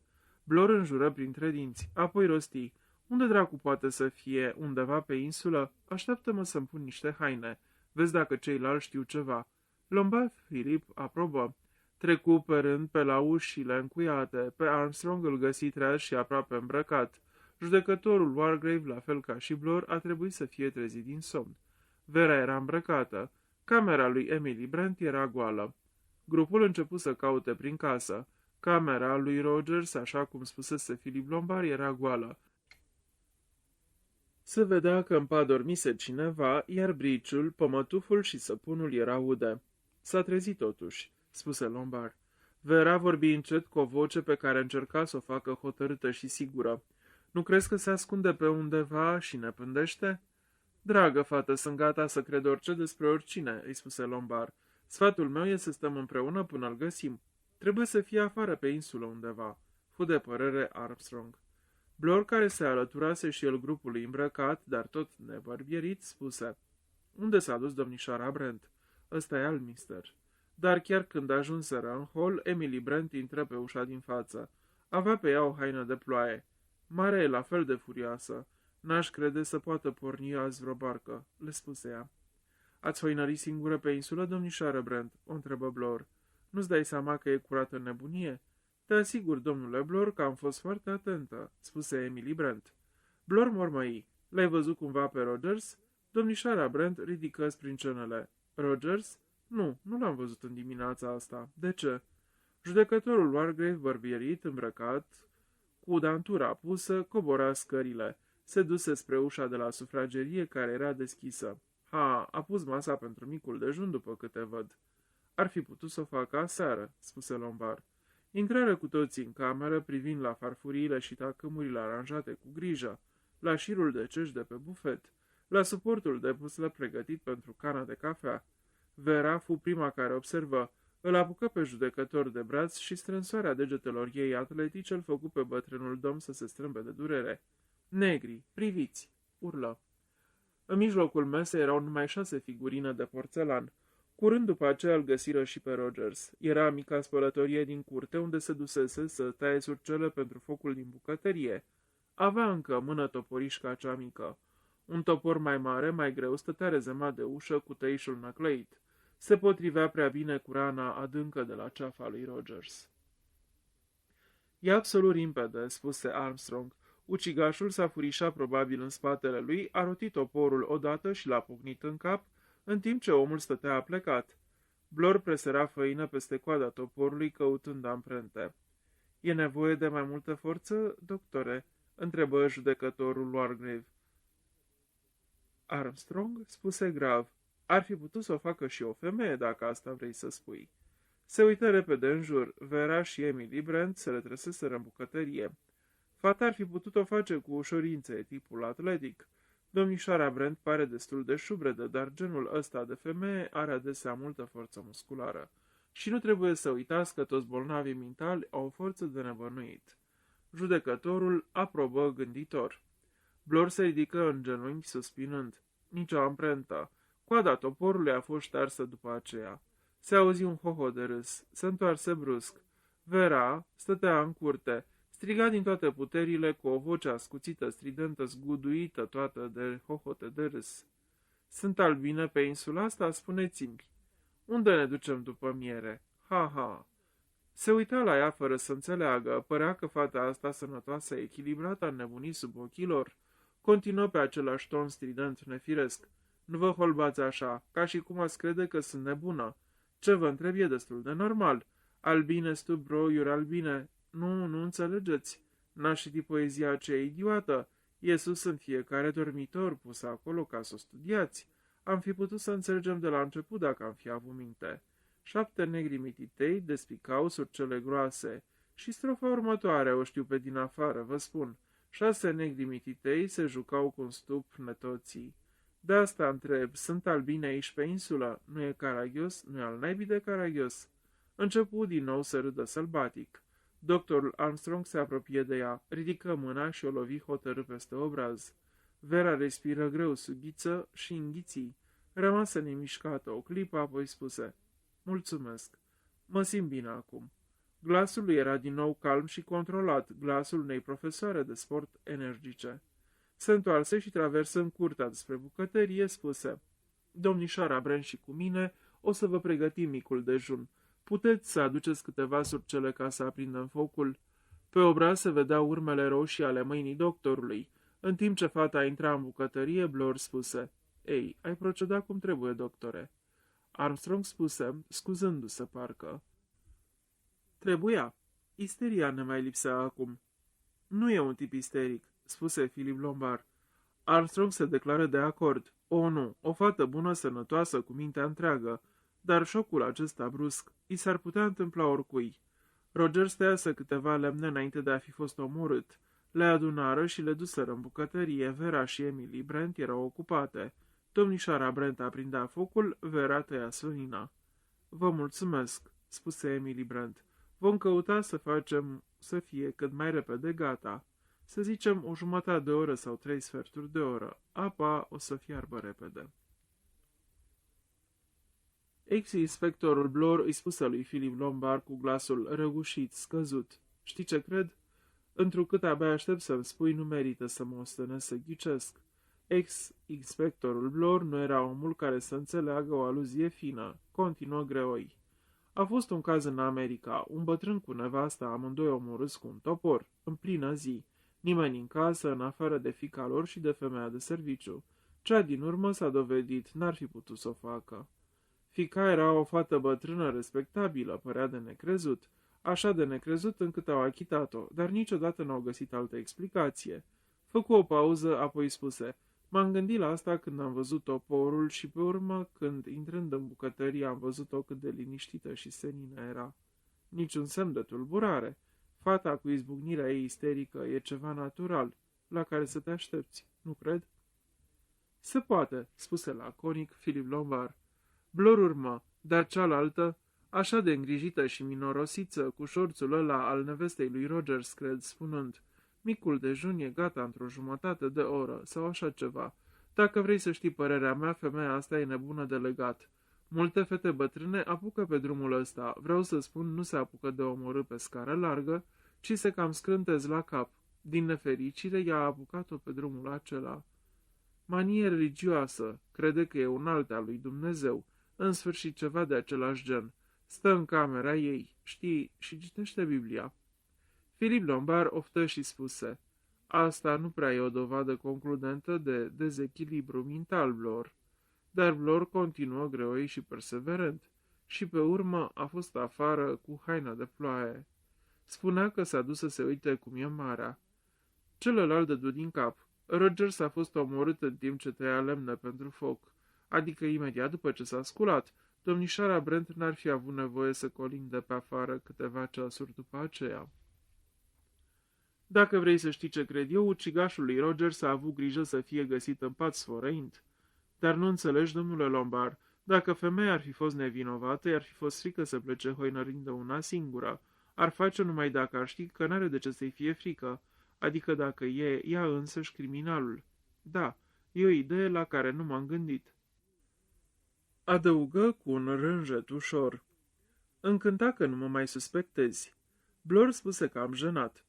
Te-am bănuit pe dumneata la început, revolverul ăla și povestea ciudată pe care ai spus-o sau n-ai spus-o, dar îmi dau seama că greșeam. Făcu o pauză și continuă: Sper că nici dumneata nu mă crezi vinovat. Filip zise gânditor. S-ar putea să mă înșel firește, dar nu cred că ai destulă imaginație pentru treaba asta. Tot ce pot spune e că dacă dumneata ești criminalul, ești un actor strașnic și îmi scot pălăria în fața dumitale. Coborâ vocea. Și acum nu mai între noi, Blor, și ținând seama că probabil vom fi amândoi niște cadavre înainte de sfârșitul zilei de mâine, ce zici? Ai dat atunci o depoziție falsă? Blor se mișcă stânjenit de pe un picior pe altul, în cele din urmă spuse. Se pare că acum nu mai are nicio importanță. Ei bine, da, Landor era complet nevinovat, banda m-a mituit și l-am trimis la răcoare. Bagă de seamă, n-aș recunoaște. Dacă ar fi vreun martor, sfârși Lombard cu un rânjet. Rămâne doar între noi doi. Ei, sper că ai scos ceva din treaba asta. Nu atât cât s-ar fi cuvenit, niște ticăloși toată banda asta a lui Parcel. Am fost totuși avansat. Iar Landor a fost condamnat pe viață și a murit în închisoare. Nu puteam să știu că o să moară, nu-i așa? Întrebă Blor. Nu, ăsta a fost ghinionul dumitale. Al meu, al lui vrei să spui. Și al dumitale, deoarece se pare că de pe urma acestei fapte și viața dumitale urmează să fie scurtată într-un chip neplăcut. A mea? Blor îl privi țintă. Crezi că am să-l urmez pe Rogers și ceilalți? Nu-s eu ăla. Mă păzesc foarte bine dacă vrei să știi. Ei, nu-mi plac pariurile. Și chiar așa, dacă mor, n-o să-mi poți plăti. Ascultă, domnule Lombard, ce vrei să spui? Filip Lombard își arătă dinții. Vreau să spun, dragă Blor, că după părerea mea n-ai nicio șansă. Ce? Lipsa dumitală de imaginație o să te facă o țintă absolut sigură. Un criminal cu imaginația lui U.N. Owen poate să te prindă în cursă oricând va voi el, sau ea.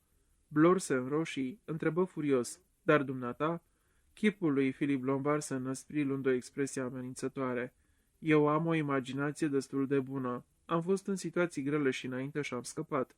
Cred, nu vreau să spun mai mult, dar cred că o să scap și din asta. Ouăle erau în tigaie. Vera, în timp ce prăjea pâinea, se gândea. Oare m-am purtat ca o isterică? A fost o greșeală. Fii calmă, draga mea, calmă. Doar se lăudase întotdeauna cu echilibrul ei. Domnișoara Vera a fost minunată, și-a păstrat capul și a pornit imediat în not după Cyril. De ce se mai gândește acum la asta? Totul se terminase, se sfârșise. Cyril se duse la fund înainte de a ajunge ea la stâncă. Simțise că o ia curentul și o duce în larg. Se lăsase dusă de val, înnotând liniștit, plutind, până ce sosise barca în cele din urmă. O lăudaseră pentru curajul și sângele ei rece. Numai Hugo nu. Hugo doar se uitase la ea. Doamne, cum o durea! Chiar și acum să se gândească la Hugo. Unde era? Ce făcea? Era logodit? Însurat? Vera, se arde pâinea. Vocea Emiliei Brent era aspră. O, iertați-mă, domnișoară Brent, așa e. Ce proastă sunt. Emily Brent ridică ultimul om din grăsimea care sfârâia. Punând altă bucată de pâine la prăjit, Vera spuse uimită. Arătați minunat de calmă, domnișoară Brent. Emily Brent răspunse strângând buzele.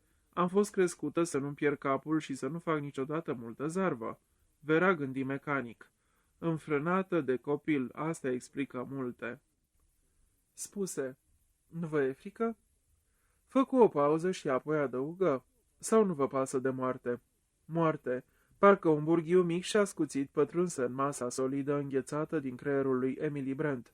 Să moară, da. Dar nu ea, Emily Brent. Fata asta nu înțelegea. Lui Emily nu era frică. Nici unul din familia Brent nu era fricos. Toți ei erau militari, înfruntau moartea fără să clipească. Duceau o viață dreaptă, la fel cum și ea, Emily Brent, dusese o viață dreaptă. Nu făcuse niciodată nimic din care să-i fie rușine. Așa că, normal, ea nu o să moară. Domnul are grijă de oile lui. Să nu-ți fie teamă de groaza morții, nici de săgeata care zboară ziua. Era în plină zi acum, nu era nimic de groază. Niciunul dintre noi nu o să plece de pe insulă. Cine spusese asta? Generalul MacArthur, sigur al cărui văr se căsătorise cu Elsie McPherson. Lui părea că nu-i pasă, părea chiar că-i convenea. Rău. Aproape un păcat să simți astfel. Unii oameni s-au gândit atât de puțin la moartea lor încât și-au luat viața. Beatrice Taylor. Noaptea trecută o visase pe Beatrice.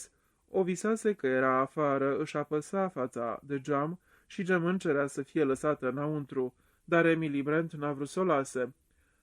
pentru că dacă ar fi lăsat-o, s-ar fi întâmplat ceva îngrozitor. Emily își reveni cu o tresărire și văzu că Vera se uită la ea cam ciudat. Spuse cu voiiciune: "Totul e gata, nu-i așa? Să ducem gustarea înăuntru."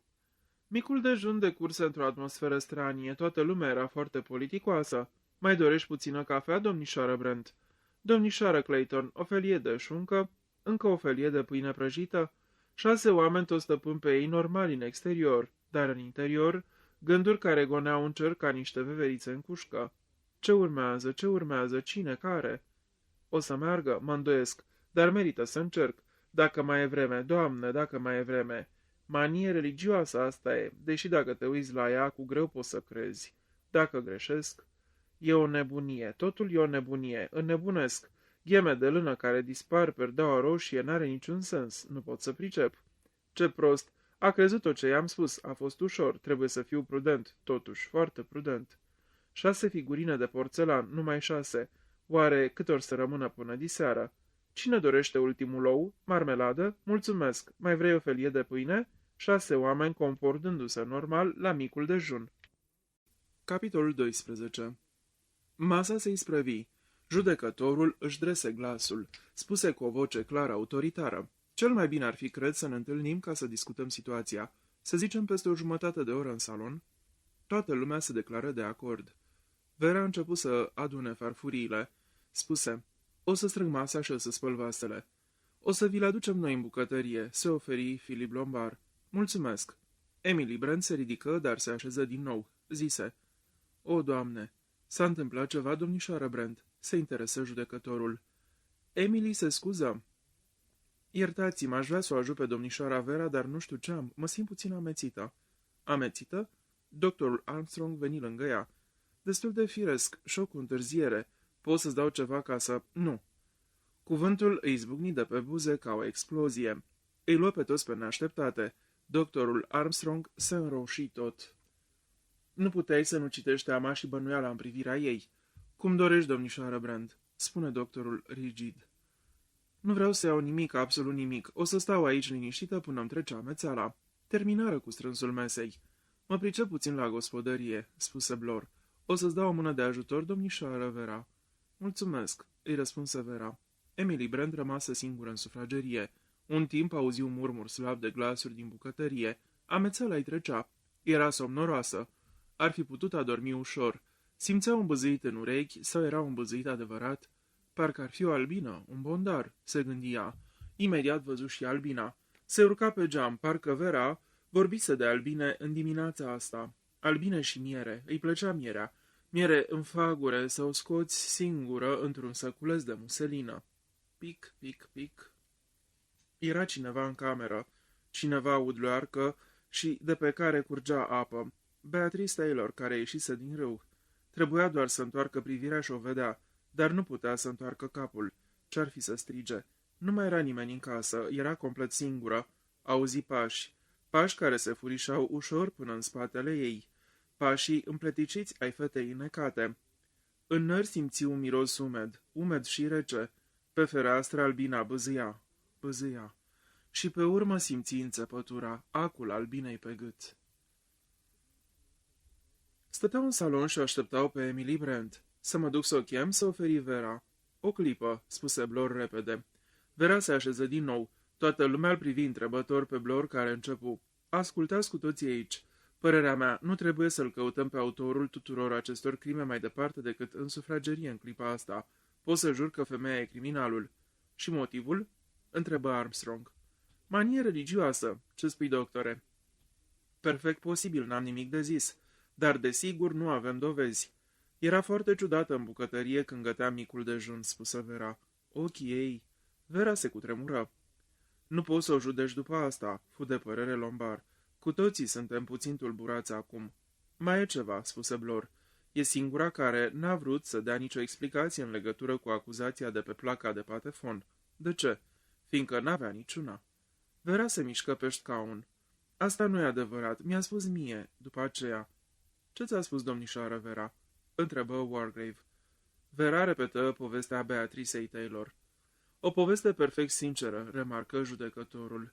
"Mie personal nu mi-ar fi greu să o accept.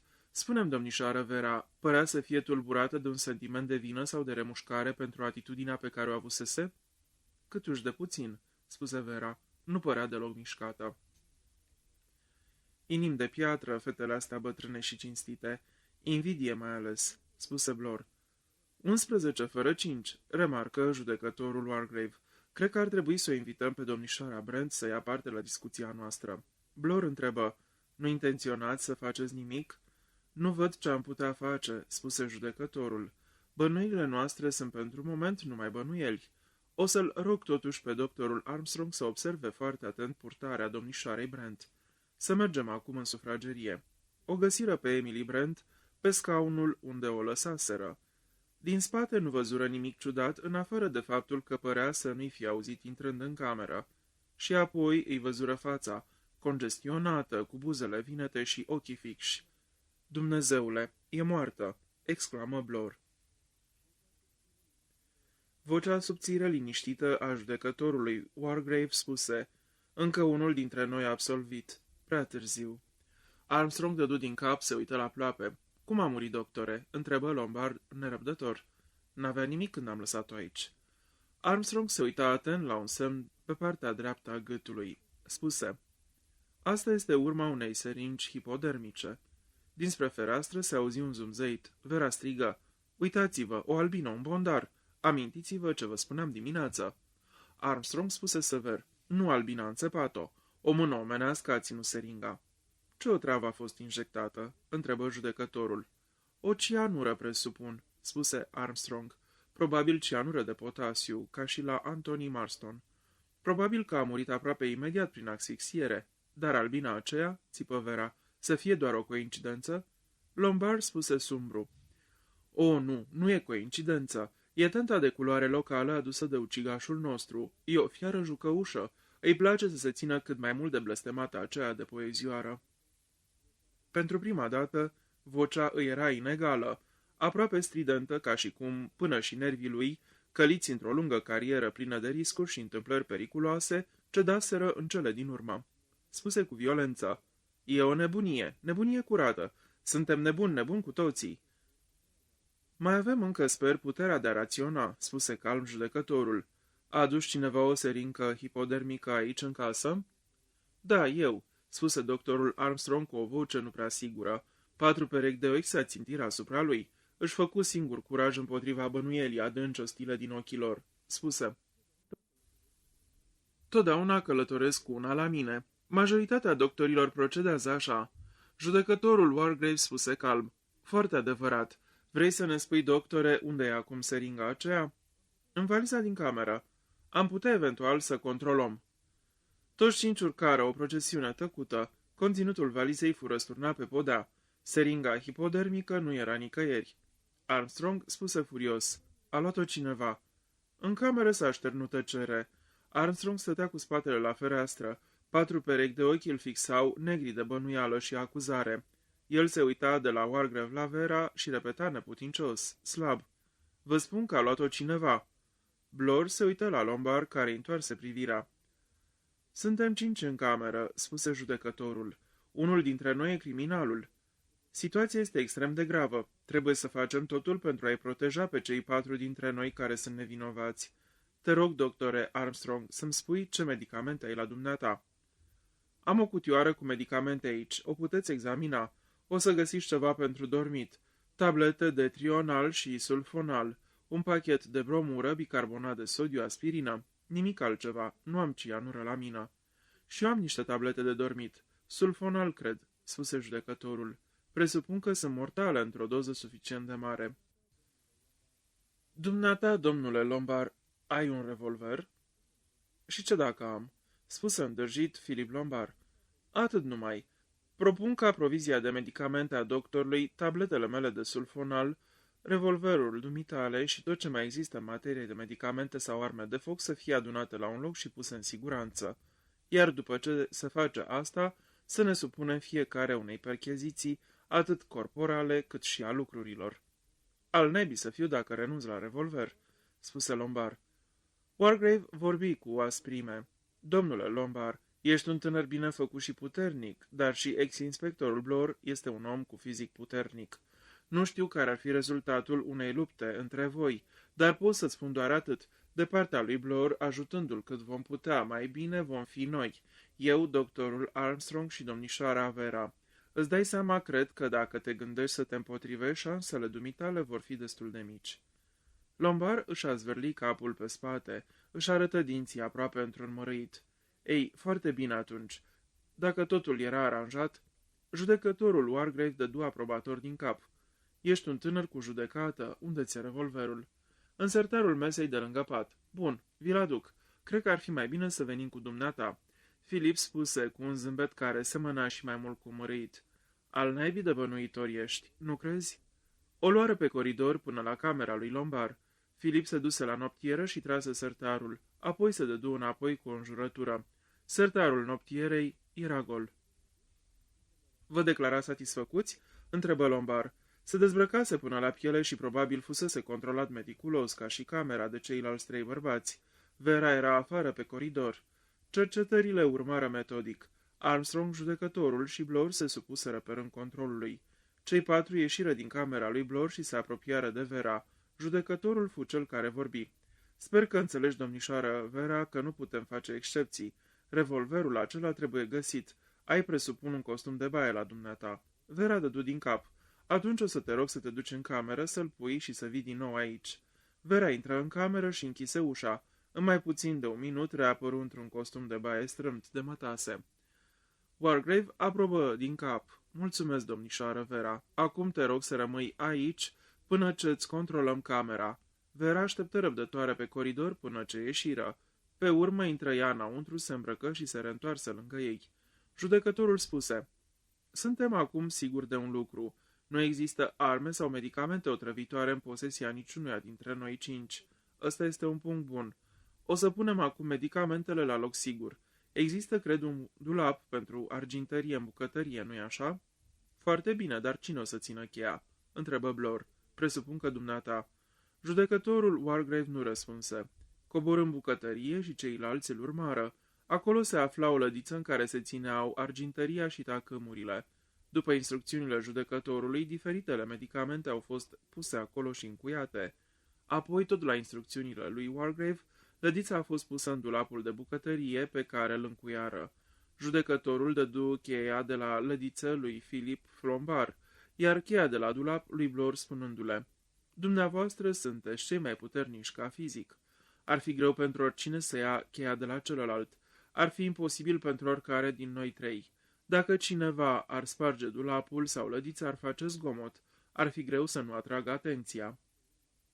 Făcu o pauză, apoi urmă.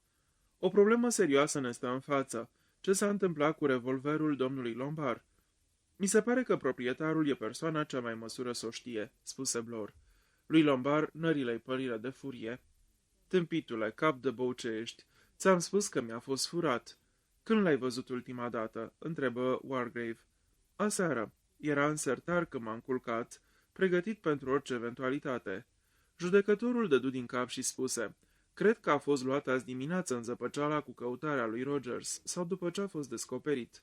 Bănuiesc că e ascuns undeva prin casă, trebuie să-l căutăm, spuse Vera. Judecătorul Wargrave își mângâie barba. Mă îndoiesc că cercetarea noastră va avea vreun rezultat. Ucigașul a avut destul timp să găsească o ascunzătoare. Nu cred că vom găsi ușor revolverul. Blor spuse deodată: Nu știu unde e revolverul, dar pariez că știu unde e altceva. Seringa hipodermică. Urmați-mă. Deschise ușa de la intrare și o luă în jurul casei. La o mică distanță de fereastra sufrageriei găsi seringa. Lângă ea era o figurină de porțelan spartă, cel de-al cincilea negru spart. Blor spuse satisfăcut. Singurul loc unde putea să fie. După ce a omorât-o, a deschis fereastra, a aruncat seringa, a luat figurina de pe masă și a zvârlit-o și pe ea. Nu erau amprente pe seringă. Fusese ștarsă cu grijă.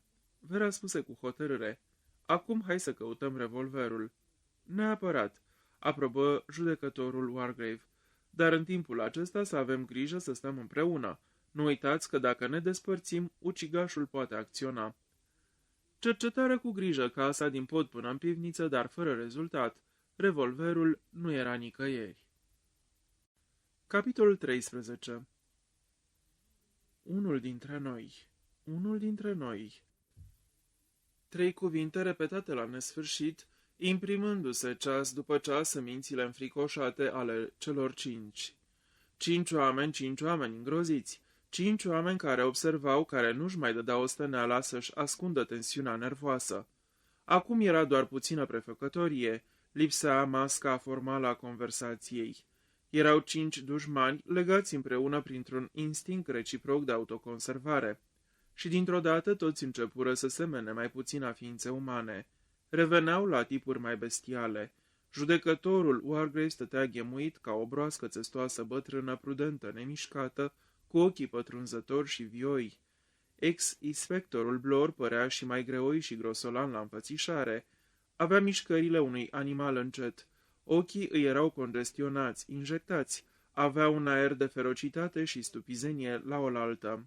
Era ca o fiară încolțită, gata să-și atace urmăritorii. Cât despre Philip Lombard, simțurile lui păreau mai degrabă ascuțite decât adormite. Urechea îi reacționa la cele mai mici zgomote. Pasul îi era mai ușor și mai iute, corpul suplu și grațios, și zâmbea adesea arătându-și dinții lungi și albi. Vera părea foarte liniștită, mai tot timpul stătea ghemuită într-un scaun. Ochii stăteau pironiți în gol, părea uluită, parcă era o pasăre care se izbise cu capul de geam și fusese culeasă de o mână omenească. Și acum sta ghemuită, îngrozită, incapabilă să se miște, sperând să se salveze prin imobilitate. Armstrong era într-o stare de nerv jalnică, se frământa tot timpul și mâinile îi tremurau. Își aprindea țigară după țigară ca să le stingă aproape imediat. Ceea ce părea să-l chinuiască cel mai mult era inactivitatea forțată la care îl silea situația. Din când în când, izbucnea într-un torent de cuvinte nervoase. N-ar trebui să stăm aici fără să facem nimic. Trebuie să existe ceva, sigur că există ceva pe care să-l putem face, dacă am aprinde un foc. Pe vremea asta, răspunse greoi Blor. Ploua din nou cu găleata, vântul bătea în rafale intermitente, răpăitul deprimant al ploii aproape îi nebunea. Printr-un acord tacit, adoptaseră un fel de plan de campanie. Stăteau cu toții în salonul cel mare, numai o singură persoană putea să iasă din cameră. Celelalte 4 așteptau până se întorcea a 5-a. E numai o chestiune de timp, spuse Lombard. Vremea se va înserina. Atunci vom putea face ceva, să semnalizăm, să aprindem un foc, să facem o plută, ceva. Armstrong izbucni deodată într-un râs ca un cotcodăcit. Chestiune de timp? De timp? Nu ne putem permite să așteptăm, n-avem timp, o să murim cu toții. Judecătorul Wargrave spuse și vocea lui subțire și clară era plină de o hotărâre pătimașă. Nu, dacă vom fi prevăzători, trebuie să fim prevăzători. Masa de prânz au luat-o la ora obișnuită, dar fără nicio formalitate convențională. Toți 5 s-au dus la bucătărie. În cămară au găsit o mare provizie de conserve. Au deschis o conservă de limbă și 2 de fructe. Au mâncat stând în picioare în jurul mesei. Apoi tot împreună s-au întors în salon ca să stea acolo, să stea păzindu-se unul pe altul. Gândurile le umblau prin cap, erau anormale, febrile, bolnave. E Armstrong, s-a uitat la mine acum cu coada ochiului, are ochi de nebun, e complet nebun, poate nici nu e doctor. Asta e, desigur. E un nebun scăpat din casa vreunui doctor care pretinde că e doctor. Asta e adevărul. Să le spun să țip? Nu trebuie să-l pun în gardă. Și pe urmă știe să se poarte ca un om normal.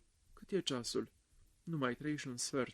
O, Doamne, o să nebunesc și eu. Da, e Armstrong, mă pândește acum. Pe mine nu o să mă prindă.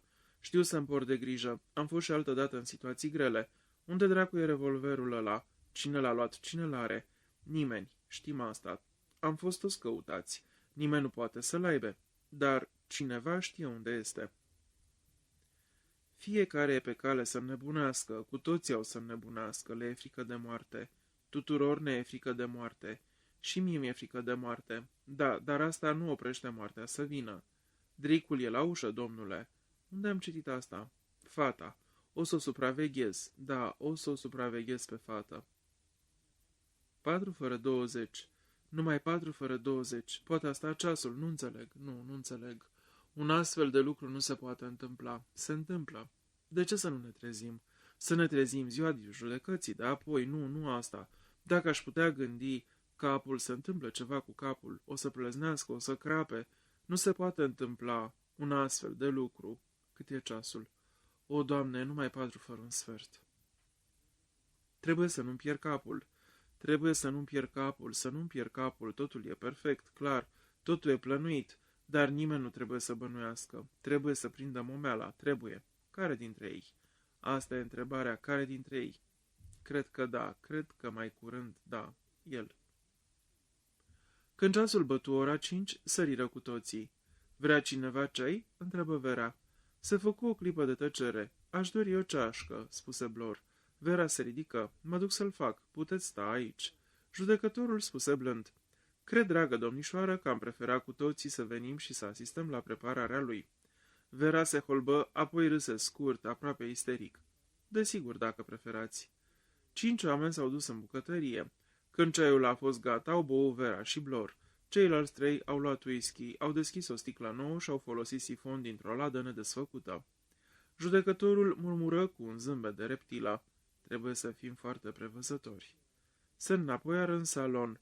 Deși era vară, camera era întunecată. Lombard întoarse comutatorul, dar lumina nu se aprinse. Spuse: sigur, motorul nu merge, fiindcă Rogers nu s-a dus să-l controleze. Ezită o clipă, apoi continuă. Cred că am putea să ne ducem și să-i dăm drumul. Judecătorul Wargrave spuse: e un pachet de lumânări în cămară, l-am văzut. Mai bine să folosim lumânările. Lombard se duse după lumânări. Ceilalți 4 rămaseră în salon, privindu-se unul pe altul. Se întoarse cu o cutie de lumânări și o grămadă de farfurioare. Au fost aprinse 5 lumânări și puse în salon. Era ora 6 fără un sfert. La 6:20 Vera simți că era cu neputință să mai stea acolo. Se va duce sus în cameră și își va uda cu apă rece capul și tâmplele care o dureau. Se ridică și se îndreptă spre ușă. Apoi își aminti, se întoarse și luă o lumânare din cutie. O aprinse, lăsă puțină ceară să se scurgă într-o farfurioară și lipi lumânarea. Apoi ieși din cameră, închizând ușa în urma ei și lăsându-i înăuntru pe cei 4 bărbați. Urcă scările și o luă pe culoar până la camera ei. Deschise ușa, dar se opri deodată și stătu nemișcată. Nările-i tremurau. Marea. Simți mirosul mării. Asta era, nu putea să greșească. Era mirosul de pe plajă din ziua aceea. Fluxul și stâncile acoperite cu iarbă de mare care se usca la soare. Poți să not până la insulă, domnișoară Vera? De ce nu poți să not până la insulă? Mormolog răzgâiat, plângăcios și imposibil, dar că n-ar fi fost el, Hugo ar fi fost bogat. Ar putea să se însoare cu fata pe care o iubea, Hugo. Sigur, sigur, nu era Hugo lângă ea? Nu, o aștepta în cameră. Făcu un pas înainte. Curentul prinse flacăra lumânării, clipi și se stinse. În întuneric îi se făcu deodată frică. Nu fi proastă, se îndemnă singură, totul e în regulă. Ceilalți sunt jos, toți 4, nu e nimeni în cameră. Nu poate să fie, ai închipuiri, fată. Dar mirosul acela, mirosul plăjii, nu era închipuire, era adevărat. Și era cineva în cameră, auzise ceva, sigur auzise ceva. Și atunci, în timp ce stătea acolo la pândă, o mână rece vâscoasă o atinse pe gât, o mână umedă, mirosind amare. Vera urlă într-una, gemetele de groază, fără seamă, strigăte sălbatice, disperate de ajutor. Nu auzi zgomotele de jos, pugnetul unui scaun răsturnat, o ușă deschizându-se, pași de bărbați alergând pe scări. Era conștientă numai de o groază supremă. Și deodată în ușă pâlpâiră lumini, lumânări în cameră năvăliră bărbații. Ce dracu, ce s-a întâmplat? Doamne, Dumnezeule, ce este? Tremurând toată, Vera făcu un pas înainte și se prăbuși pe podea. Își dădu seama ca prin vis că cineva se apleacă asupra ei și încerca să-i ridice capul. Apoi, la o exclamație bruscă, Dumnezeule, ia uitați-vă! Își reveni.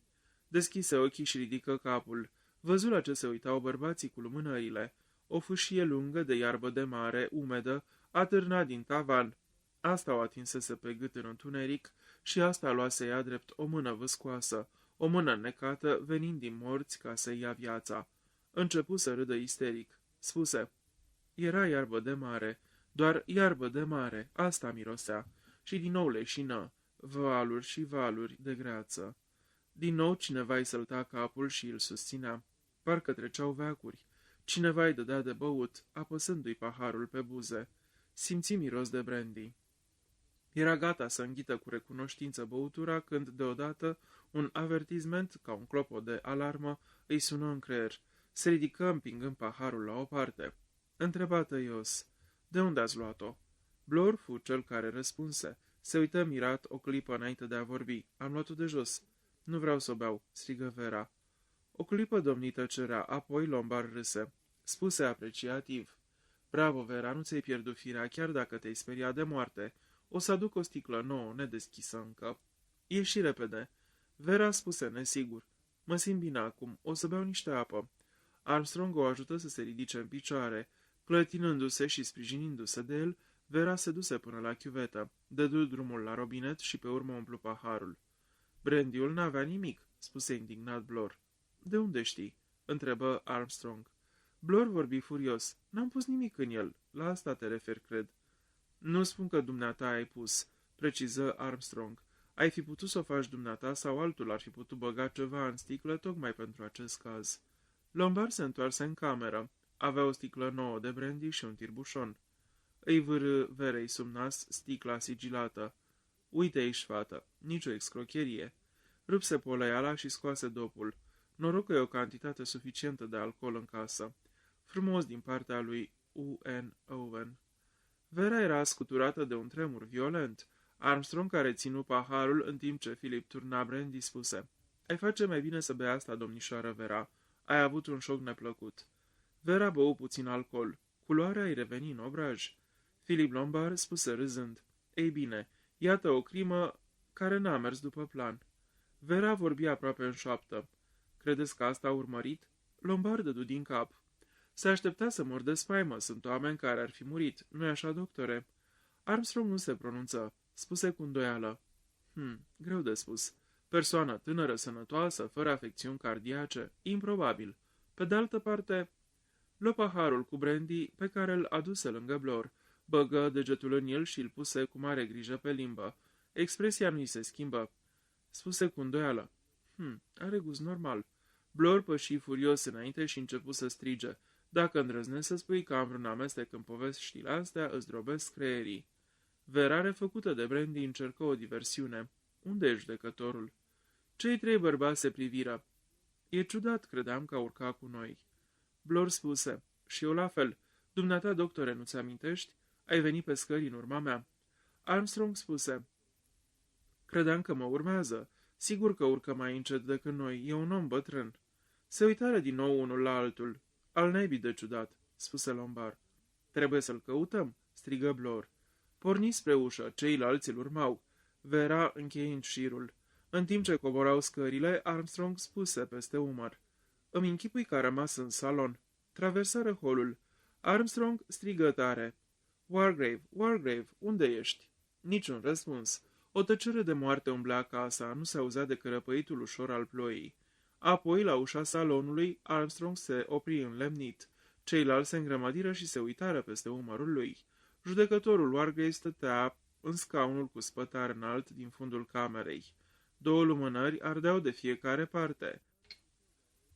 Dar ceea ce îi făcu să tresară fu toga roșie în care era îmbrăcat și peruca de judecător de pe cap. Doctorul Armstrong le făcu semn celorlalți să stea pe loc, iar el se îndreptă, clătinându-se ca un om beat spre figura tăcută, holbată. Se aplecă înainte privindu-i fața liniștită. Apoi, cu o mișcare iută, ridică peruca și aceasta, căzând la pământ, dezvălui fruntea înaltă și chelia cu o pată rotundă chiar în mijloc, din care se prelinsese ceva. Doctorul Armstrong ridică mâna fără viață și căută pulsul. Apoi se întoarse spre ceilalți. Vorbi și vocea era fără expresie, moartă, îndepărtată. A fost împușcat. "Dumnezeule, revolverul!" exclamă Vera. Doctorul spuse cu aceeași voce fără viață: "I-a străpuns capul instantaneu." Vera se aplecă peste perucă. Spuse cu glasul îngrozit: "Lâna gri pe care o pierduse domnișoara Brent. Și perdeaua roșie de la baie," spuse Blor. "Va să zic că pentru asta i-au trebuit," șopti Vera. Deodată Philip Lombard râse. Un râs ascuțit, nefiresc, apoi începu să recite: 5 negri mititei vor să ajungă magistrați. Unul și-a împlinit dorința și au rămas, deci, 4 frați." Acesta e sfârșitul sângerosului judecător Wargrave. Nu o să mai pronunțe sentințe, nu o să-și mai pună tichia neagră, e ultima dată când a mai fost judecător. Nu o să mai tragă concluzii, nu o să mai trimită nevinovații la moarte. Cum ar mai râde Edward Seton dacă ar fi aici? Doamne, cum ar mai râde? Izbucnirea lui făcu pe ceilalți să tresară. Vera strigă: doar azi dimineață spuneai că el e criminalul. Fața lui Philip Lombard se schimbă, deveni gravă. Vorbi cu o voce joasă.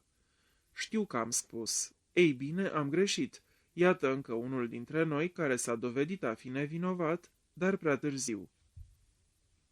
Capitolul 14.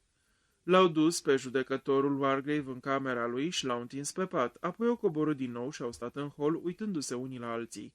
Ce facem acum?" întrebă Blor greoi. Lombard spuse cu voiciune: să mâncăm ceva, trebuie să și mâncăm, știți." Din nou s-au dus în bucătărie, au deschis din nou o conservă, mâncau mecanic aproape fără să simtă gustul. Nu o să mai mănânc limbă niciodată," spuse Vera. Au isprăvit masa. Și acum stăteau în jurul mesei de la bucătărie, uitându-se țintă unul la altul. Numai 4, spuse Blor. Cine urmează? Armstrong privi fix înainte, vorbi aproape mecanic. Trebuie să fim foarte prudenți. Și se opri. Blor dădu din cap. Și el spunea la fel, iar acum e mort. Cum s-a întâmplat, mă întreb, spuse Armstrong. Lombard înjură. O dublă înscenare, a naibii de inteligentă. Iarba aia pe care a pus-o în camera domnișoarei Vera a avut efectul scontat. Toată lumea s-a precipitat într-acolo sus, crezând că o omoară. Și astfel, în încurcătura asta, l-a prins singur pe bătrân. De ce n-a auzit nimeni împușcătura?" întrebă Blor. Lombard dădu din cap. Domnișoara Vera țipa, vântul urla, noi alergam încoace și încolo strigând. Nu putea să se audă. Făcu o pauză, apoi spuse: dar păcăleala asta nu o să mai țină. Data viitoare trebuie să încerce altceva." Așa va face, probabil," spuse Blor. Avea ceva neplăcut în voce. Ceilalți 2 bărbați se priviră. Armstrong zise: numai 4 și nu știm care." Eu știu," spuse Blor. N-am nici cea mai mică îndoială," vorbi Vera. Cred că eu știu într-adevăr," spuse Armstrong rar. În ceea ce mă privește, sunt aproape lămurit," zise Philip Lombard. Se uitară din nou unii la alții. Vera se clătină pe picioare. Mă simt groaznic, trebuie să mă culc, sunt frântă." Și nu ar trebui. N-are niciun rost să stăm aici păzindu-ne unii pe alții," spuse Lombard. N-am nimic împotrivă," aprobă Blor. Doctorul murmură: cel mai bun lucru de făcut, deși mă îndoiesc că cineva va dormi. Se îndreptă spre ușă. Blor spuse: mă întreb unde o fi revolverul ăla acum. Urcară la etaj. Ceea ce urmă semăna cu un fel de scenă de pantomimă. Fiecare din cei 4 stătea cu mâna pe clanță de la camera sa. Apoi, ca la un semnal, parcă fiecare intră în cameră și închise ușa. Se auziră chei răsucite și zăvoare trase, mobilă mutate din loc. 4 oameni îngroziți erau baricadați înăuntru până dimineața. Philip Lombard respira adânc, ușurat, după ce potrivi un scaun sub clanța ușii. Merse spre măsuța de la toaletă. La flacăra pâlpâitoare a lumânării își studie curios fața. Își zise în gând: ei, afacerea asta te-a cam dat gata. Și schiță zâmbetul lui brusc de lup. Se dezbrăcă repede. Se duse spre pat și puse pe noptieră ceasul de mână. Apoi deschise sertarul noptierei și rămase acolo, holbându-se la revolverul dinăuntru. Vera stătea în pat. Lumânarea mai ardea încă. N-avea curajul să o stingă, era frică de întuneric. Își spunea mereu și mereu: ești în siguranță până mâine dimineață. Noaptea trecută nu s-a întâmplat nimic. Nici noaptea asta nu o să se întâmple nimic. Nu se poate întâmpla nimic. Ești încuiată și zăvorâtă înăuntru. Nu poate nimeni să intre în cameră. Și deodată se gândi: sigur, pot să stau aici încuiată. Hrana nu contează, pot să stau aici în siguranță până sosește un ajutor. Chiar dacă e vorba de o zi sau 2 zile. Să stea aici? Da, dar putea. Ceas după ceas, nimeni cu care să vorbească. Nimic de făcut decât să se gândească. O să înceapă să se gândească la Cornwall, la Hugo și la ceea ce îi spusese lui Cyril. Îngrozitor și plângăresc băiețel care o cicălea mereu. Domnișoară Vera, de ce nu pot să not până la stâncă? Pot să not, știu că pot. Vocea ei a fost cea care a răspuns: Sigur că poți, Cyril, cu adevărat. Știu asta. Pot să mă duc atunci, domnișoară Vera? Vezi, Cyril, mama ta e tare nervoasă din cauza ta. Uite cum o să facem. Mâine o să nu-ți până la stâncă. Eu o să stau de vorbă pe plajă cu mama și o să-i abat atenția. Și pe urmă, când te caută, tu o să fii pe stâncă, făcându-i semn. Va fi o surpriză. O, grozav, domnișoară Clayton. O să fie o escapadă. Gata, spusese. Mâine. Hugo plecase la Newway. Când se va întoarce, totul va fi terminat. Da, dar să zicem că nu. Dacă e așa prost. Cyril putea fi salvat la timp și atunci ar spune. Domnișoara Vera mi-a dat voie. Ei, ce să te faci atunci?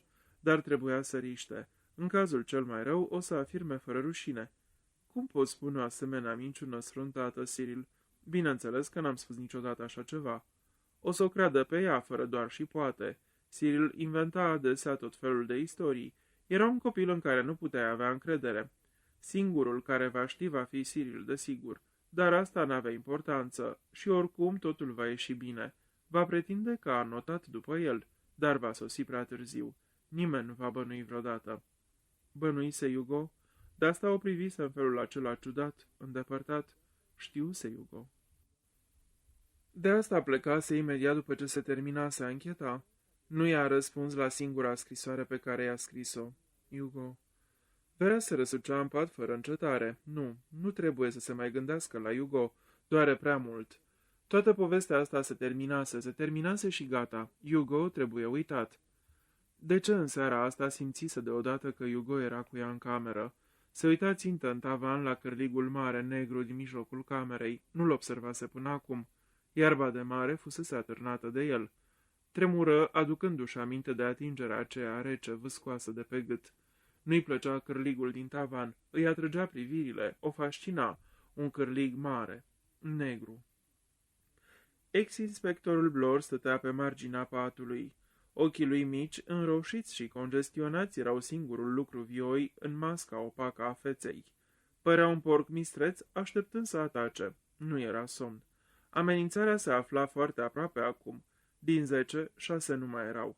Cu toată înțelepciunea, cu toată prudența și agerimea lui, bătrânul judecător se dusese pe urmele celorlalți. Blor pufni cu un fel de satisfacție sălbatică. Ce spusese bătrânul? Trebuie să fim foarte prudenți. Bătrân ipocrit, plin de sine. La tribunal se simțea ca un Dumnezeu atotputernic. A primit ce îi se cuvenea. Nu mai avea nevoie să fie prudent. Și acum rămăseseră 4. Fata, Lombard, Armstrong și el. Foarte curând o să mai dispară unul, dar la cera nu va fi Blor. O să aibă el grijă.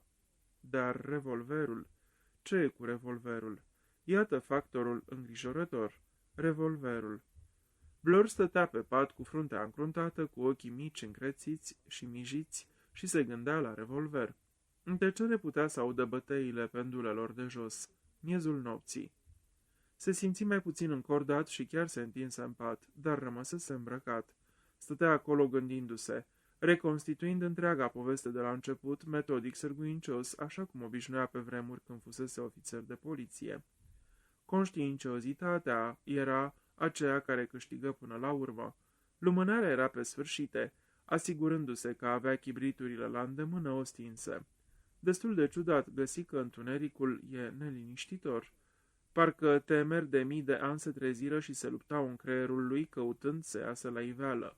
Fețe pluteau în aer, fața judecătorului încoronată cu acel simulacru de perucă din lână gri, fața rece moartă a nevestei lui Rogers, fața vânătă convulsionată a lui Anthony Marston. O altă față palidă cu ochelari, cu o mustață mică de aceeași culoare cu părul, și încă o față pe care o văzuse cândva, dar când? Nu pe insulă. Nu, mult mai înainte. Curios că nu-i putea da un nume. O față cam prostuță, într-adevăr. Tipul părea puțin cam nătăfleț. Sigur, își aminti, având un adevărat șoc. Landor. Ciudat dacă stai să te gândești că uitase complet cum arăta Landor. Ieri încercase să-și amintească chipul individului, dar nu fusese în stare. Și iată acum fiecare trăsătură clară și distinctă, ca și cum o văzuse abia ieri. Landor avusese nevastă, o mână de femeie mititică și cu o față necăjită. Aveau și un copil, o fată de vreo 14 ani. Pentru prima dată se întreba ce s-o fi ales de ele. Revolverul. Ce se alesese de revolver? Asta era mult mai important. Cu cât se gândea mai mult, cu atât era mai nedumerit. Nu înțelegea povestea cu revolverul. Cineva din casă avea revolverul. Jos, un ceas bătu ora 1. Gândurile lui Blor fură întrerupte brusc. Se ridică din pat înviorându-se deodată, pentru că auzise un zgomot foarte ușor, undeva dincolo de ușă. Cineva se mișca prin casă în întuneric. Fruntea-i se acoperi de sudoare. Cine era acel care se mișca pe furiș în cea mai mare liniște de-a lungul coridoarelor? Cineva care nu avea gânduri bune putea să pună un rămășag. Fără zgomot, în ciuda trupului său greoi, se dădu jos din pat și din 2 pași fu lângă ușă ascultând, dar zgomotul nu se mai repeta. Cu toate acestea, Blor era convins că nu se înșelase. Auzise un pas chiar lângă ușa lui. Simțise că îi se face părul măciucă, îi era grozav de frică. Cineva care se furișa încet prin noapte. Ascultă, dar nu se mai repetă niciun zgomot. Și atunci o nouă ispită îl cuprinse. Dorea cu disperare să iasă și să cerceteze. Dacă ar putea numai să vadă cine dădea târcoale în întuneric. Dar ar fi o nebunie să deschidă ușa. Probabil că exact asta aștepta celălalt. Poate chiar intenția lui fusese ca Blor să-l audă, urmărind astfel să-l facă să iasă ca să cerceteze. Blor stătea țeapăn ascultând. Simțea cum zgomote peste tot, pocnituri foșnete, șapte misterioase, dar creierul lui realist încăpățânat știa că sunt de fapt produse ale propriei lui imaginații înfierbântate. Și apoi deodată auzi ceva care nu era imaginație. Pași foarte ușori, prudenți, dar perfect clar pentru un om ca Blor care era numai urechi. Pașii veneau încet de-a lungul coridorului. Atât camera lui Lombard cât și cea a lui Armstrong se aflau mai departe de scară decât a sa. Trecură pe lângă ușa lui fără șovăială. Și atunci Blor se hotărâ. Voia să știe cine e. Pașii trecuseră pe lângă ușa lui spre scară, unde se ducea omul. Când acționa, Blor acționa rapid, surprinzător pentru un om care părea atât de greoi și de încet. Se întoarse pe vârfuri până la pat, strecură chibriturile în buzunar, scoase priza de la lampa de noptieră și răsuci sârma în jurul ei. Lampa era de crom cu o bază grea de ebonită, o armă folositoare. Se apropie iarăși, fără zgomot de ușă, luă scaunul de sub clanță, trase zăvorul cu grijă și descuie ușa ușor. Blor alergă în ciorap până la capătul scării. În clipa aceea își dădu seama de ce auzise atât de clar totul. Vântul nu mai bătea de roc și cerul se înseninase. Razele lunii pătrundeau prin fereastra de la palier și luminau holul de jos. Blor zări o clipă o siluetă care tocmai ieșea pe ușa din față. Se opri chiar când era gata să alerge jos pe scări în urmărire. Iar era să se facă de râs. Fusese o cursă pe semne ca să-l atragă afară din casă. Dar ceea ce nu înțelesese celălalt era că făcuse o greșeală, că se predase în mâinile lui Blor. Pentru că din cele 3 camere de sus ocupate, una trebuia să fie goală acum. Tot ce avea de făcut era să se asigure care anume.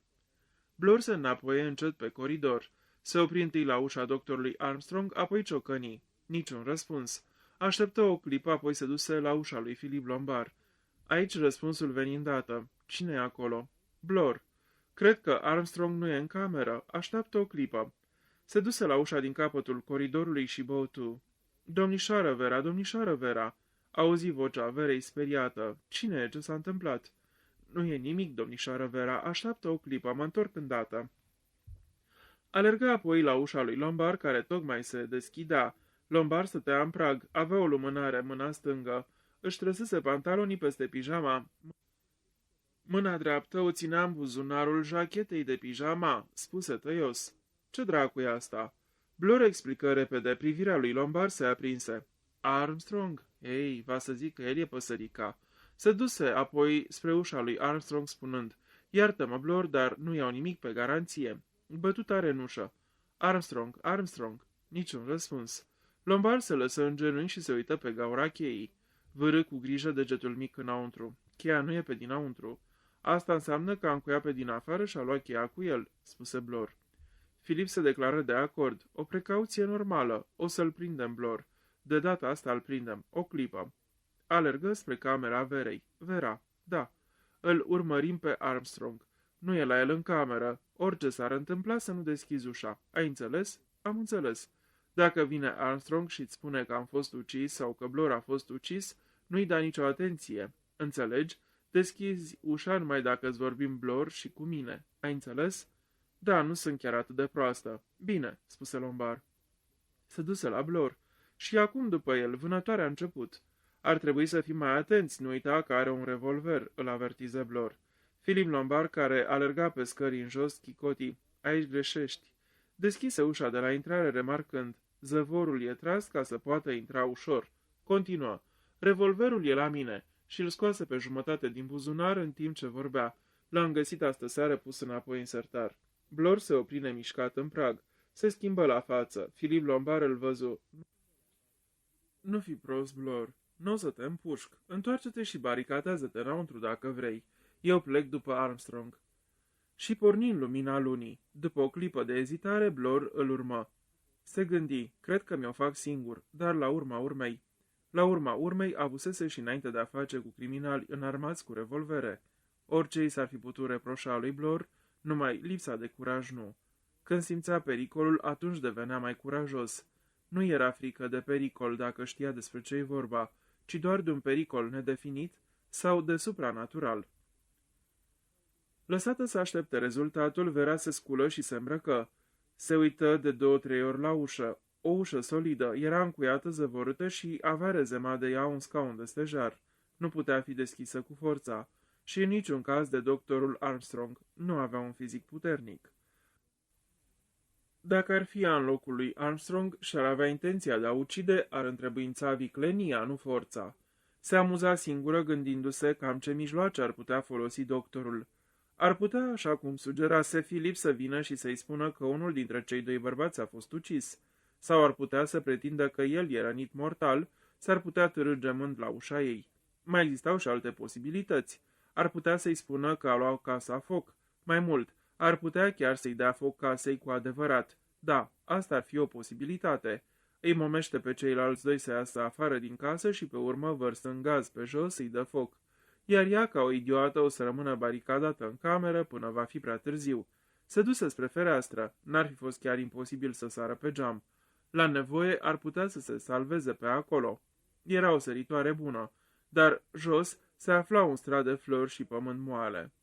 Se așeză și, luându jurnalul, începu să scrie cu un aer calm. Trebuia să-și treacă într-un fel timpul. Deodată deveni atentă, auzise un zgomot, parcă s-ar fi spart un geam undeva jos. Ascultă cu atenție, dar zgomotul nu se mai repetă. Auzi sau crezu că aude niște pași furișați, scârțitul scării, foșne de haine, dar nu era nimic precis și se gândi, ca și Blor mai înainte, că nu-i decât produsul imaginației. Curând auzi însă zgomote mai concrete, oameni umblând jos, murmuri de glasuri, apoi mersul hotărât al cuiva care suia scările, uși care se deschideau și se închideau, picioare care urcau sus în pod, apoi și mai mult zgomot în pod. În cele din urmă pașii o luară de-a lungul coridorului.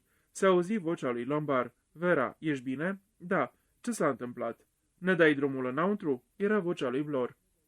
Vera se duse spre ușă, mută scaunul, descuie ușa și trase zăvorul deschise.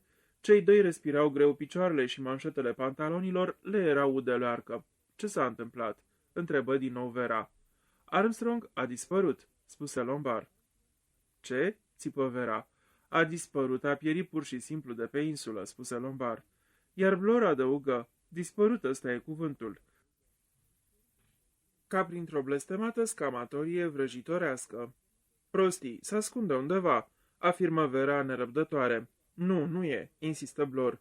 Îți spun, n-ai unde să te ascunzi nicăieri pe insula asta. E goală ca palma dumitale, iar afară e lună, lumină ca ziua, și nu e nicăieri. S-a întors înapoi în casă, sugeră Vera. Ne-am gândit și la asta, zise Blor. Am căutat și în casă, ne-ai auzit pe semne. Nu e aici, să o spun limpede. S-a dus, s-a evaporat. Nu cred, se împotrivi Vera. E adevărat, draga mea, o asigură Lombard. Făcu o pauză, după care adăugă. Și mai e ceva. A fost spart un ochi de geam de la fereastra din sufragerie și pe masă sunt numai 3 negri mititei. Capitolul 15. 3 oameni luau micul dejun în bucătărie. Afară strălucea soarele. Era o zi frumoasă. Furtuna rămăsese de domeniul trecutului. Și odată cu schimbarea vremii, o schimbare se produse și în dispoziția prizonierilor de pe insulă. Se simțeau acum ca niște oameni care abia s-au trezit dintr-un coșmar. Pericolul exista, e adevărat, dar era un pericol la lumina zilei. Atmosfera aceea paralizantă de groază care îi înfășurase cu un văl grosieri, în timp ce afară urla vântul, dispăruse. Vom încerca să semnalizăm cu un heliograf, spuse Lombard, cu ajutorul unei oglinzi din cel mai înalt punct al insulei.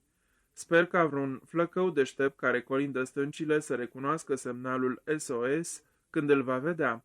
Seara am putea să aprindem un foc, numai că nu prea sunt lemne, și de altfel oamenii ar putea să creadă că ne distrăm aprinzând un foc și dansând și cântând în jurul lui.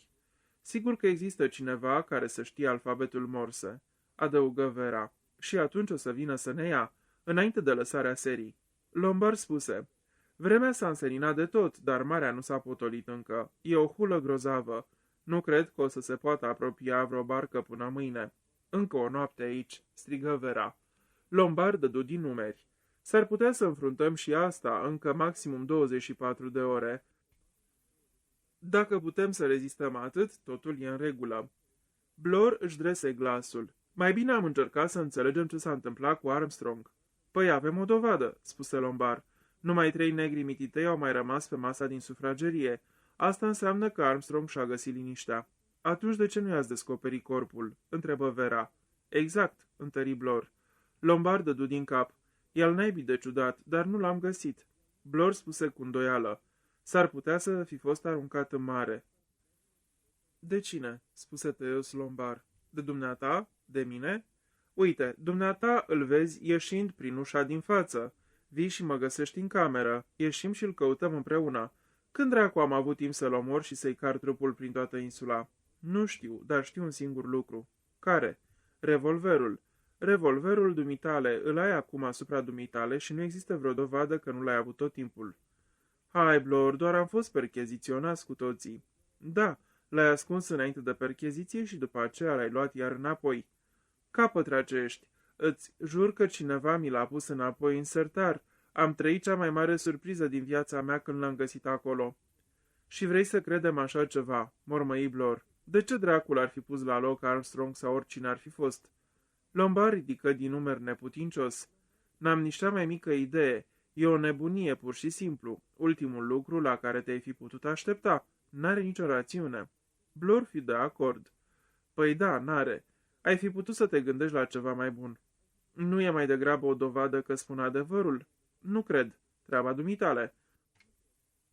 Ascultă, domnule Lombard, dacă ești un om cinstit așa cum pretinzi... Când am pretins că sunt cinstit, murmură Filip. Nu, n-am spus asta niciodată. Blor continuă impasibil. Dacă spui adevărul, trebuie să faci un singur lucru. Atâta timp cât ai revolverul, domnișoara Vera și cu mine suntem la dispoziția dumitale. Singurul lucru cinstit e să-l pui la loc cu celelalte lucruri încuiate și o să continuăm amândoi să ținem cheile. Filip Lombard aprinse o țigară, pufăi de câteva ori și spuse: nu fi măgar. Nu ești de acord? Nu, nu sunt. Revolverul e al meu. Am nevoie de el ca să mă apăr și eu să-l păstrez. În cazul acesta, spuse Blor, suntem siliți să tragem o singură concluzie. Că eu sunt U.N. Owen. Credeți ce dracu poftiți, dar vreau să te întreb în cazul ăsta de ce nu te-am împușcat aseară. Aș fi putut să fac de 10 de ori. Blor dădu din cap. Nu știu, și asta e o problemă. Probabil că ai avut un motiv.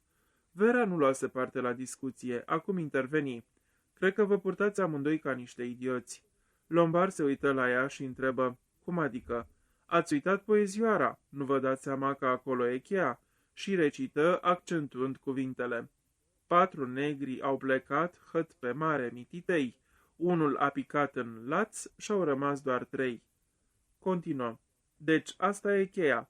Armstrong nu e mort. A luat figurina cu el ca să ne facă să credem că e mort.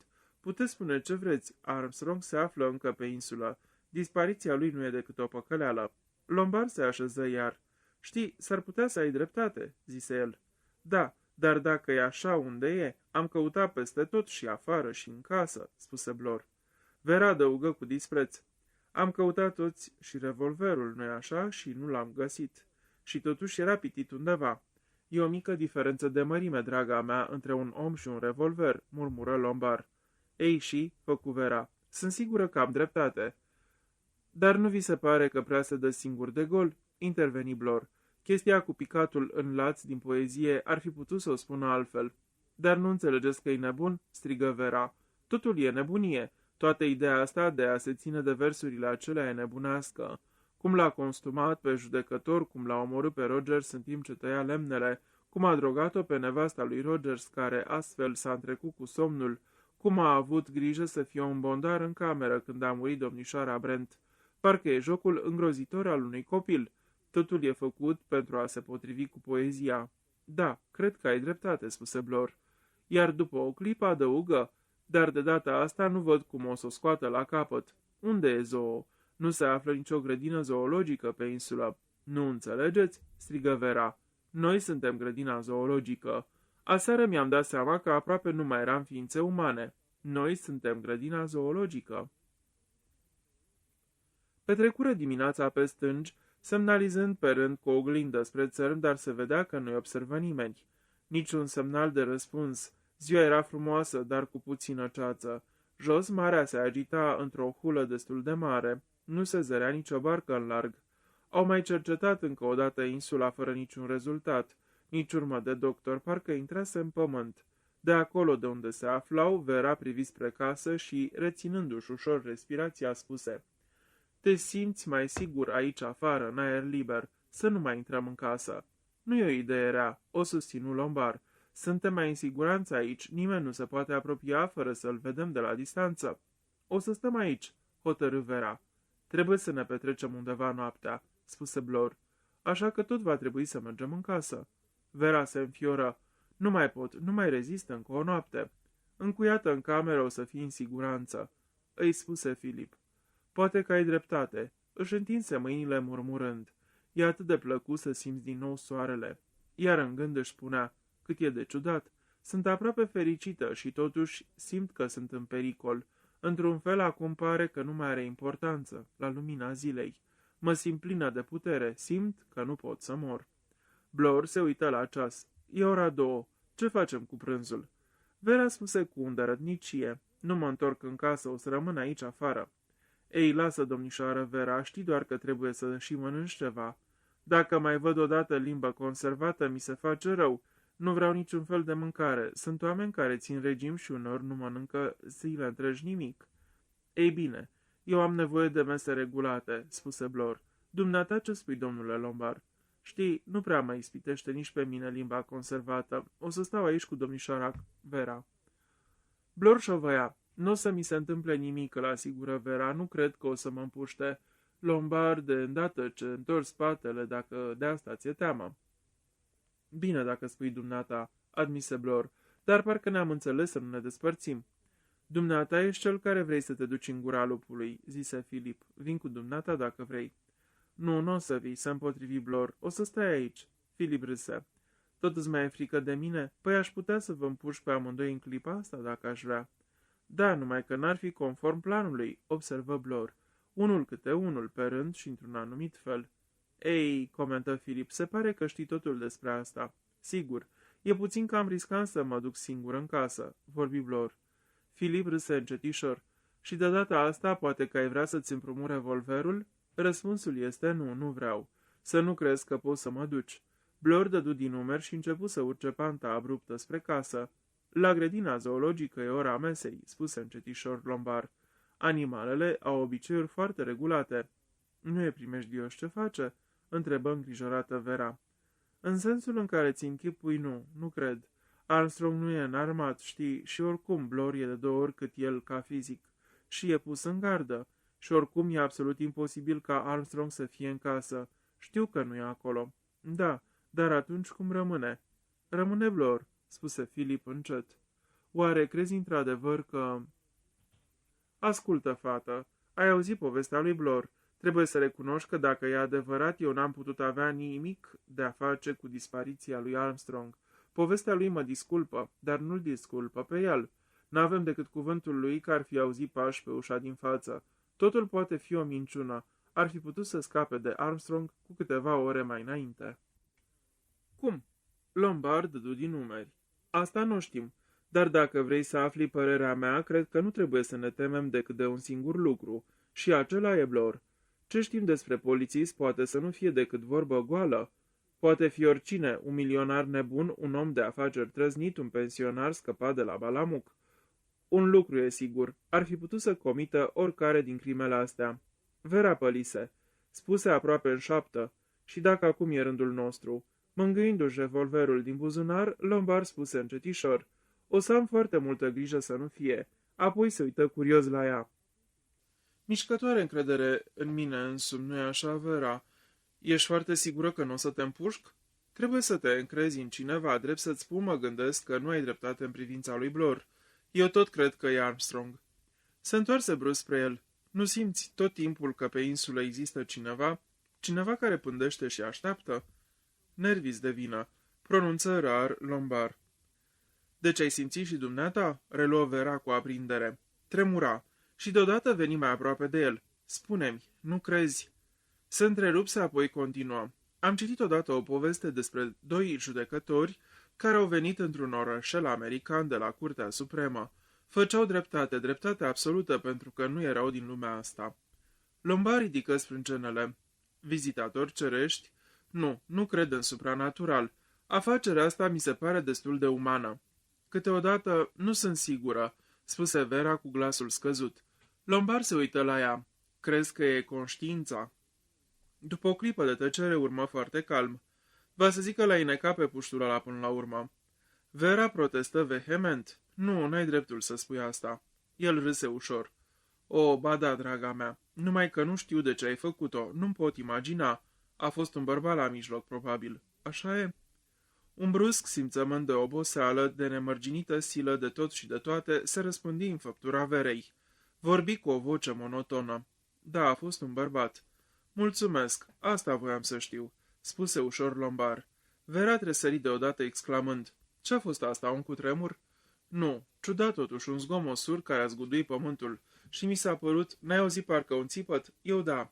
Se uita rețintă spre casă. Venea de acolo, spuse Lombard. Ar fi mai bine să mergem să vedem. Nu merg. Cum dorești, eu mă duc. Bine, atunci vin cu dumneata, spuse Vera cu disperare. Urcară panta spre terasă. Casa părea pașnică și inofensivă în lumina soarelui.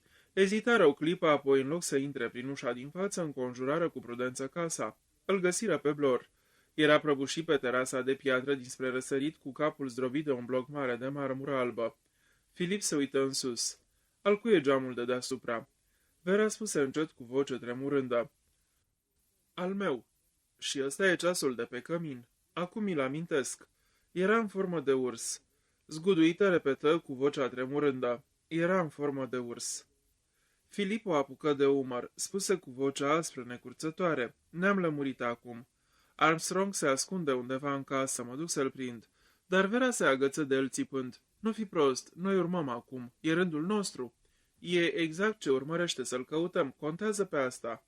Filip se opri, spuse gânditor. S-ar putea să ai dreptate. Vera strigă. În orice caz trebuie să recunoști că am avut dreptate. Da, ai câștigat. E Armstrong, desigur, dar unde dracu s-a ascuns? Am căutat peste tot cu deamănuntul. Dacă nu l-ai găsit aseară, nu să-l găsești nici acum. E la mintea oricui, îl imploră Vera. Da, dar, se împotrivi Lombard. Trebuie, sunt sigură că are pregătită dinainte o ascunzătoare, sigur că da, e normal să procedeze așa. Știi, ceva în genul unei chilii din vechile castele. Da, dar ăsta nu e un vechi castel. Putea să-i se facă o ascunzătoare. Filip dădu din cap îndoială. Am măsurat fiecare colțișor în prima dimineață. Pot să jur că nu există niciun spațiu care să fi rămas necercetat. Și totuși trebuie să văd și eu. Vera țipă. Da, ai vrea să vezi, și el știa asta, e acolo înăuntru și așteaptă. Lombard spuse, scoțând pe jumătate revolverul din buzunar. Am revolverul, știi. Ai spus că Blor era în siguranță, că îl întrece pe Armstrong.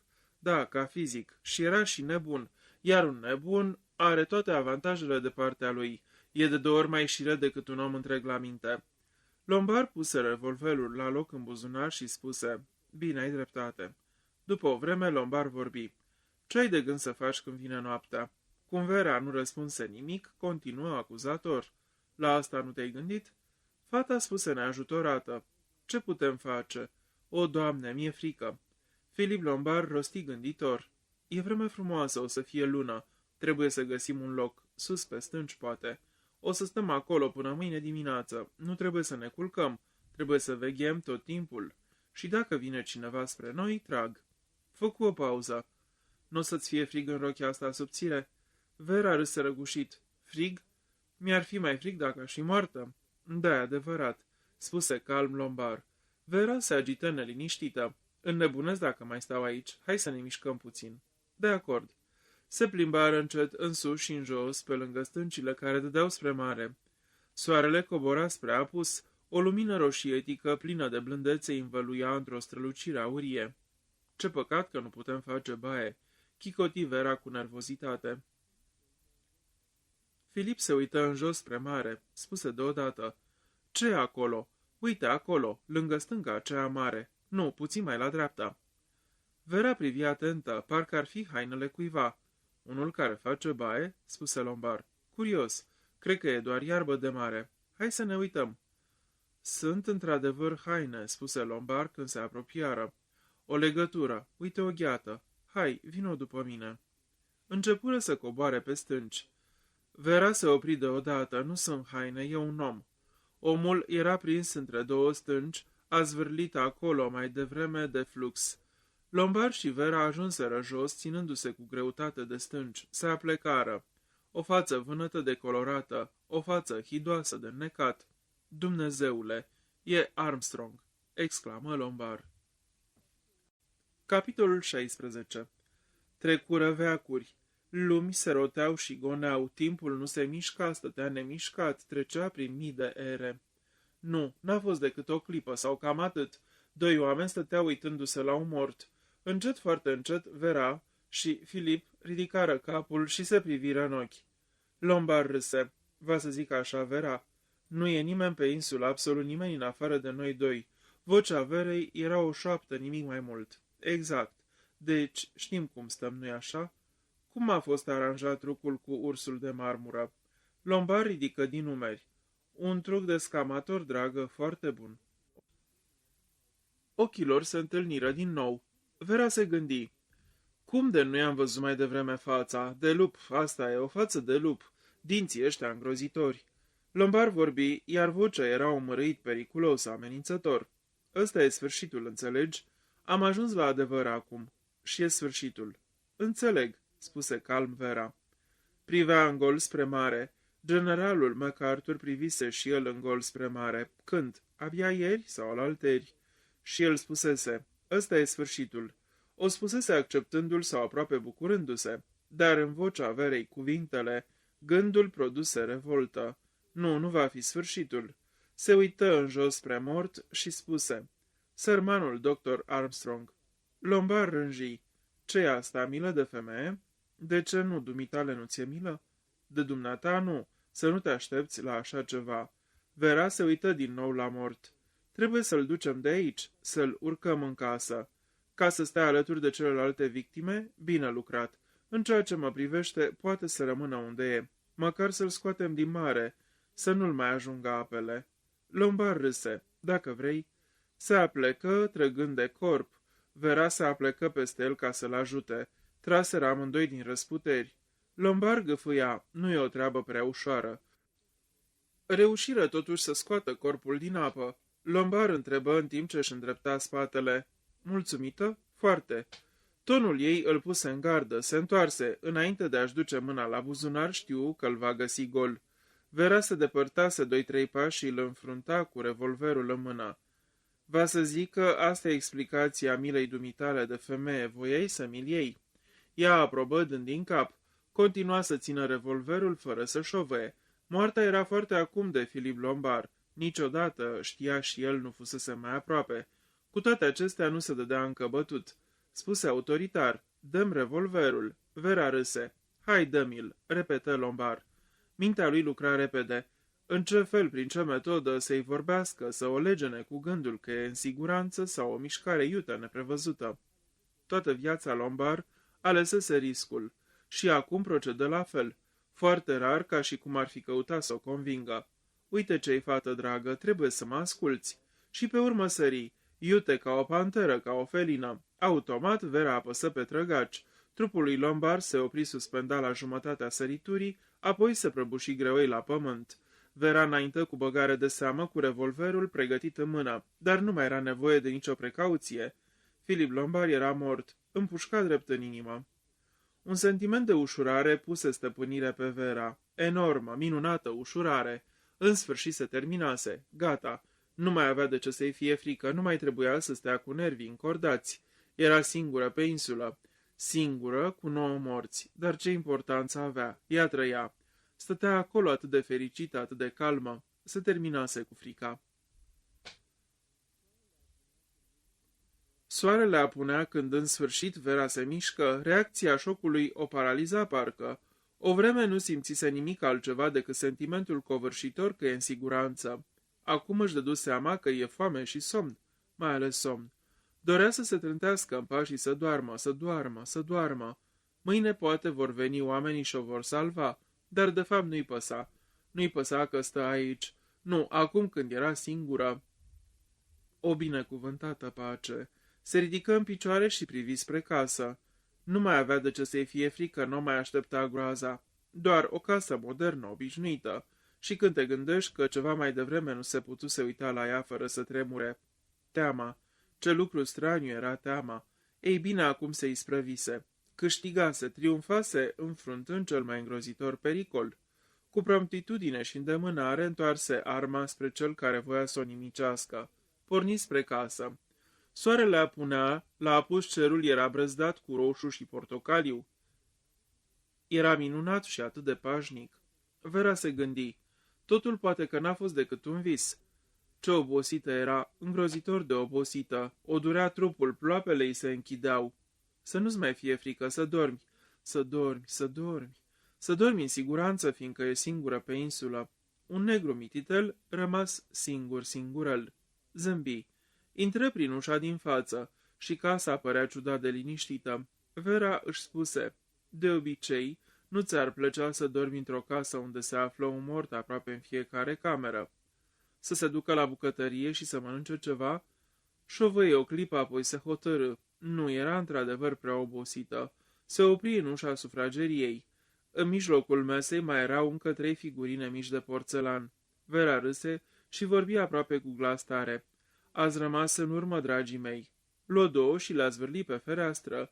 Le auzi sfărâmându-se de terasă.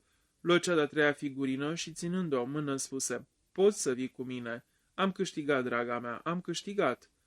Holul era întunecos în lumina serii care se lăsa. Cu negrul cel mititel în mână, Vera a început să urce scările. Încet, simțindu-și picioarele nespus de obosite. Un negru mititel singur, singurel. Cum se termina? Da. Cu o fată s-a însurat și n-a mai rămas nici el. S-a însurat. Cum simțise deodată că Hugo era în casă? Ciudat. O simțea cu toată tăria. Da, Hugo o aștepta sus. Își spuse, nu fi proastă. Ești atât de obosită încât îți imaginezi cele mai fantastice lucruri. Încet urca pe scară, treaptă cu treaptă. Sus la capăt îi căzu ceva din mână aproape fără zgomot pe covorul moale. Nici nu-și dădu seama că i-a scăpat revolverul. Era conștientă numai de faptul că strângea în pumn o mică figurină de porțelan. Cât de liniștită era casa și totuși nu părea pustie. Sus o aștepta Hugo. Un negru mititel, singur, singurel. Cum era ultimul vers? Ceva cu un surat sau altceva? Ajunse acum în ușa camerei. Hugo o aștepta înăuntru. Era atât de sigură. Deschise ușa. Tresări. Ce era asta atârnând de cârligul din tavan? O frânghie cu un laț gata pregătit și un scaun pe care să se suie. Un scaun care putea fi împins apoi la o parte. Va să zic că asta voia Hugo. Și firește ultimul vers al poeziei suna așa. Cu un ștreang s-a spânzurat și n-a mai rămas nici el. Figurina mică de porțelan căzut din mână, se rostogoli până la gura sobei unde se sparse. Ca un automat, Vera înaintă, iată și sfârșitul, aici unde mâna rece, umedă, mâna lui Cyril, desigur, o atinsese pe gât. Poți să te duci la stânci, Cyril. Fusese o crimă, fusese atât de ușor de făcut. dar după aceea nu puteai să uiți. Se urcă pe scaun cu ochii în gol ca ai unui somnambul. Își potrivi lațul în jurul gâtului. Hugo era acolo ca să vadă dacă face tot ce trebuie. Împinse scaunul cu piciorul. Epilog. Domnul Thomas Lidge, șeful adjunct al Scotland Yardului, spuse nervos: "Dar e de necrezut." "Știu, domnule," răspunse respectos inspectorul Main. Domnul Thomas continuă: 10 morți pe o insulă și niciun suflet în viață, n-are sens." Inspectorul Main se încăpățână: "Și totuși așa s-a întâmplat, domnule." "La dracu, Main, trebuie să-i fie omorât cineva." "Tocmai asta trebuie să aflăm, domnule." "Niciun indiciu ajutător la raportul medicului legist?" "Nu, domnule. Wargrave și Lombard au fost împușcați, primul în cap, al doilea în inimă. Domnișoara Brent și Marston au murit otrăviți cu cianură. Doamna Rogers a murit din cauza unei doze prea mari de cloral. Rogers are capul crăpat în două, Blore are capul zdrobit, Armstrong a murit înnecat, craniul lui MacArthur are o fractură la ceafă, iar Vera Clayton a fost găsită spânzurată." "Urâtă treabă," se strâmbă șeful adjunct al Scotland Yardului. Se gândi câteva minute, apoi vorbi iritat: "Vrei să spui că n-ai putut scoate nimic interesant de la oamenii din Sticklehaven?" "Ce dracu, trebuie să știe ceva." Inspectorul Main dădu din umeri: "Sunt niște oameni cum se cade, obișnuiți de pe coastă. Știu că insula a fost cumpărată de unul Owen și asta-i tot." "Cine s-a ocupat de aprovizionarea insulei și a făcut toate aranjamentele necesare?" "Un individ pe nume Moritz, Isaac Moritz." "Și el ce spune despre toate astea?" "Nu poate să spună nimic, domnule. E mort." Domnul Thomas se încruntă. "Se știe ceva despre acest Moritz?" "O, da, domnule, sigur că da. Nu prea ușă de biserică acest domn Moritz. Acum 3 ani a fost implicat într-o fraudă cu acțiuni a lui Benito, suntem siguri, deși nu o putem dovedi. Și a fost amestecat în afacerea aceea cu stupefiante, dar tot nu putem dovedi. Un tip foarte prudent, acest Moritz." "Și tot el se ascunde și în spatele acestei afaceri cu insula?" "Da, domnule. A reușit să cumpere insula Negrului, specificând însă că o cumpără pentru altcineva căruia nu i-a dat numele." "Bine, dar putem descoperi ceva pe linia aceasta, financiară?" Inspectorul Main zâmbi. "Nu-l cunoașteți pe Moritz. E în stare să sucească cifrele până când cel mai bun contabil n-ar mai ști unde e capul. Am simțit-o prima dată în afacerea Benito. Nu, a acoperit perfect urmele patronului său." Celălalt suspina. Inspectorul Main continua: "Moritz a fost cel care a făcut toate aranjamentele la Sticklehaven. S-a prezentat ca acționând în numele domnului Owen.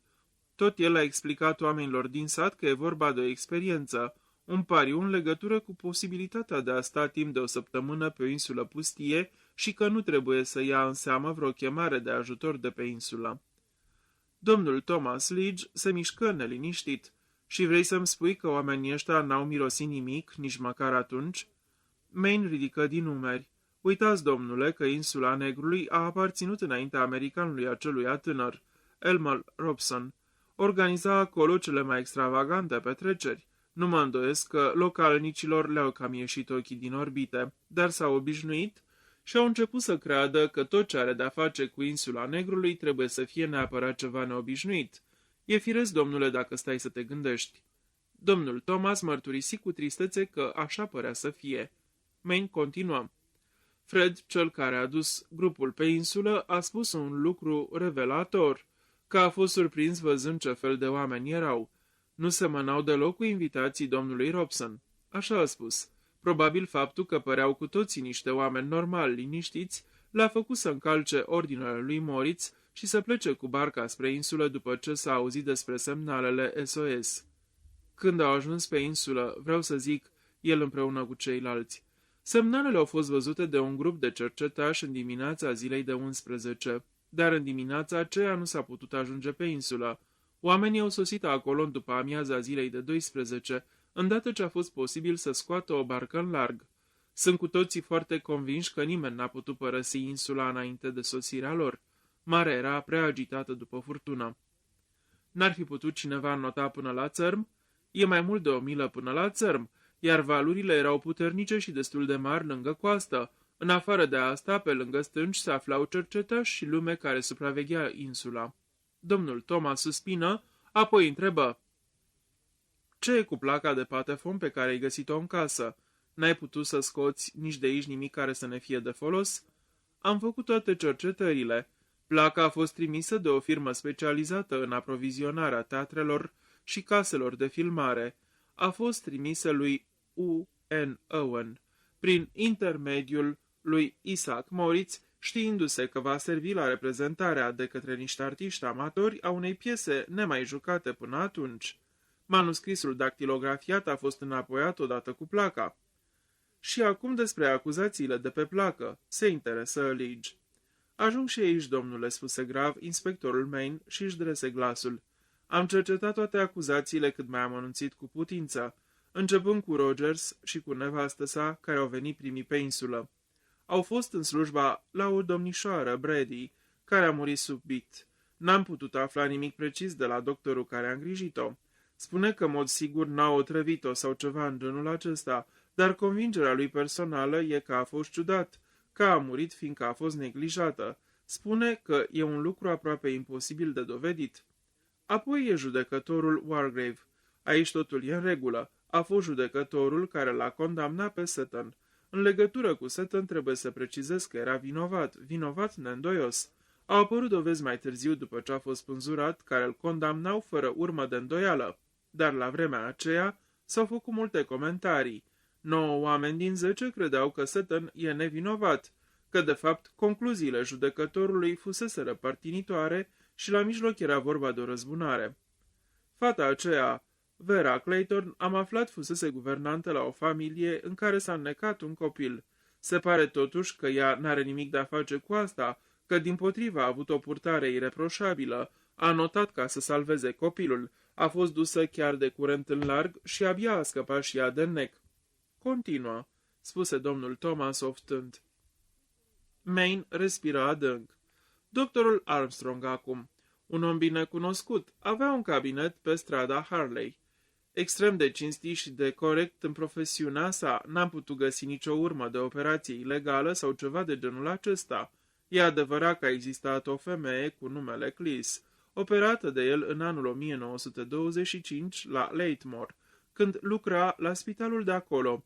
Peritonită. A murit pe masa de operație. Poate că n-a fost prea îndemânatic la operație, n-avea prea multă experiență, dar la urma urmei stângăcia nu e o crimă. Fără îndoială că n-a existat niciun motiv. Ea apoi domnișoara Emily Brent. Avusese o servitoare, Beatrice Taylor, care a rămas însărcinată, dată afară de stăpână, s-a dus și s-a necat. Nu e o treabă plăcută, dar din nou nu-i vorba de o crimă. "Se pare că tocmai aici se află explicația," spuse Lige. U.N. Owen s-a ocupat de cazuri de care legea nu se poate atinge. Main continuă expunerea impasibil. "Tânărul Marston nu era prea prudent când șofa, de 9 ori a trebuit să-i se ridice permisul și, după părerea mea, ar fi trebuit să-i se interzică chiar să conducă. Asta e tot în legătură cu el. Cele două nume, John și Lucy Combs, sunt ale unor copii călcași și uciși lângă Cambridge. Niște prieteni au depus mărturie pentru el și a fost eliberat plătind numai o amendă. Nu s-a putut afla nimic precis despre generalul MacArthur. Reputație bună, a făcut războiul, etc. Arthur Richmond era sub comanda lui în Franța și a fost ucis în misiune. Niciun fel de fricțiune între el și general. Erau chiar prieteni buni. S-au făcut unele greșeli în vremea aceea, comandanți care au sacrificat oameni fără să fie necesar. S-ar putea să fi fost o greșeală de genul acesta." "S-ar putea," admise domnul Thomas. Philip Lombard acum. Lombard a fost amestecat în niște treburi ciudate în străinătate. De câteva ori a sfidat puțin litera legii. Avea faimă de om îndrăzneț și nu prea scrupulos, genul de individ care ar putea făptui câteva crime într-un colțișor liniștit, retras. "Și acum ajungem la Blore," ezită Main. "Era fără îndoială unul de ai noștri." Celălalt se agită. "Blore era un tip de ochiat. Credeți, domnule? Totdeauna am crezut-o, dar a fost destul de deștept ca să nu se lase prins. După părerea mea s-a făcut vinovat de sperjur în cazul Landor. A fost ceva care nu mi-a plăcut deloc, dar n-am putut găsi nimic. L-am pus pe Harris la treabă, dar nici el n-a putut găsi nimic. Îmi mențin părerea că se putea găsi ceva dacă am fi știut unde să o pornim. Omul n-a fost cinstit. Făcu o pauză, pe urmă domnul Thomas Lidge zise: Și Isaac Moritz e mort, spui? Cum a murit? Mă așteptam să ajungeți aici, domnule. Isaac Moritz a murit în noaptea de 8 august. A luat o doză prea mare de somnifer. Un barbital, după cât am înțeles. Nu există niciun indiciu care să arate dacă a fost accident sau sinucidere. Ai vrea să știi ce cred, Maine? Întrebă Lidge încet. Poate că bănuiesc, domnule. Moartea asta lui Moritz a fost al naibii de oportună. Rosti Lidge rar. Inspectorul Maine dădu din cap aprobator. M-am gândit că o să spuneți asta, domnule. Șeful adjunct al Scotland Yardului lovi cu pumnul în masă. Strigă: Toată povestea asta e fantastică, imposibilă. 10 oameni uciși pe o insulă pustie și nu știm cine a făcut-o, sau de ce, sau cum. Maine își drese glasul. Ei, nu-i chiar așa, domnule. Știm de ce, mai mult sau mai puțin. Vreun nebun stăpânit de mania justiției. A vrut să pedepsească niște oameni pe care legea nu-i putea ajunge. A ales 10 oameni, dacă erau cu adevărat vinovați sau nu, asta n-are importanță. Domnul Thomas tresări. Întrebă aspru. Nu are? Mie mi se pare... Se opri. Inspectorul Maine aștepta respectos. Oftând, Lidge dădu din cap. Continuă, spuse el. Crezusem o clipă că am găsit ceva. Cheia problemei, ca să zic așa. S-a dus acum. Mergi mai departe cu ce ai de spus. Maine continuă. Trebuiau să fie, hai să zicem, executați 10 oameni. Au fost executați. U.N. Owen și-a îndeplinit sarcina și, într-un fel sau altul, s-a evaporat pur și simplu de pe insulă. O șmecherie clasa 1 evaporarea asta, dar știi, Maine, trebuie să existe o explicație. Dumneavoastră credeți, domnule, că dacă omul nu era pe insulă, n-ar fi putut părăsi insula. Dar, după relatarea părților interesate, n-a fost niciodată pe insulă. Ei bine, atunci singura explicație posibilă este că de fapt a fost unul dintre cei 10. Șeful adjunct al Scotland Yardului în cuvință, Maine începu să vorbească zelos. Ne-am gândit la asta, domnule, și am făcut cercetări. Ei, și ca să începem, nu suntem chiar atât de ignoranți în legătură cu ceea ce s-a petrecut pe insula Negrului. Vera a ținut un jurnal și Emily Brent la fel. Bătrânul Wargrave a făcut unele note, seci de specialitate, cam convenționale, dar foarte clare. Și Blor a făcut însemnări. Toate relatările lor corespund. Morțile au survenit în următoarea ordine: Marston, doamna Rogers, MacArthur, Rogers, domnișoara Brent, Wargrave. După moartea acestuia am găsit notat în jurnalul Verei că Armstrong a părăsit casa în timpul nopții și că Blor și Lombard s-au dus după el. Blor mai are o însemnare în carnet, numai 2 cuvinte. Armstrong a dispărut. Ei, și acum cred că dacă am luat totul în considerație, s-ar putea găsi aici o soluție perfectă. Armstrong a murit înnecat, dacă vă amintiți. Admițând că Armstrong era nebun, ce putea să-l împiedice ca după ce a omorât pe toți ceilalți să se sinucidă, aruncându-se de pe stâncă? Sau poate că s-a înnecat în timp ce încerca să înnoate spre țărm? Soluția era bună, dar nu merge. Nu, domnule, nu merge. În primul rând avem mărturia medicului legist. A ajuns pe insulă în ziua de 13 august dimineața de vreme. Tot ce a putut să afirme e că toți oamenii erau morți de cel puțin 36 de ore și probabil mai mult chiar. Dar a fost hotărât în ce-l privește pe Armstrong. Spunea că trebuie să fi stat 80 ore în apă înainte ca valurile să-i fi adus corpul la suprafață. Asta înseamnă că Armstrong a ajuns în mare în noaptea de 10 spre 11 și am să vă explic de ce. Am găsit locul unde corpul a fost scos la suprafață. Se prinsese între 2 stânci. Erau bucăți de stofă, păr, etc. Trebuie să fi stat acolo în timpul fluxului din ziua de 11, adică în jurul orei 11 dimineața. După asta, furtuna s-a potolit și semnele lăsate de flux se află mult mai jos. Ați putea spune, presupun, că Armstrong a reușit să-i omoare pe ceilalți 3 înainte de a se arunca sau de a fi aruncat în mare. Dar există un alt punct, și anume unul peste care nu se poate trece. Corpul lui Armstrong a fost tras deasupra semnului lăsat de flux. L-am găsit mult mai sus de locul unde putea ajunge fluxul și fusese pus pe pământ cu multă grijă. Așa că asta ne duce la un lucru precis. Cineva era în viață pe insulă după ce Armstrong a murit. Făcu o pauză, apoi continuăm. Și asta înseamnă... Ce înseamnă exact? Iată situația în zorii zilei de 11. Armstrong a dispărut, necat. Rămân 3 persoane, Lombard, Blor și Vera. Lombard a fost împușcat. Corpul lui a fost găsit jos lângă mare, alături de cel al lui Armstrong. Vera a fost găsită spânzurată în camera ei. Corpul lui Blor era pe terasă. Capul îi era zdrobit de un ceas greu de marmură care se pare că a căzut pe el de la fereastra de deasupra. A cui era fereastra? Întrebă Lige. A Verei Clayton. Ei, și acum, domnule, să luăm fiecare din aceste cazuri separat. Mai întâi, Philip Lombard. Hai să zicem că el a împins blocul acela de marmură peste Blor, apoi a amețit-o pe Vera și pe urmă a spânzurat-o. În sfârșit, s-a dus la țărm și s-a împușcat. Dar dacă e așa, cine a luat revolverul? Pentru că revolverul a fost găsit în casă, chiar lângă ușa de la capătul scărilor, camera lui Wargrave. Vreo amprentă? Da, domnule, ale Verei. Că ea l-a împușcat pe Lombard, a luat revolverul și a mers în casă, a răsturnat blocul de marmură peste Blor și pe urmă s-a spânzurat. Și asta e destul de adevărat până la un punct. În camera ei se află un scaun și pe el sunt urme de iarbă de mare, la fel ca pe pantofi. Ca și cum ar fi stat cu picioarele pe scaun și ar fi pus fringhia în jurul gâtului și ar fi împins apoi cu piciorul scaunul. Dar scaunul n-a fost găsit răsturnat. Era ca și celelalte scaune pus lângă perete. Asta a făcut-o după moartea Verei altcineva. Rămâne Blor. Dar, dacă îmi veți spune că după ce l-a împușcat pe Lombard și a făcut-o pe Vera să se spânzure, a ieșit pe terasă și și-a dărâmat în cap blocul uriaș de marmură, legându-l de o fringhie sau ceva de genul ăsta, ei bine, nu vă cred. Oamenii nu se sinucid astfel. Mai mult, Blor nu era tipul justițiarului. Noi l-am cunoscut pe Blor și nu era omul pe care l-ai fi bănuit vreodată animat de dorința de dreptate absolută.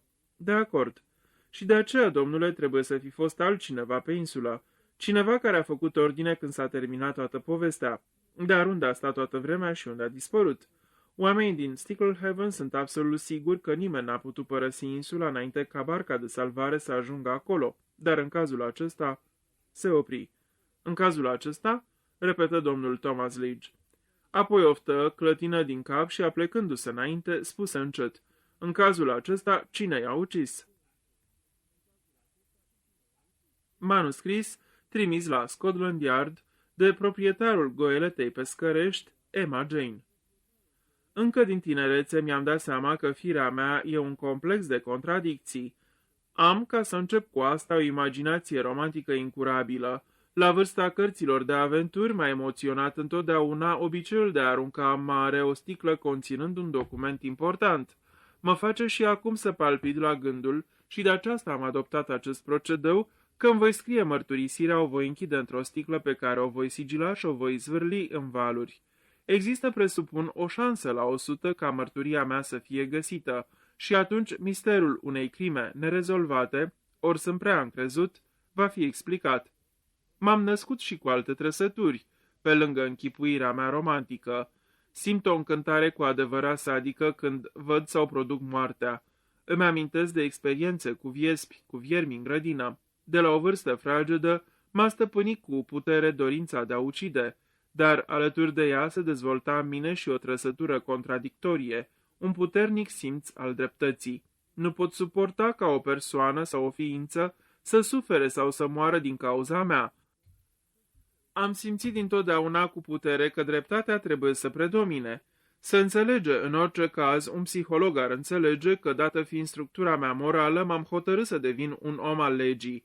Profesiunea asta îmi satisfăcea aproape toate instinctele.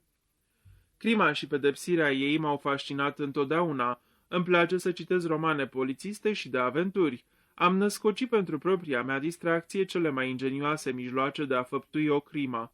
Când, la vremea cuvenită, am ajuns să prezidez o curte de jurați, celălalt instinct a fost încurajat să se dezvolte zvârcolindu-se în boxă, suferind chinurile iadului, în timp ce soarta era hotărâtă, devenise pentru mine plăcerea supremă. Înțelegeți-mă bine, nu-mi făcea plăcere să văd un inocent acolo. În cel puțin 2 ocazii am oprit procese în care, după părerea mea, acuzatul era în mod evident nevinovat și am indicat juriului că era vorba de o greșeală. Mulțumită totuși corectitudinii și eficacității poliției noastre, Majoritatea persoanelor acuzate care au apărut înaintea mea pentru a fi judecate pentru crimă erau vinovate. Vreau să spun că acesta a fost și cazul cu Edward Seton. Înfățișarea și comportarea sa induceau în eroare și el a reușit să facă o bună impresie asupra juriului. Dar nu numai dovada, care era clară, deși nerespectaculoasă, ci și propria mea cunoaștere a criminalilor mi-au spus fără nicio îndoială că omul făptuise într-adevăr crima de care era acuzat. Ucisese cu sălbăticie o femeie în vârstă care avea încredere în el. Am reputația unui judecător călău, dar pe nedrept. Am fost întotdeauna drept și extrem de scrupulos în rezolvarea unui caz.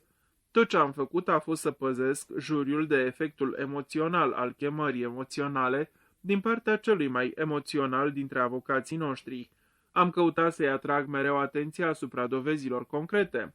De câțiva ani încoace mi-am dat seama că se petrece o schimbare cu mine, o slăbire a controlului, o dorință de a acționa în loc de a judeca.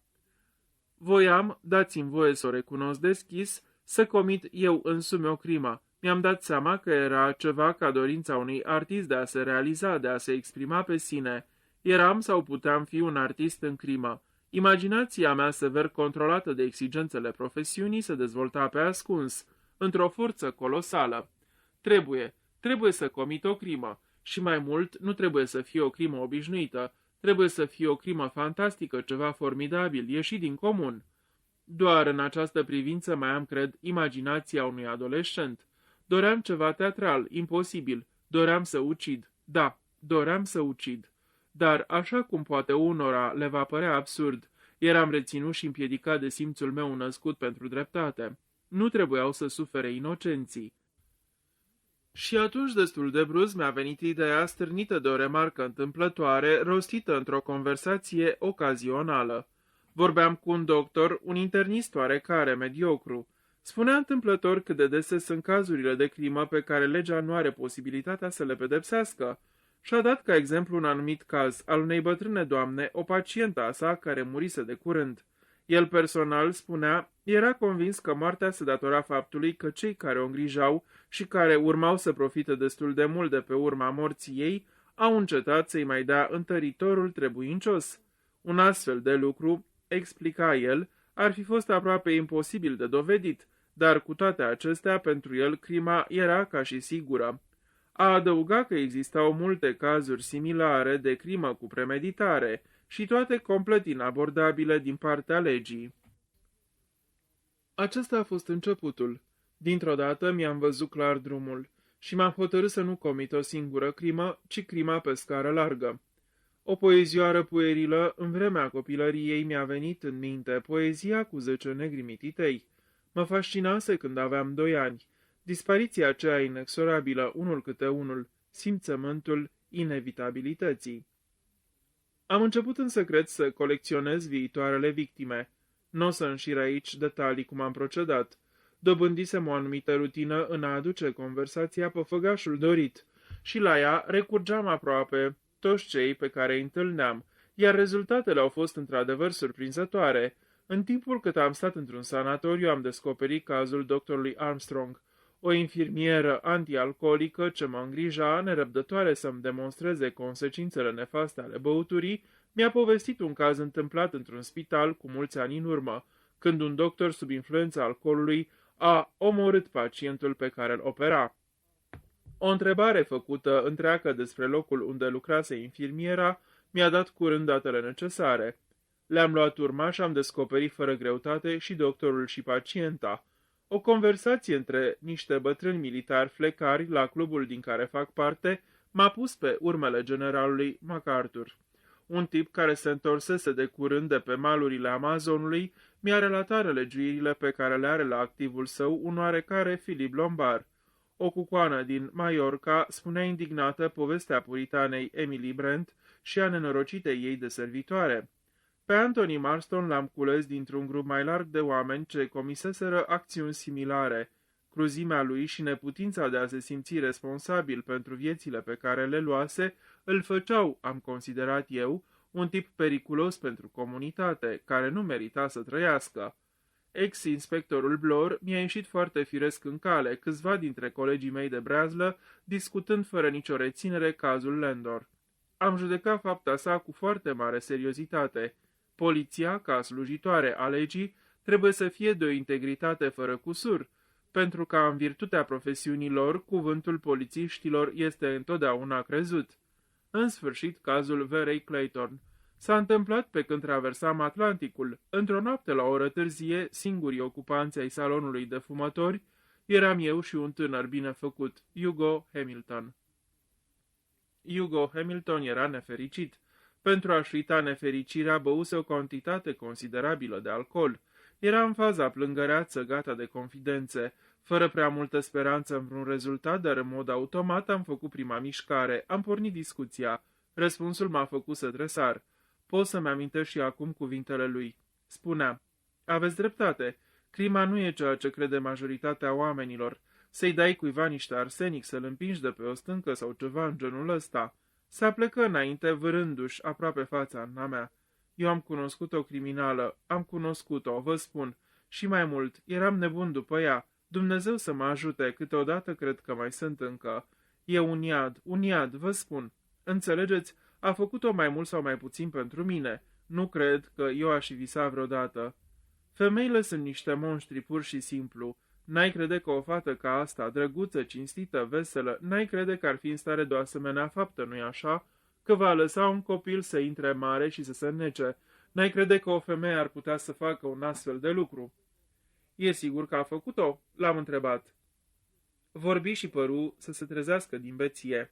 Sunt foarte sigur, nimeni altcineva nu s-a gândit, dar eu am știut-o din clipa în care m-am uitat la ea, că m-am întors după aceea, și ea știu că știam. Ceea ce nu și-a dat seama e că îl iubeam pe copil.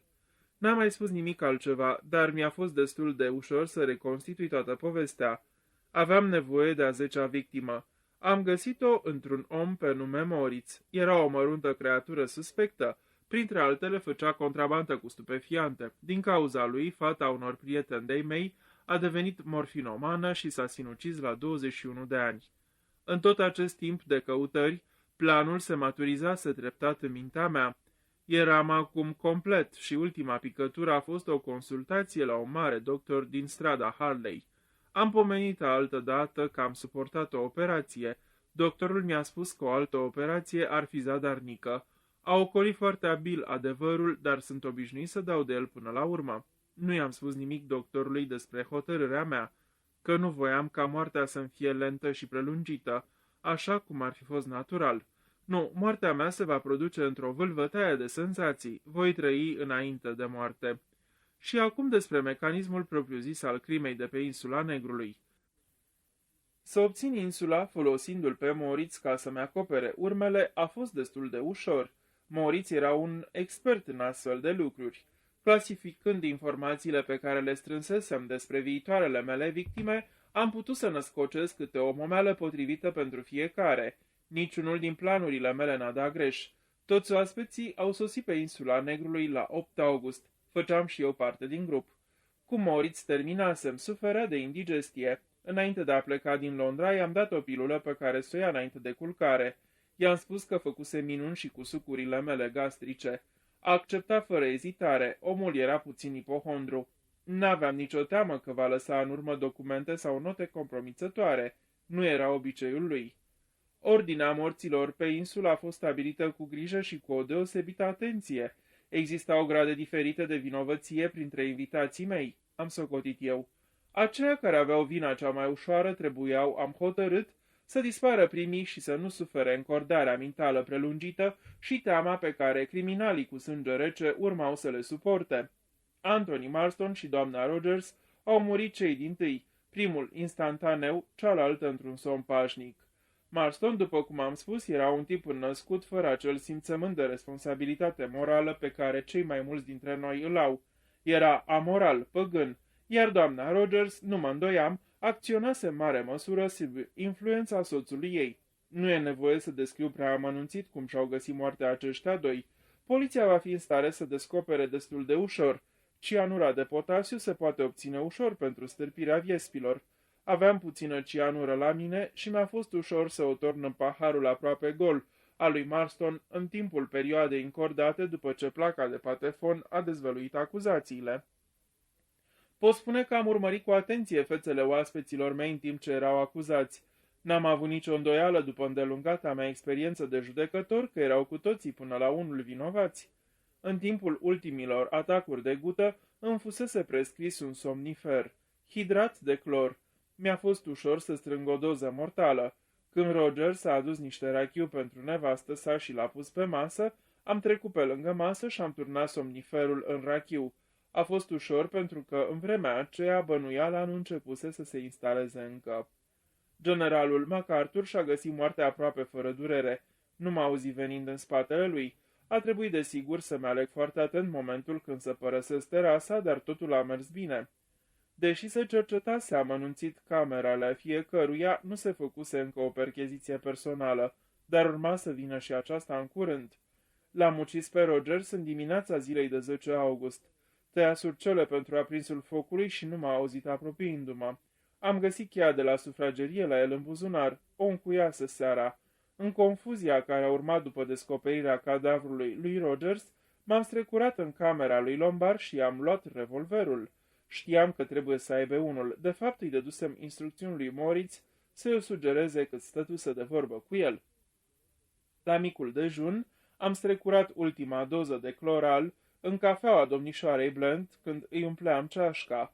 După micul dejun, Emily Brent a rămas singură în sufragerie. M-am strecurat acolo ceva mai târziu, era aproape inconștientă și a fost ușor să injectez o soluție tare de cianură. Povestea cu bondarul a fost într-adevăr foarte copilărească, dar știți, într-un fel mi-a plăcut. M-a amuzat să urmez cât mai mult posibil poezioara din copilărie. Imediat după asta s-a întâmplat ceea ce prevăzusem, de fapt cred că am sugerat chiar eu. Ne-am supus cu toții unei percheziții riguroase. Ascunsesem la loc sigur revolverul și nu mai aveam nici cianură, nici cloral. Atunci am propus lui Armstrong să ne punem planul în aplicare. Era foarte simplu. Trebuia ca eu să fac pe următoarea victimă. În felul acesta, ucigașul avea să își iasă până la urmă din fire. În orice caz, odată considerat mort, puteam să mă mișc prin casă și să spionez ucigașul necunoscut. Lui Armstrong i-a plăcut ideea. Am pus-o în aplicare chiar în seara aceea. Un mic plasture de noroi roșu pe frunte, perdeaua roșie și lâna și scena a fost gata. Lumina lumânărilor era foarte tremurată și nesigură și singura persoană care avea să mă examineze cu atenție era Armstrong. A fost perfect. Domnișoara Vera a sculat toată casa cu țipetele ei când a găsit iarba de mare pe care o agățase mai înainte în cameră.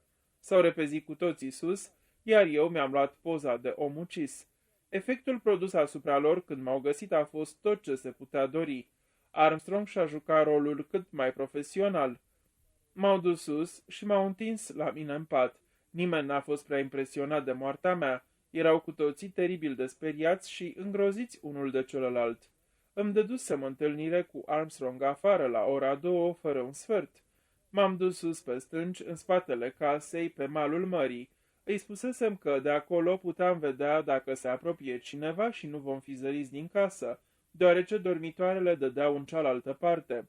Nu bănuia încă nimic și totuși ar fi trebuit să se păzească, dacă și-ar fi amintit cuvintele din poezioară. Unul a picat în laț. Dar așa a picat în laț. A fost foarte ușor. Am scos o exclamație, m-am aplecat peste stânci, i-am spus să se uite. Nu era cumva gura unei peșteri? S-a aplecat. Un brânci puternic l-a făcut să-și piardă echilibrul și să cadă mare agitată de dedesubt. M-am întors în casă. Bănuiesc că Blor mi-a auzit pașii. Câteva clipe după ce am intrat la Armstrong în cameră, am plecat de data asta făcând mai mult zgomot ca să mă audă cineva. Când am ajuns în capul scărilor, am auzit o ușă deschizându-se. Probabil că au zărit o siluetă tocmai când ieșeam prin ușa din față. Au trecut câteva minute până să mă urmărească. Am ocolit casa și am intrat pe fereastra de la sufragerie pe care o lăsasem deschisă. Am închis fereastra și pe urmă am spart geamul. Am urcat sus și m-am întins din nou în pat. Am calculat că mă vor căuta din nou în toată casa, dar bănuiam că nu se vor uita atent la niciunul dintre cadavre. Vor da puțin cearșaful la o parte ca să fie sigur că Armstrong nu încerca să se dea drept cadavru. Exact așa s-a întâmplat. Am uitat să spun că am pus la loc revolverul la lombar în cameră. S-ar putea să intereseze pe cineva unde a stat ascuns în timpul cât a fost cercetată casa. În cămară era o grămadă mare de conserve. Am deschis conserva cea mai de la fund. Cred că avea biscuiți. Am vârât revolverul înăuntru și am pus la loc capacul. Am calculat și pe bună dreptate că nimeni nu se va gândi să cotrobăie într-o grămadă de alimente în aparență neatinse, mai ales că toate conservele de deasupra erau perfect închise. Perdeaua roșie am ascuns-o într-unul din scaunele din salon sub husa de creton, iar lâna împerna de scaun făcându-i o mică gaură. În sfârșit sosise clipa pe care o anticipasem. 3 oameni care erau atât de îngroziți unul de celălalt încât se putea întâmpla orice, iar unul dintre ei avea revolver. I-am urmărit de la fereastră. Când Blor a venit singur, aveam ceasul cel mare de marmură gata așezat. Exit Blor. De la fereastră am văzut-o pe Vera împușcându-l pe lombar, o tânără curajoasă și descurcăreață. Tot timpul am socotit că era pereche potrivită și chiar mai mult. Imediat după asta am aranjat scena de la ea din cameră. A fost o experiență psihologică interesantă. Eram sigur că ajungea conștiința vinei, starea de tensiune nervoasă provocată de uciderea unui om, ca și sugerarea hipnotică a lucrurilor din jur ca să-și ia viața. Și n-am greșit. Vera Clayton s-a spânzurat sub ochii mei. Stăteam în umbra șifonierului. Și acum ultima scenă. M-am dus, am ridicat scaunul și l-am pus lângă perete. Am căutat revolverul și l-am găsit în capul scărilor unde îl scăpase fata. Am avut grijă să păstrez amprentele ei. Și acum voi termina de scris mărturisirea. O voi închide într-o sticlă, o voi sigila, iar sticla o voi arunca în mare. De ce? Da, de ce? Ambiția mea a fost să inventez o crimă misterioasă pe care nimeni să nu o poată rezolva. Dar niciun artist, îmi dau seama acum, nu se mulțumește numai cu arta. Există o dorință firească de celebritate care nu poate fi negată. Am, o mărturisesc cu toată umilința, o dorință omenească vrednică de dispreț. Vreau ca cineva să știe cât de deștept am fost.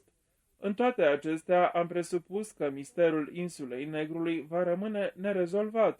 S-ar putea, desigur, ca poliția să fie mai inteligentă decât cred. Există la urma urmei 3 indicii. 1. Poliția știe foarte bine că Edward Sutton a fost vinovat. Știe deci că unul dintre cei 10 de pe insulă nu era ucigaș sub nicio formă. Și urmează paradoxal că, în mod logic, persoana aceea trebuie să fie ucigașul. Al doilea indiciu se află în al 7-lea vers al poezioarei. Moartea lui Armstrong este asociată cu un laț în care a căzut, sau mai degrabă, în care a fost făcut să cadă. Asta înseamnă că în acel moment apărea în mod clar un fel de hocus-pocus, deci era evident că Armstrong s-a lăsat păcălit și trimis la moarte. Era un indiciu care putea deschide o linie de cercetare promițătoare, pentru că la vremea aceea existau numai 4 persoane și din ele e limpede că eu eram singurul în stare să-i inspire încredere. Al treilea indiciu e simbolic. Felul în care moartea m-a stigmatizat pe frunte cu semnul lui Cain. Mai sunt, cred, puține de spus. După ce voi încredința mării sticla cu mesajul, mă voi duce la mine în cameră și mă voi întinde în pat. De ochelari am atașat un șnur negru foarte fin, un elastic de fapt. Mă voi lăsa cu toată greutatea pe ochelari. Elasticul îl voi trece în jurul clanței, iar de el voi lega, nu prea solid, revolverul. Iată ce cred că se va întâmpla. Mâna mea, protejată de o batistă, va apăsa pe trăgaci. Mâna îmi va cădea apoi într-o parte. Revolverul împins de elastic se va depărta spre ușă. Izbit de clanță se va detașa de elastic și va cădea. Elasticul eliberat va atârna inocent de ochelarii de sub mine. O batistă pe podea nu va suscita niciun fel de nedumerire. Voi fi găsit întins în pat, împușcat în frunte, conform notelor făcute de tovarășii mei. Atunci când vor examina corpurile noastre, nu se va mai putea stabili cu precizie ora când a survenit moartea. Când marea se va liniști, vor veni de pe coastă bărci și oameni și vor găsi 10 cadavre și o problemă nerezolvată pe insula Negrului. Semnat Lawrence Wargrave. Sfârșit.